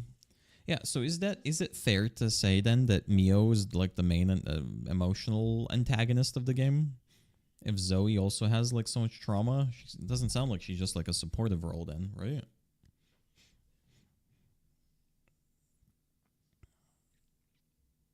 I've never analyzed a product so much that I've never played and probably will never play. Is it a psychological game? Yes and no. Seemingly, it's like a co-op game that's fun, but like if you read between the lines, it's a psychological game. LEDs.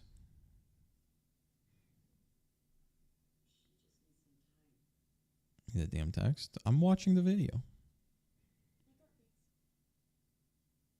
Most games I know are pick up stick than hit thick stick. Bay's dead? I lied. It's DDR4 Intel Core 7600U. Oh. Nice. It's an older laptop. Is that her dead sister?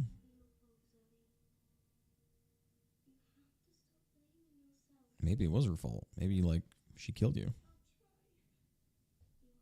It makes it smooth.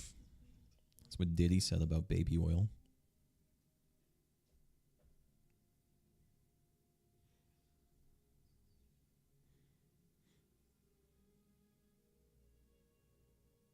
She drowned?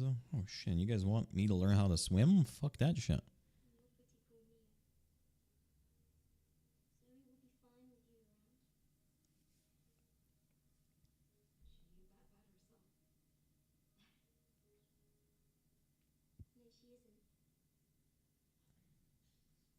So basically, what we learn here is that Zoe is coping through losing her sister by finding her sister in Mio.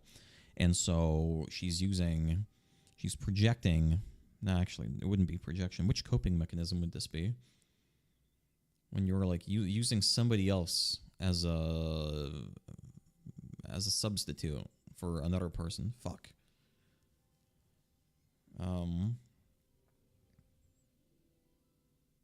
I feel like it would be the one that starts with M. I can't remember. Okay. Okay, which text am I supposed to read? Why Zoe's like that? Zoe's problems come from opposite emotional environment, not chaos, but pressure and responsibility. She grew up needing to stay in control. Zoe learned early that if she didn't stay calm, organized, and responsible, things would fall apart. She became the stable one, not the smart one. Isn't she like the funny one that's like the opposite of calm? She seems like she's the one who's all over the place, right?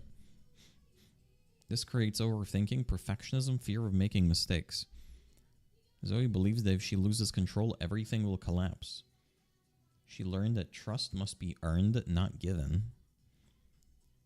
Zoe wasn't betrayed. She was disappointed. People promised things and didn't follow through. I feel like this ignores the fact her sister fucking died. She built a belief, I can only rely on myself. This becomes difficult trusting others. Hesitation to let people help. Analyzing everything before acting. She protects herself by staying cautious. She learned to suppress her emotions to keep peace. Zoe grows up in an environment where being emotional caused problems, not chaos, but conflict, guilt, and pressure. I feel like we're describing Mio here, bro. From everything I've learned about the game so far, it feels like we're describing Mio and not Zoe here. Stay calm, quiet, rational. Her emotions doesn't disappear. She just learned to bury them. Okay, I am so confused. I'm more confused now than I was before. Let's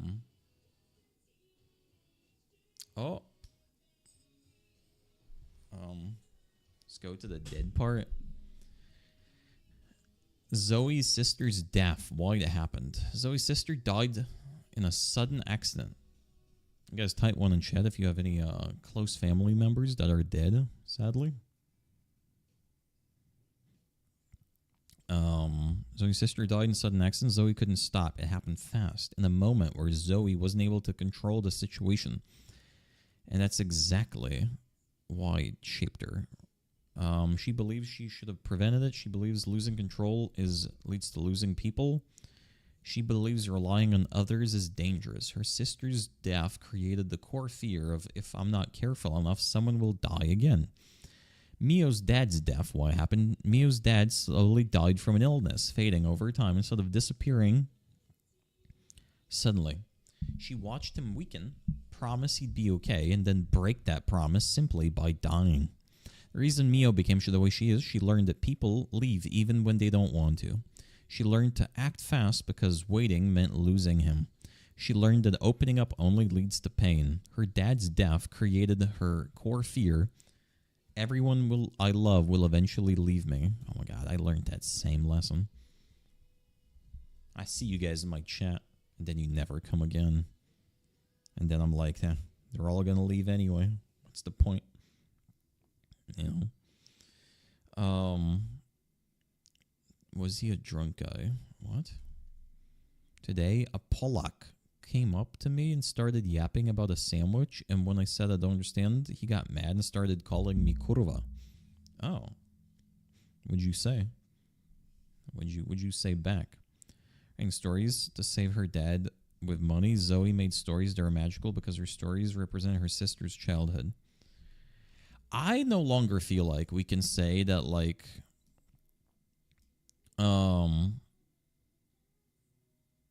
Mio was the emotional catalyst of the game. I don't know. I feel like I can no longer ask this question. I feel like both of them are, like, pretty. When ChatGPT said that, like, Mio was the one why all the rifts and shit was happening, I feel like playing the game Zoe's an afterthought. Okay.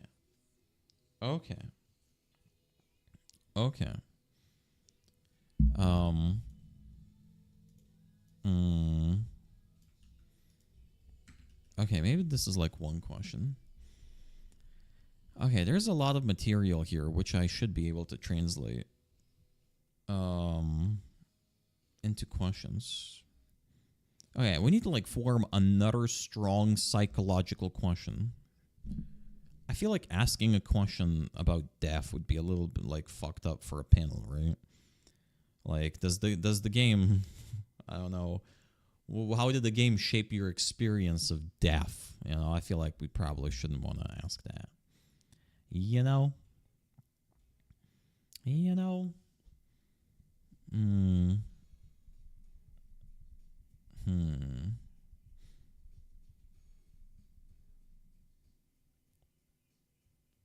I want to ask something like, what did they... I want to ask a question like, did they feel like a game is like one big? I'm just gonna write stuff out and could you pick a less complicated game? I didn't pick the games. They DM'd me and they said, yo, you're doing these panels.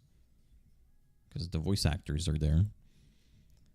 So they just DM'd me and they were like, yo, you're doing this on Saturday at fucking 2 p.m. Do you think this whole game is almost like a guidebook for the people playing how to maneuver relationships and would lead I'm just writing shit, I'm gonna make it make sense later. Lead people to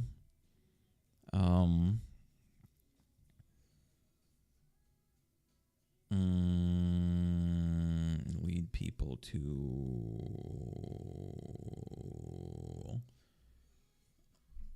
almost having a safe space to discuss their own problems while seeing the characters deal with it on screen. That's too long of a question. Oh fuck. Okay. That's just for like a general psychological sense. The game offers a healthy perspective of grief. Do you think the game taught people how to deal with death in a good way?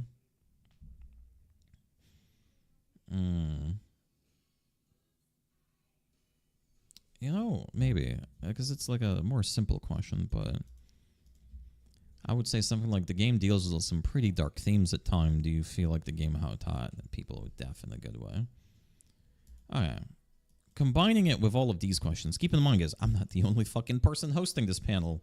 I'm only picking 50% of the questions, I presume.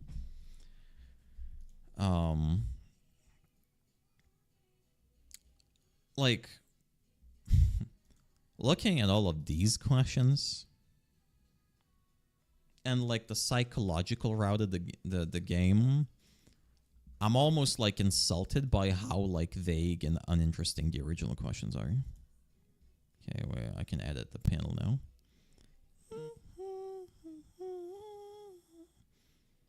You would either go where beat you up. That's the drunks.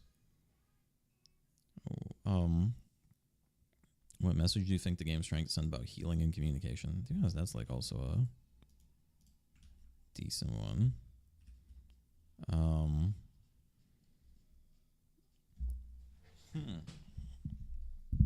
Okay, wait.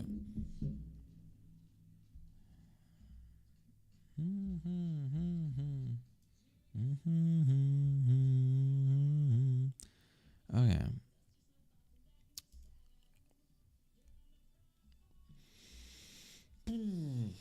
Okay, wait. Meowrids, on the surface, they seem like opposites. What would they actually have in common? But what did they actually have in common? What'd you discover? And when did you discover that as actors?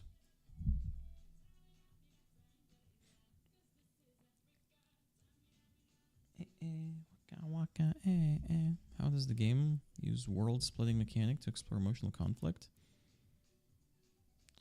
I would be afraid asking that because I don't know what the fuck the world-splitting... Once again, I would need to ask them if they've ever played the game before. For all we know, these ladies, at least one of them has never played a game. It's pretty common for, like, voice actors. You need more Gen Z terms? Like what? Facts, no printer. No cap, Kara. I'm bussing right now. 6-7. This finna be this panel finna be real good.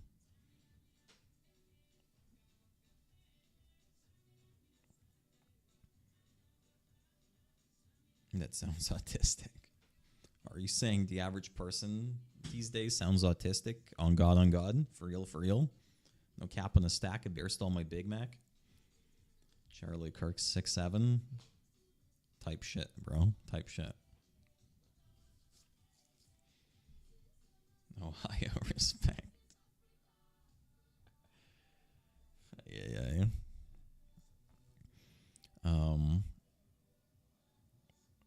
Oh my God. Jesus Christ. Seeing that amount of text gives me fucking anxiety.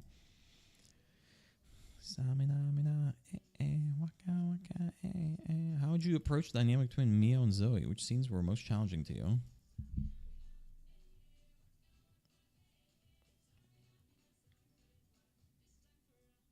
Oh God.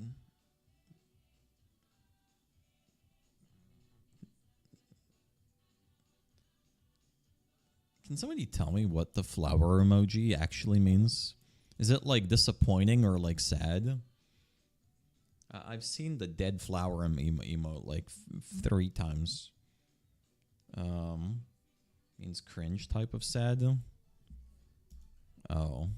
It's like when a girl sees your dick and she's like, sad flower emoji. You know? I don't even know. You are the exact age for this, Sarah, okay?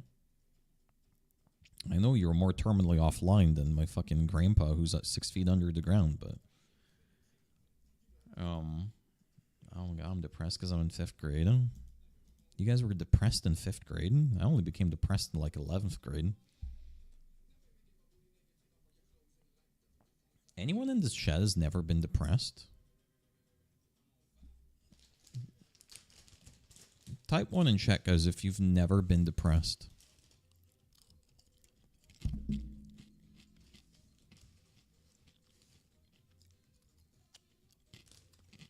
I became depressed in my 20s.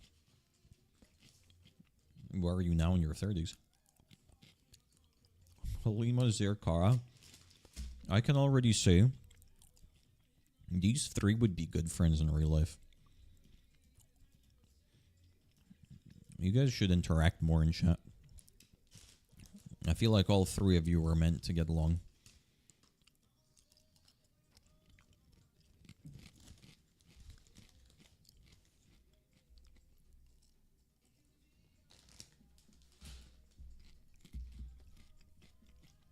Threesome?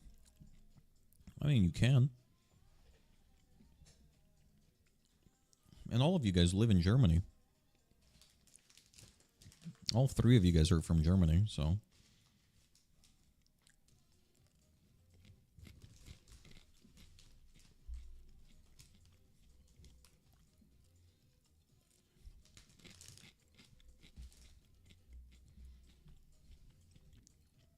Some questions in Discord.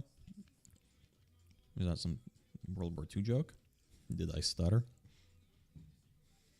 Grew up in the Middle West. Everything around me was so fucked that I don't care anymore. I feel like we need some stories of Kara growing up in Jordan. Kara's the only Middle Eastern viewer. No. We had a few. But Kara's the only Middle Eastern viewer I've ever had, not from a rich Middle Eastern country.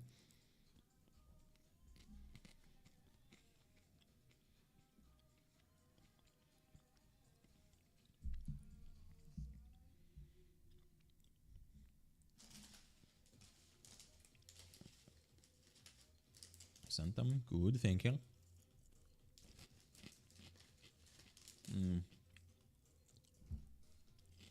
I have to add, I've never been more depressed than the year I was on antidepressants. But is that a bad correlation? Because if you wouldn't have been depressed, you wouldn't have been on antidepressants. What are you munching on? Oven-baked snacks. I had Middle Eastern in elementary school. He was cool. I had a Middle Eastern in elementary school. He was cool. That's so much wrong in that sense. Antidepressants made it worse? No, I understand. But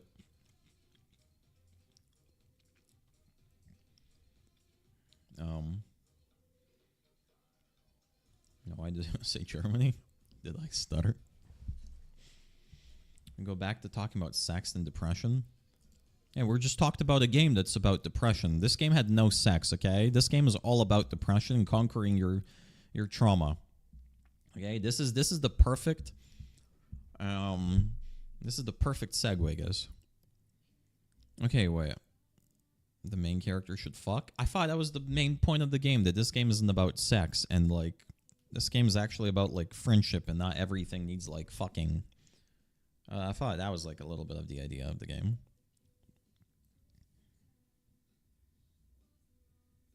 At the end of the game, they read a book called Split Fiction. Oh my god, it's like at the Lord of the Rings. They write Middle Earth something at the end, or a story here and back again. Frodo's Guide to Getting Bitches or something. You're from Germany as well, Zanny? Only for like 2 years.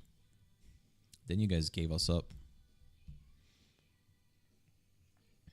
Aren't they sisters? Nope. They're just two different characters. They're like, they kind of like cope as sisters because one of their sisters is dead and the other one's dad is dead.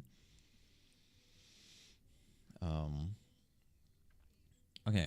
Wait, let's reread the questions because I don't think I like these questions anymore. Mio writes sci-fi, Zoe writes fantasy. On the surface, they seem like opposites. But what did they actually have in common? And when did you first discover that as actors? Okay, that's a question mark. And when did you discover that as actors? I feel like when did you discover that as actors is such a dog shit fucking addition. Also, but I don't really want to edit this text because I'm like supposed to split it with Chestovas. So maybe I shouldn't edit anything. The game forces them to collaborate to survive. Do you think they actually would have become friends in real life if they met outside of all the chaos? Okay, that's a good question. But I'll find some fanfics on this. Rule 34 probably goes hard. I wanted to ask if they scissor, but you said she wanted the sister to replace the void in her death created, and you threw the vibe off. Hey, I think you're throwing the vibe off.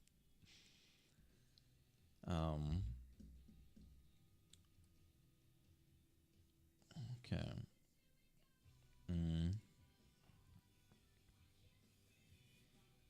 Text Chestovas. I mean, I already sent him an email, and he's like, I feel like texting him on top of sending the email. I'll text him if he doesn't respond by today. If tomorrow in the morning I wake up and he still hasn't messaged me, I'll send him a DM. I know that he's doing like a big fucking game show with LT Republic in Comic-Con, so I think this panel is probably the least of his worries. Living alone means I can open Rule 34 without locking my door. Adulthood is amazing. True, but I'll throw it right back at you. If you're an adult and you're still watching Rule 34, then what the fuck are you doing?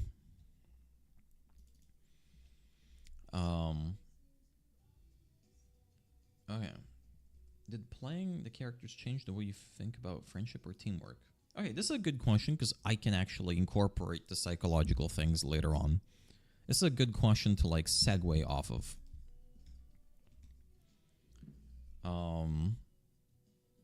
Okay, this is the question right here. Tell me no, don't use the sites. You know, you are making that sound pretty bad.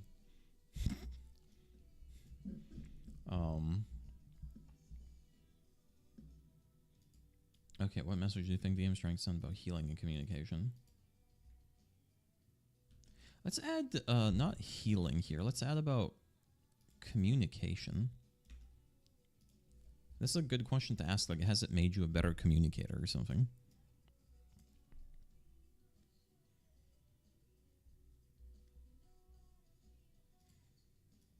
Let's make these into numbers again.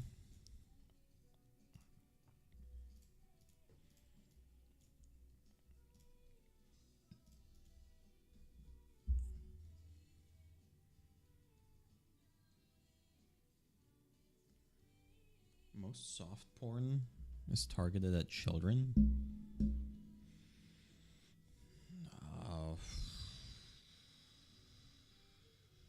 I don't even know how you'd answer that one. Is it?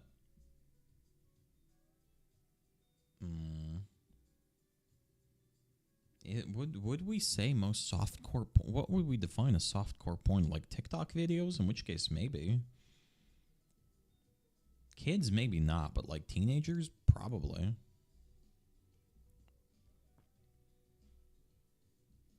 Newsflash: hentai is problematic. Is hentai problematic? Wait, I feel like we're losing. I'm losing. What's happening here? Would we say hentai is problematic? Yes, very. Wait, why? Why is hentai problematic?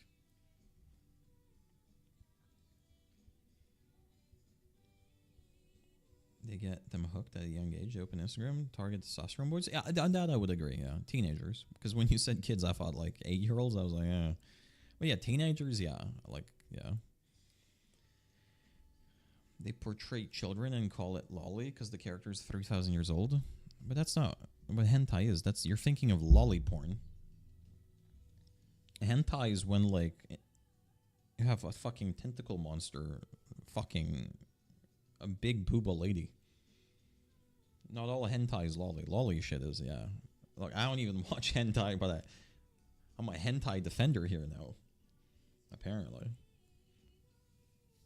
Any hentai fans in chat, guys? This commonly features very young age characters. Maybe I've not watched enough hentai in my life. I will say I don't have a lot of experience with hentai, but to the best of my imagination and experience, it's just like anime porn. And then there's like some of it which is like worse than others.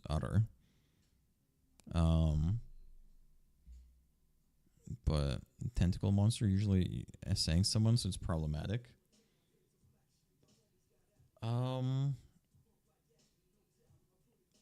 I guess there's definitely videos like that, yeah. I think we derailed from the game. Oh, we're definitely derailing right now. I don't even know how people seriously get off the hentai. I always thought it was just a meme. I would agree, but there's a lot of like terminally weeaboo people.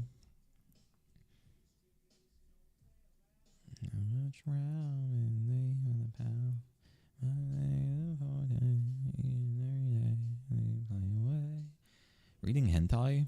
Is reading hentai the same? Because I read gay shit? Not gonna lie. Wait, can people explain the trend to me of like girls loving like gay men porn? What is that about? Actually, I guess it's like men jerking off to lesbian porn. Actually, never mind. I just answered my own question. Don't explain it to me. Never mind. Yeah, never mind. Well, do you watch lesbian porn? I don't watch that much porn, but lesbian porn was never that high on the list. I'm gonna be honest, it was always just gay porn. Wait a minute. If you're reading stuff that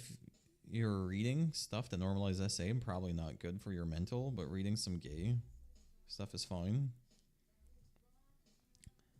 Look, you guys should consume whatever the fuck you want as long as it's within boundaries, okay?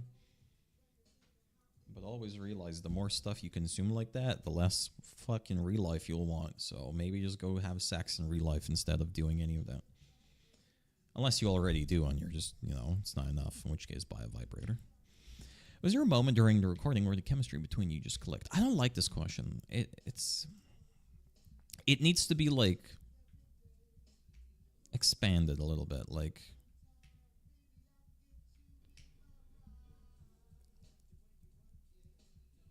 here's the one as I sound. Well, no, I need to make these work first. Those are good and all. I'll get to them, but we need to fix the actual questions. Everything you sent is like backup. I need to get these working, or I need to find a way to like add. These could be like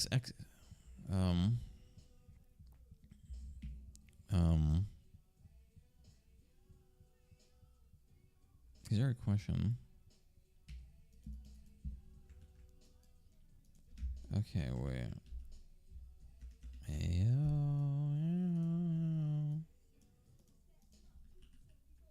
Together. Well, I'll add one of your questions as an extra here. What was your favorite moment to record it together? Because it's when it clicked.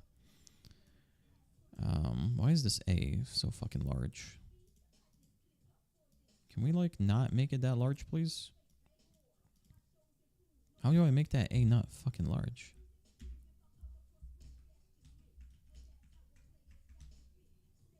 Guys, I always had a question, right? You press tab to, like, make it go on the ranking here a layer down, right? What do you click to make it go up a layer? If I want it to make it a number again, because tab makes it like, what is it, like shift tab? It's shift tab. I just figured it out. I had that question for years, and I just figured, okay, never. Don't talk to me. I figure out all my fucking questions myself, because I'm an independent, strong man. Yeah. People need to hook up more human interaction instead of porn. Sure, yeah. I stand by what I said yesterday. Because I thought a little bit of what I said, ego, at the end of yesterday's stream, where I said, if you, like, a lot of people live their life waiting for the one, or they're like, well, you just haven't met the one, you know? You just like, it's like you've not met the one, right? You need to wait for the person that's meant for you, right? The reality is, if you meet the person meant for you, and you don't have, like, relationship and sexual experience to make it work, it doesn't matter. It's going to fall through anyway, right? It's like preparation meets luck. You need both luck and preparation when you meet, like, right? You need a skill set to make it work, because you could meet your soulmate, you could meet the one, but if you have no, like, relationship and sexual experience, like, it's just going to fall through the cracks. Half of them could have maybe been the one. Maybe the problem was, like, lack of experience there, which is fine, but, right, you need to build it up. I gotta meet 1 to 5, so you know how to make it work with 6. Yeah, I would say so. But, like, I also wouldn't shame people for being like, I'm waiting for my one, right? Like, I would not shame people for not wanting to, like, go, and they were, like, saving themselves, right? Like, whatever works for you, just, like, know the pros and cons. My boyfriend, to whip out his dong, he said his dong is in a CSGO lobby right now. Based.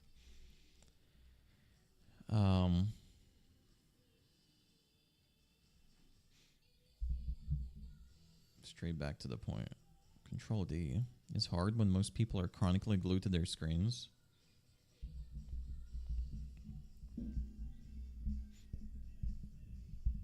I'm trying. I don't give a damn about relationships right now, but I hope it's not gonna catch me up on me later. That's also, like, respectful. You seem to be working a lot on yourself. You're, like, 18. The fucking first girl I had ever talked to in my life was when I was 19. So, you know, it's, like, fine. When you have a chance, you know, take it. But it's the age where you could just fuck it. It doesn't really matter. Now, if you're, like, 25 and you've never talked to a girl before, that might be problematic for your future endeavors. Still not the end of the world, right? I watch a lot of Dr. K, and there are a lot of posts of, like, I'm a 30-year-old virgin, and it's like, should I just end my life? Because they try, and it doesn't work, and it's like, right? At that point, it becomes, like, a little bit sad, because it's like they try, and it fails every time, and, right? Still gonna keep on trying. No.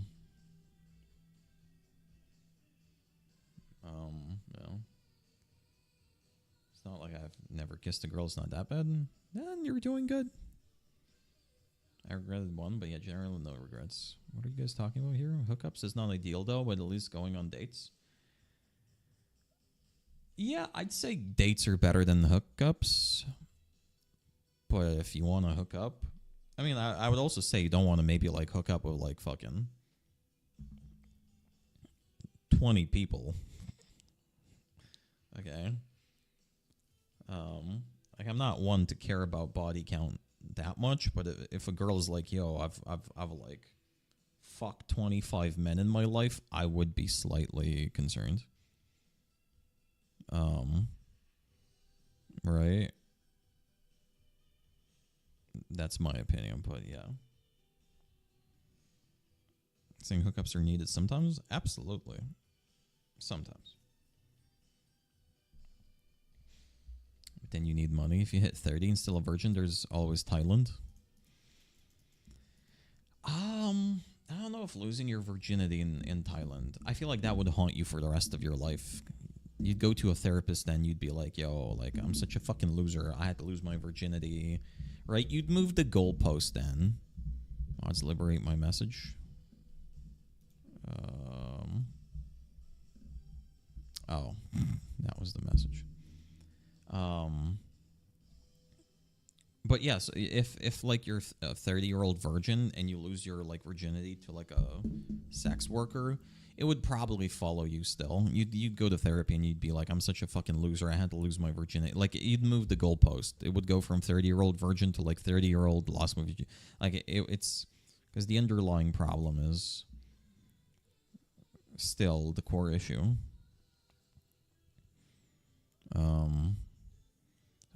Evangelical about sex, you wouldn't know it from the way you were portrayed in entertainment.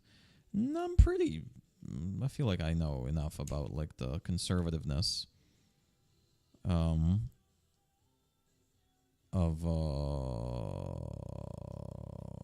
and look, at the same time, if you want to be evangelical in your like personal sex life, slay, not my problem. Mio and Zoe argue a lot, but they also really care about each other. What was the hardest part about balancing the push and pull dynamic? Okay. That's also a good question. I wonder how bad down we need to pay for sex, or the person actually enjoys it. I mean, I don't know. Go to the Netherlands and tell me. No, I'm not. I don't know. Seemingly, the red light district in America is pretty popular, or in the Netherlands is pretty popular. I'm going to make coffee. Netherlands is expensive. Are you saying go to Poland then? I recently learned that the Netherlands is the easiest place to immigrate to as an American. Why? Language-wise or legality-wise? I saw a dude walk out of one of those places. He looked so ashamed. Yeah, because I don't know. Look, I'm only speculating and trying to place myself empathetically onto them, but like, probably depends why you go to like a sex worker. I guess if it's like blind enjoyment, one thing, but if like your life sucks and you go there to like cope, I think it's just you're gonna find new goalposts to like move to. It's like me being like, "Guys, I'll be happy when we reach 50 average viewers." And look, at this point, I probably would, to some degree, because we've been stuck at 40 for my entire fucking life. So it would be the biggest like goalpost ever, but oh my god, I forgot to upload my TikTok. I have a TikTok shitting on Latvia. Aye. I saw a YouTube video about how Germans go to Czech border to get underage sex workers. Jesus Christ. The fuck is happening in Czechia? Legality was to make it real easy. Oh yeah. Have either of you experienced a rivalry in your own careers where you felt compared to another actor or writer?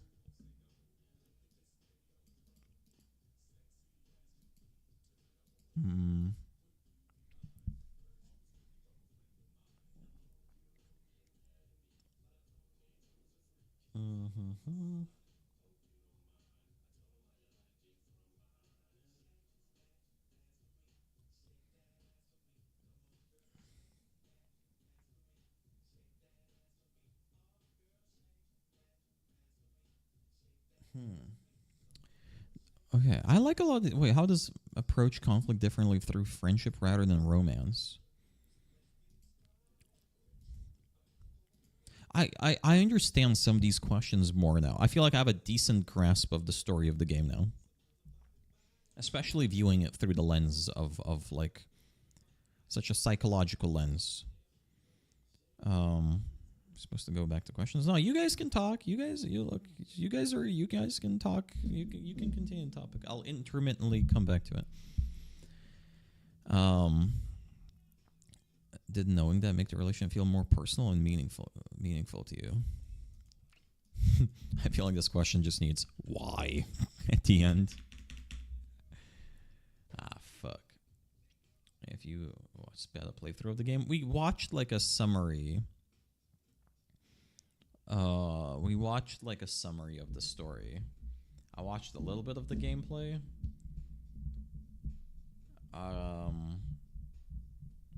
Yeah. I almost feel like I'm kind of done with this panel for now, and I'll come back to it on Friday after my first panel. Because I feel like now I have a pretty good idea of what it is, and now I just need Chestovas to work on the questions with him. Because I have ideas for the questions to form. Maybe I could think of... Well, Martini gave me quite a lot of good questions. But now it's more so like... I feel like I'm almost done here. Because now I just focus on the first panel. Then I do it. And in the evening on Friday, I work on this. I'll get in contact with Chestovas hopefully until then. And, yeah.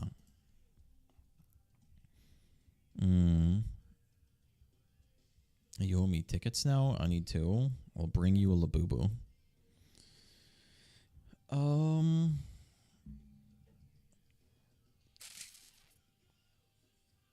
You see, last time I got tickets. Actually, I'm legally not allowed to say that. Never mind. Breaking Benjamin is insane. It's a Halo song.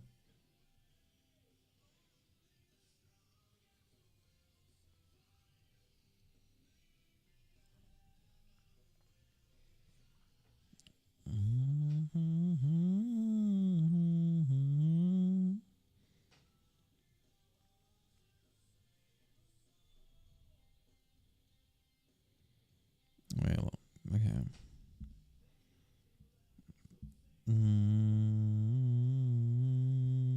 Okay, reply.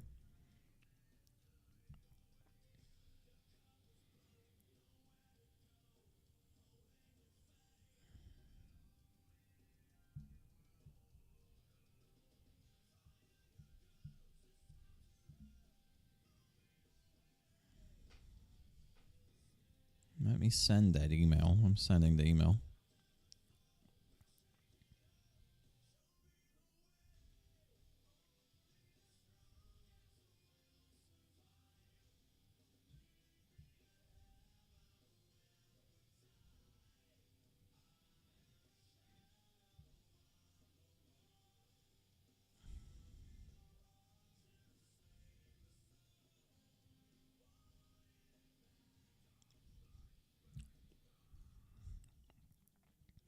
You know what I feel awkward doing every time? Writing like the bottom part of an email where it's like, all the best, Xanos. Do people do it manually every time? I feel very awkward. Can you also ask questions about RD1, at least to Davis? Yeah, I thought about I should ask at least one question about RDR1, because all of these are about RDR2.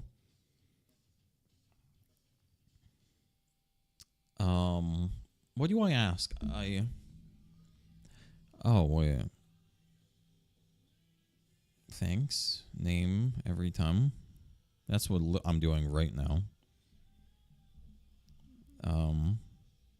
Is there like a way to automate it? Can I get like a template for emails instead of writing it every time?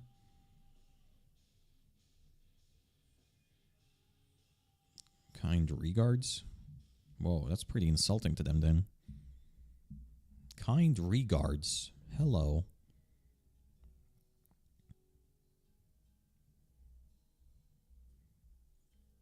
Okay, I sent him an email if they can give me a few free tickets. You can add a signature, like a.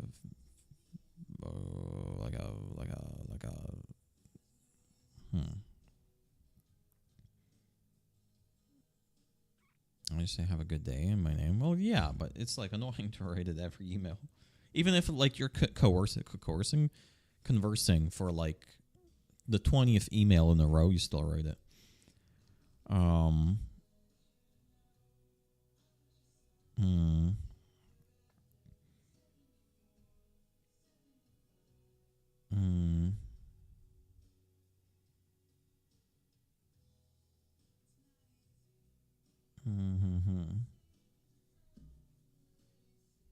Wait, where is it?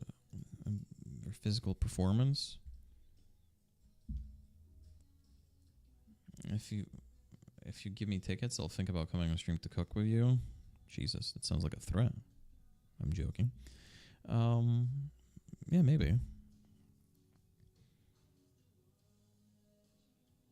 Maybe someday, because I'm gonna be mentally fucked for a while. Greetings, hello there. Hi. What is a good... Where should I insert a RDR1 question? It needs to be one of these like, Benjamin, you're significantly taller than Dutch. The animators had to adjust the heights, including the character's eye lines. How does technical reality affect your physical performance? Technical reality, my fucking ass. I have practica for next month. Well, I have exams for the next month, so... You know... I have exams for the next month, so it's the perfect time to not do it. We can do it in, like, June or July. Sorry, yeah, the end of July or something. Though, might fuck off to... Konas for August or something. I have one exam left, Sag.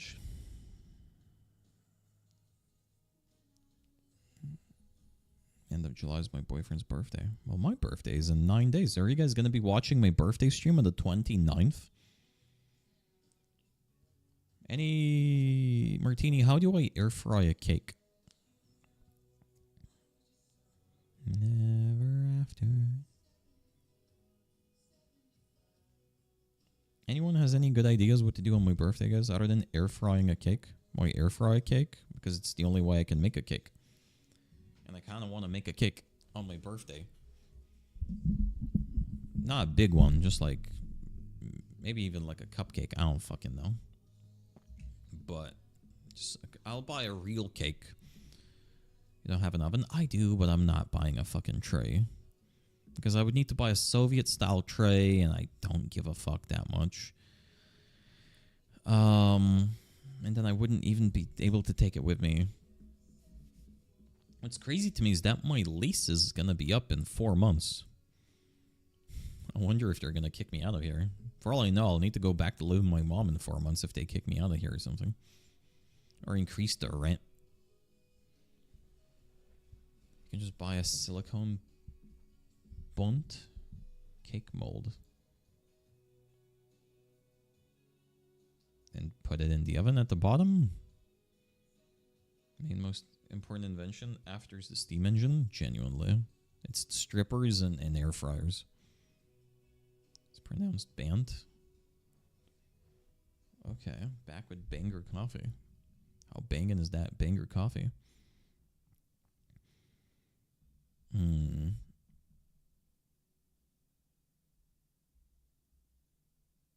Bro, read last message. It's like $1. Just buy a disposable aluminium tray.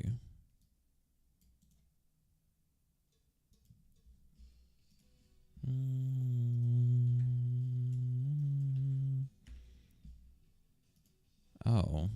But What, would I put it at the bottom of the oven? The heat goes up, right? Wouldn't, if you put stuff at the bottom of the oven, like literally, bottom of it.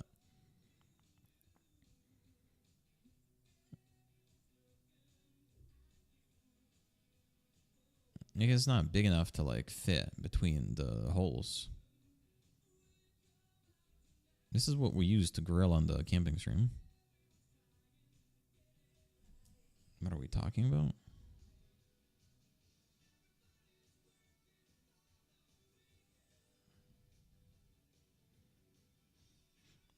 Oh, God.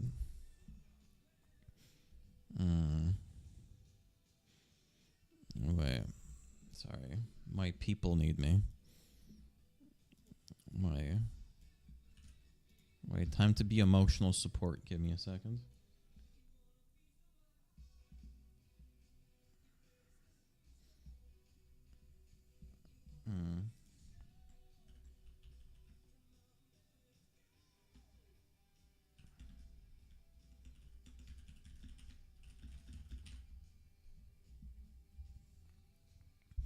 Wait 1 second. You guys find me a tray that works. And I'll be an emotional support pillow. For a second.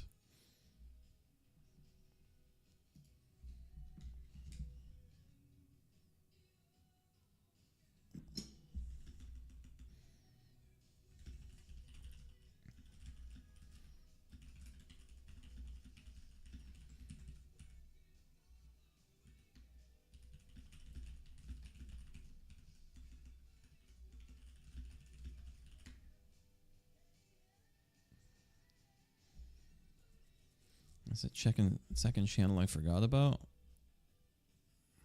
Is the first one my main channel?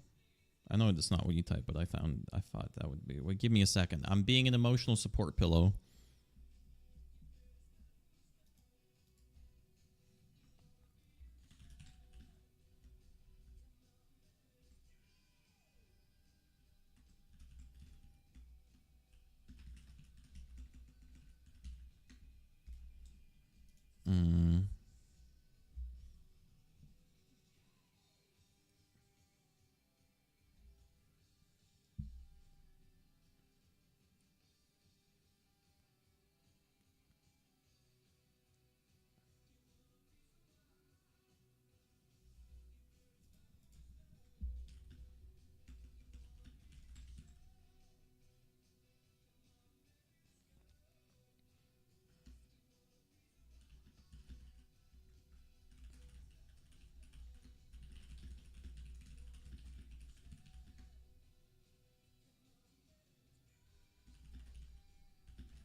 Okay, I'm not fully back yet.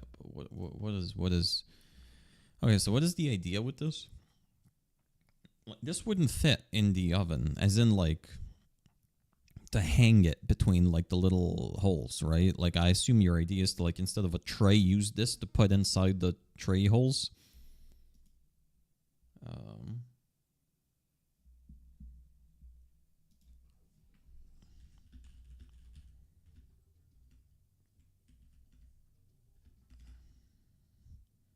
Tray holes, yeah, like a-holes, but it's tray holes.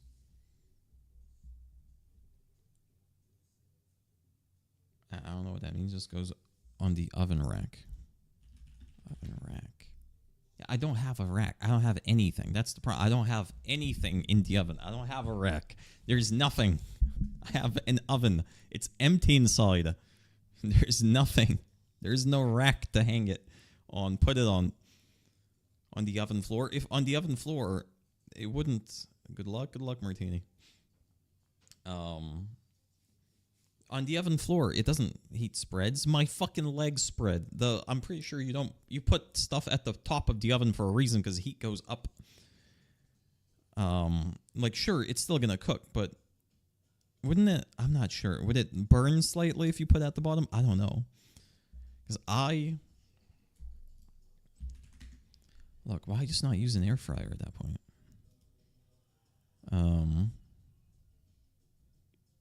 Wait, when I Google an oven, why does it give me these like small shit ass mobile ovens? Why does it not give me like a normal oven? Yeah, like this? I'm not always confused. You can only hang stuff in your oven? You can only hang stuff in your oven? No, okay. Look, this is an oven, right? Right? These are the little like holes here, or like things you would put stuff like the rack on, right? Instead, there's nothing here. So if I get that disposable thing, I can only put it here at the very bottom of the oven, on the floor of the oven. I have no rack, no tray to put on mounted anywhere. So this material can literally tolerate fire. No, yeah, I'm not saying it's gonna burn. I'm saying it's probably not gonna cook like 90%. It's only gonna cook 90% well. Like, yeah, it would work. I'm not arguing that point. I'm just saying there's probably a reason why you like put it at the top. Why the fuck do you not have those wire racks in the oven? Because somebody stole them. I don't know. I don't know where the fuck they went. Somebody stole them in this apartment, okay? Somebody raided the oven. It's gone. I don't know where the fuck it went. Tell your landlord? I feel like 9 months into renting, I don't care that much. There was supposed to be like a guy who should come in and fix like the doors in the foyer.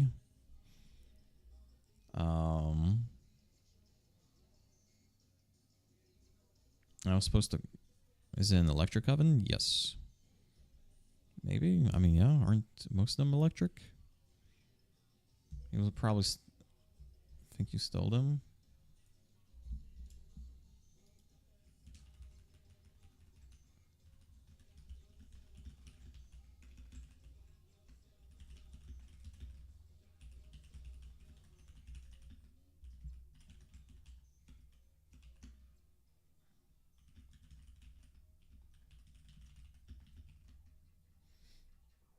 Okay. There's gas ovens. Oh yeah, Hitler had a few.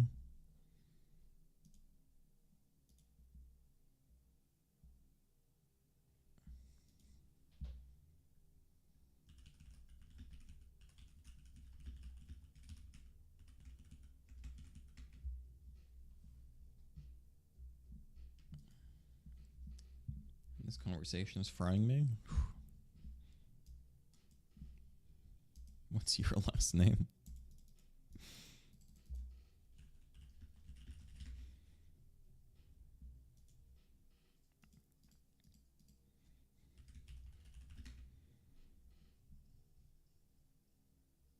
It's Irish? Ah.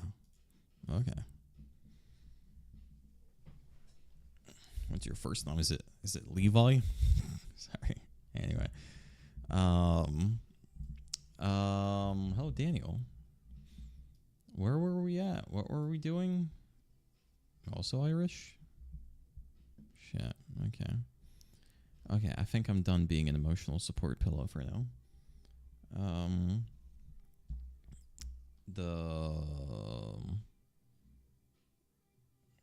The one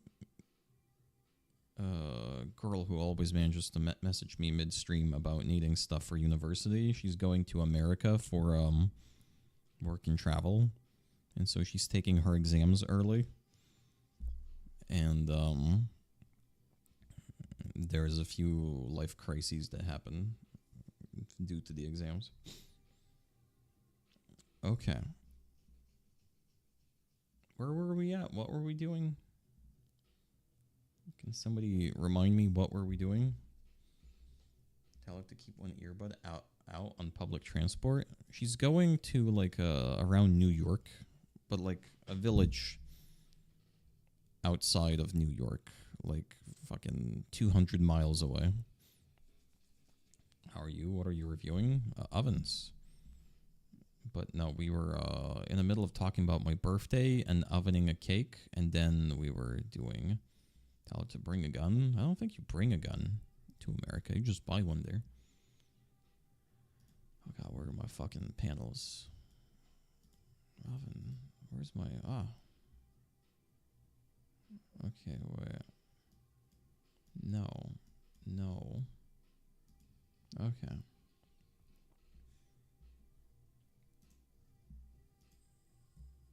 They have this in Lidl for probably €2.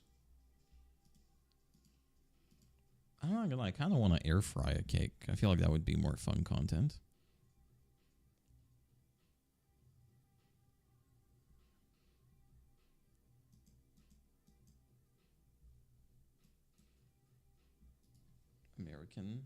American with those guns. Yeah, boy.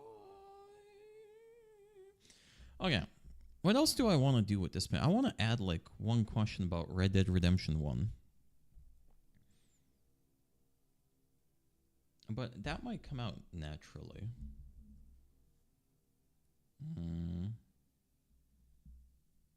Went to festival where everyone had guns. Jesus Christ, don't fucking remind me. Bro apparently bro participated on October 7th. When you say air frying a cake, it sounds like you're going to buy a cake and then shove it in an air fryer. That's also not a bad idea. Are there like pre-made cakes I could buy that, but they're like not, like they still need to be ovened? It was a food festival? Why do you need guns at a food festival?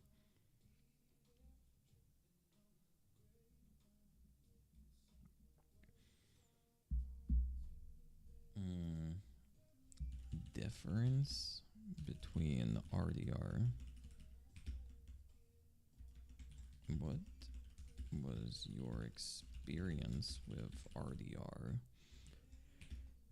compared to RDR 1? Everyone has one. I wonder if there were more fucking forks and spoons in America or guns.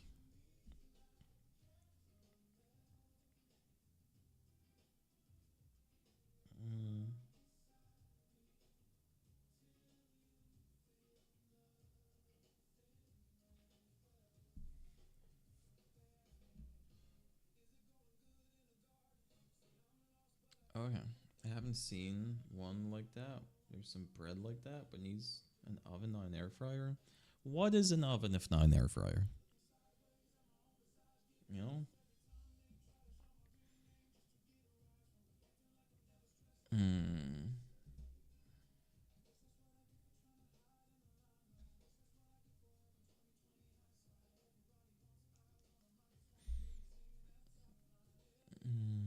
Dutch and Mike have incredibly recognizable voices, rhythms, and speech patterns.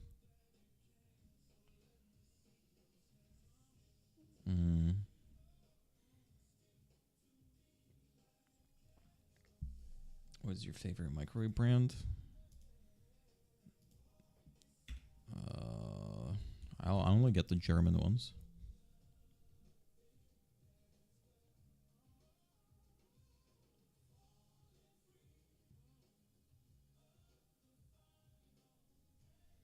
I haven't had a microwave in 5 years. The only thing I get triggered without a microwave is reheating rice and pasta, because you can like fry them both. Like, how do you reheat pasta and rice without frying them? Right? What is a PC if not a GameCube? True. Put in the pan. Put in the pan on the stove with a tiny bit of water. Well, yeah, but other than panning them, is there a way to use the same pot in which you cook the rice or the pasta to reheat it? I mean, I guess you could put water in it, but then it might be like too mushy.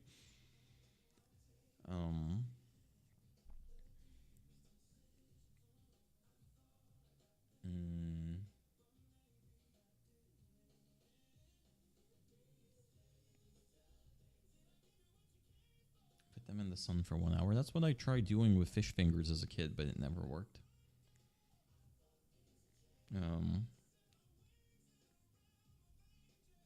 Sun-warmed rice. Hey, you could do it in Australia, probably.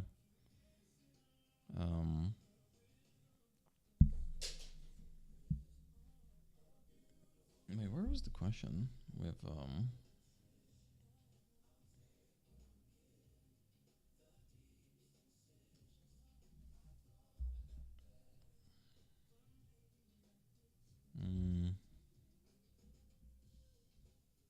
I feel like I should add a question specifically to Peter, because there's one question to Benjamin, one to Peter, and then there's one to Benjamin, but there's not one to Peter.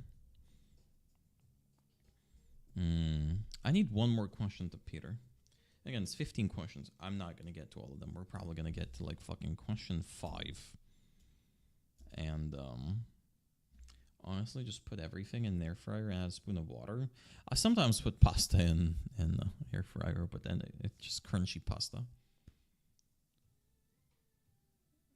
And if they know anything game mystery, what do you mean by that? What you mean there? Well, I need to check if I need my university put in my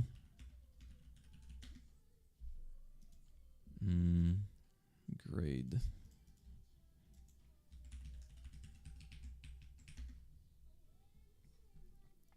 Let's see.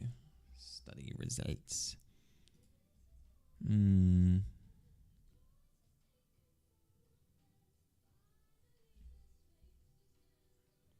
I saw people make pasta chips. They're definitely pasta chips. They're definitely pasta chips. You guys remember that presentation? That I just lost my shit and I started laughing? I got an 8 for it. I did the worst presentation of my life, where I just couldn't stop laughing, and I got an 8. Our anniversary plans this weekend? Nope. I didn't even know it was your anniversary this weekend. Didn't know any game mystery lore? Oh, yeah. Worst presentation of your life yet. That's true.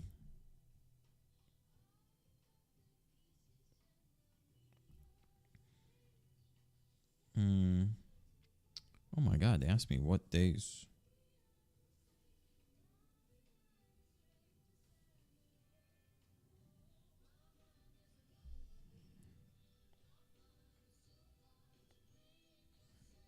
Going to a nice dinner and then a huge outdoor park where they let you drink and drive around golf carts. Like, for shits and giggles?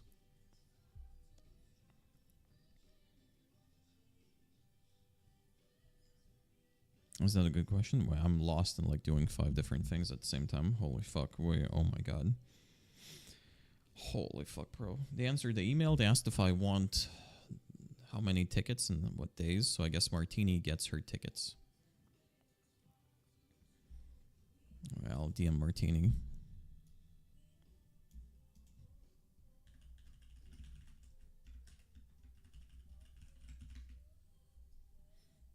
Does anyone want a Comic-Con ticket, guys?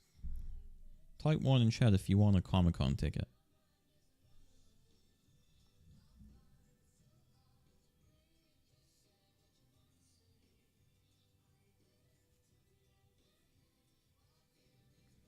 You just drive around, stop at different art installations. That sounds fun. Potentially dangerous if you crash. But I guess, it's a golf cart.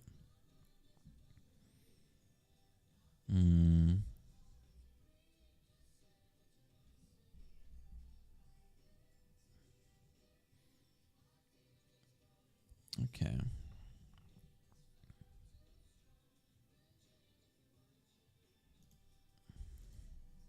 Recording like that and recording like that. I do, but I need to buy a second for my husband. And then can you even buy them? I mean, they asked me how many tickets I want. I wonder if asking for 4 would be too many. I feel like I could ask for 3. But I don't know if I could ask for 4. Probably could. Oh my god, it's all at 10 p.m. Holy fuck, wait, do I need to go to university tomorrow?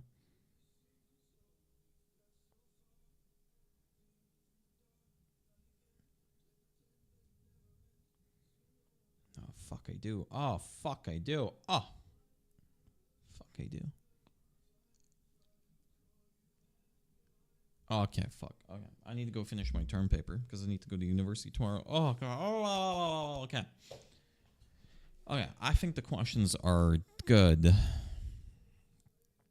I think I'm mediumly happy with the questions for RDR. And then the other one is unclear, but I need Chestalus to finish it, probably. But at least I got general ideas of what I want to do on the panel. If you throw me on both panels now, I probably have less of an abstract view of what the fuck is happening. Okay. I need to go. I have like a few hours before sleep. I need to finish my term paper. I need to submit it today because today is the last day. Okay. Anyone has any last things? Guys, anyone has any last things? Any last thoughts? Any last thoughts? The next stream is going to be on Monday, guys. Okay. No stream Saturday because it's Comic-Con. No stream Sunday because I'm preparing for my exam on fucking Monday, and then on Monday is the stream.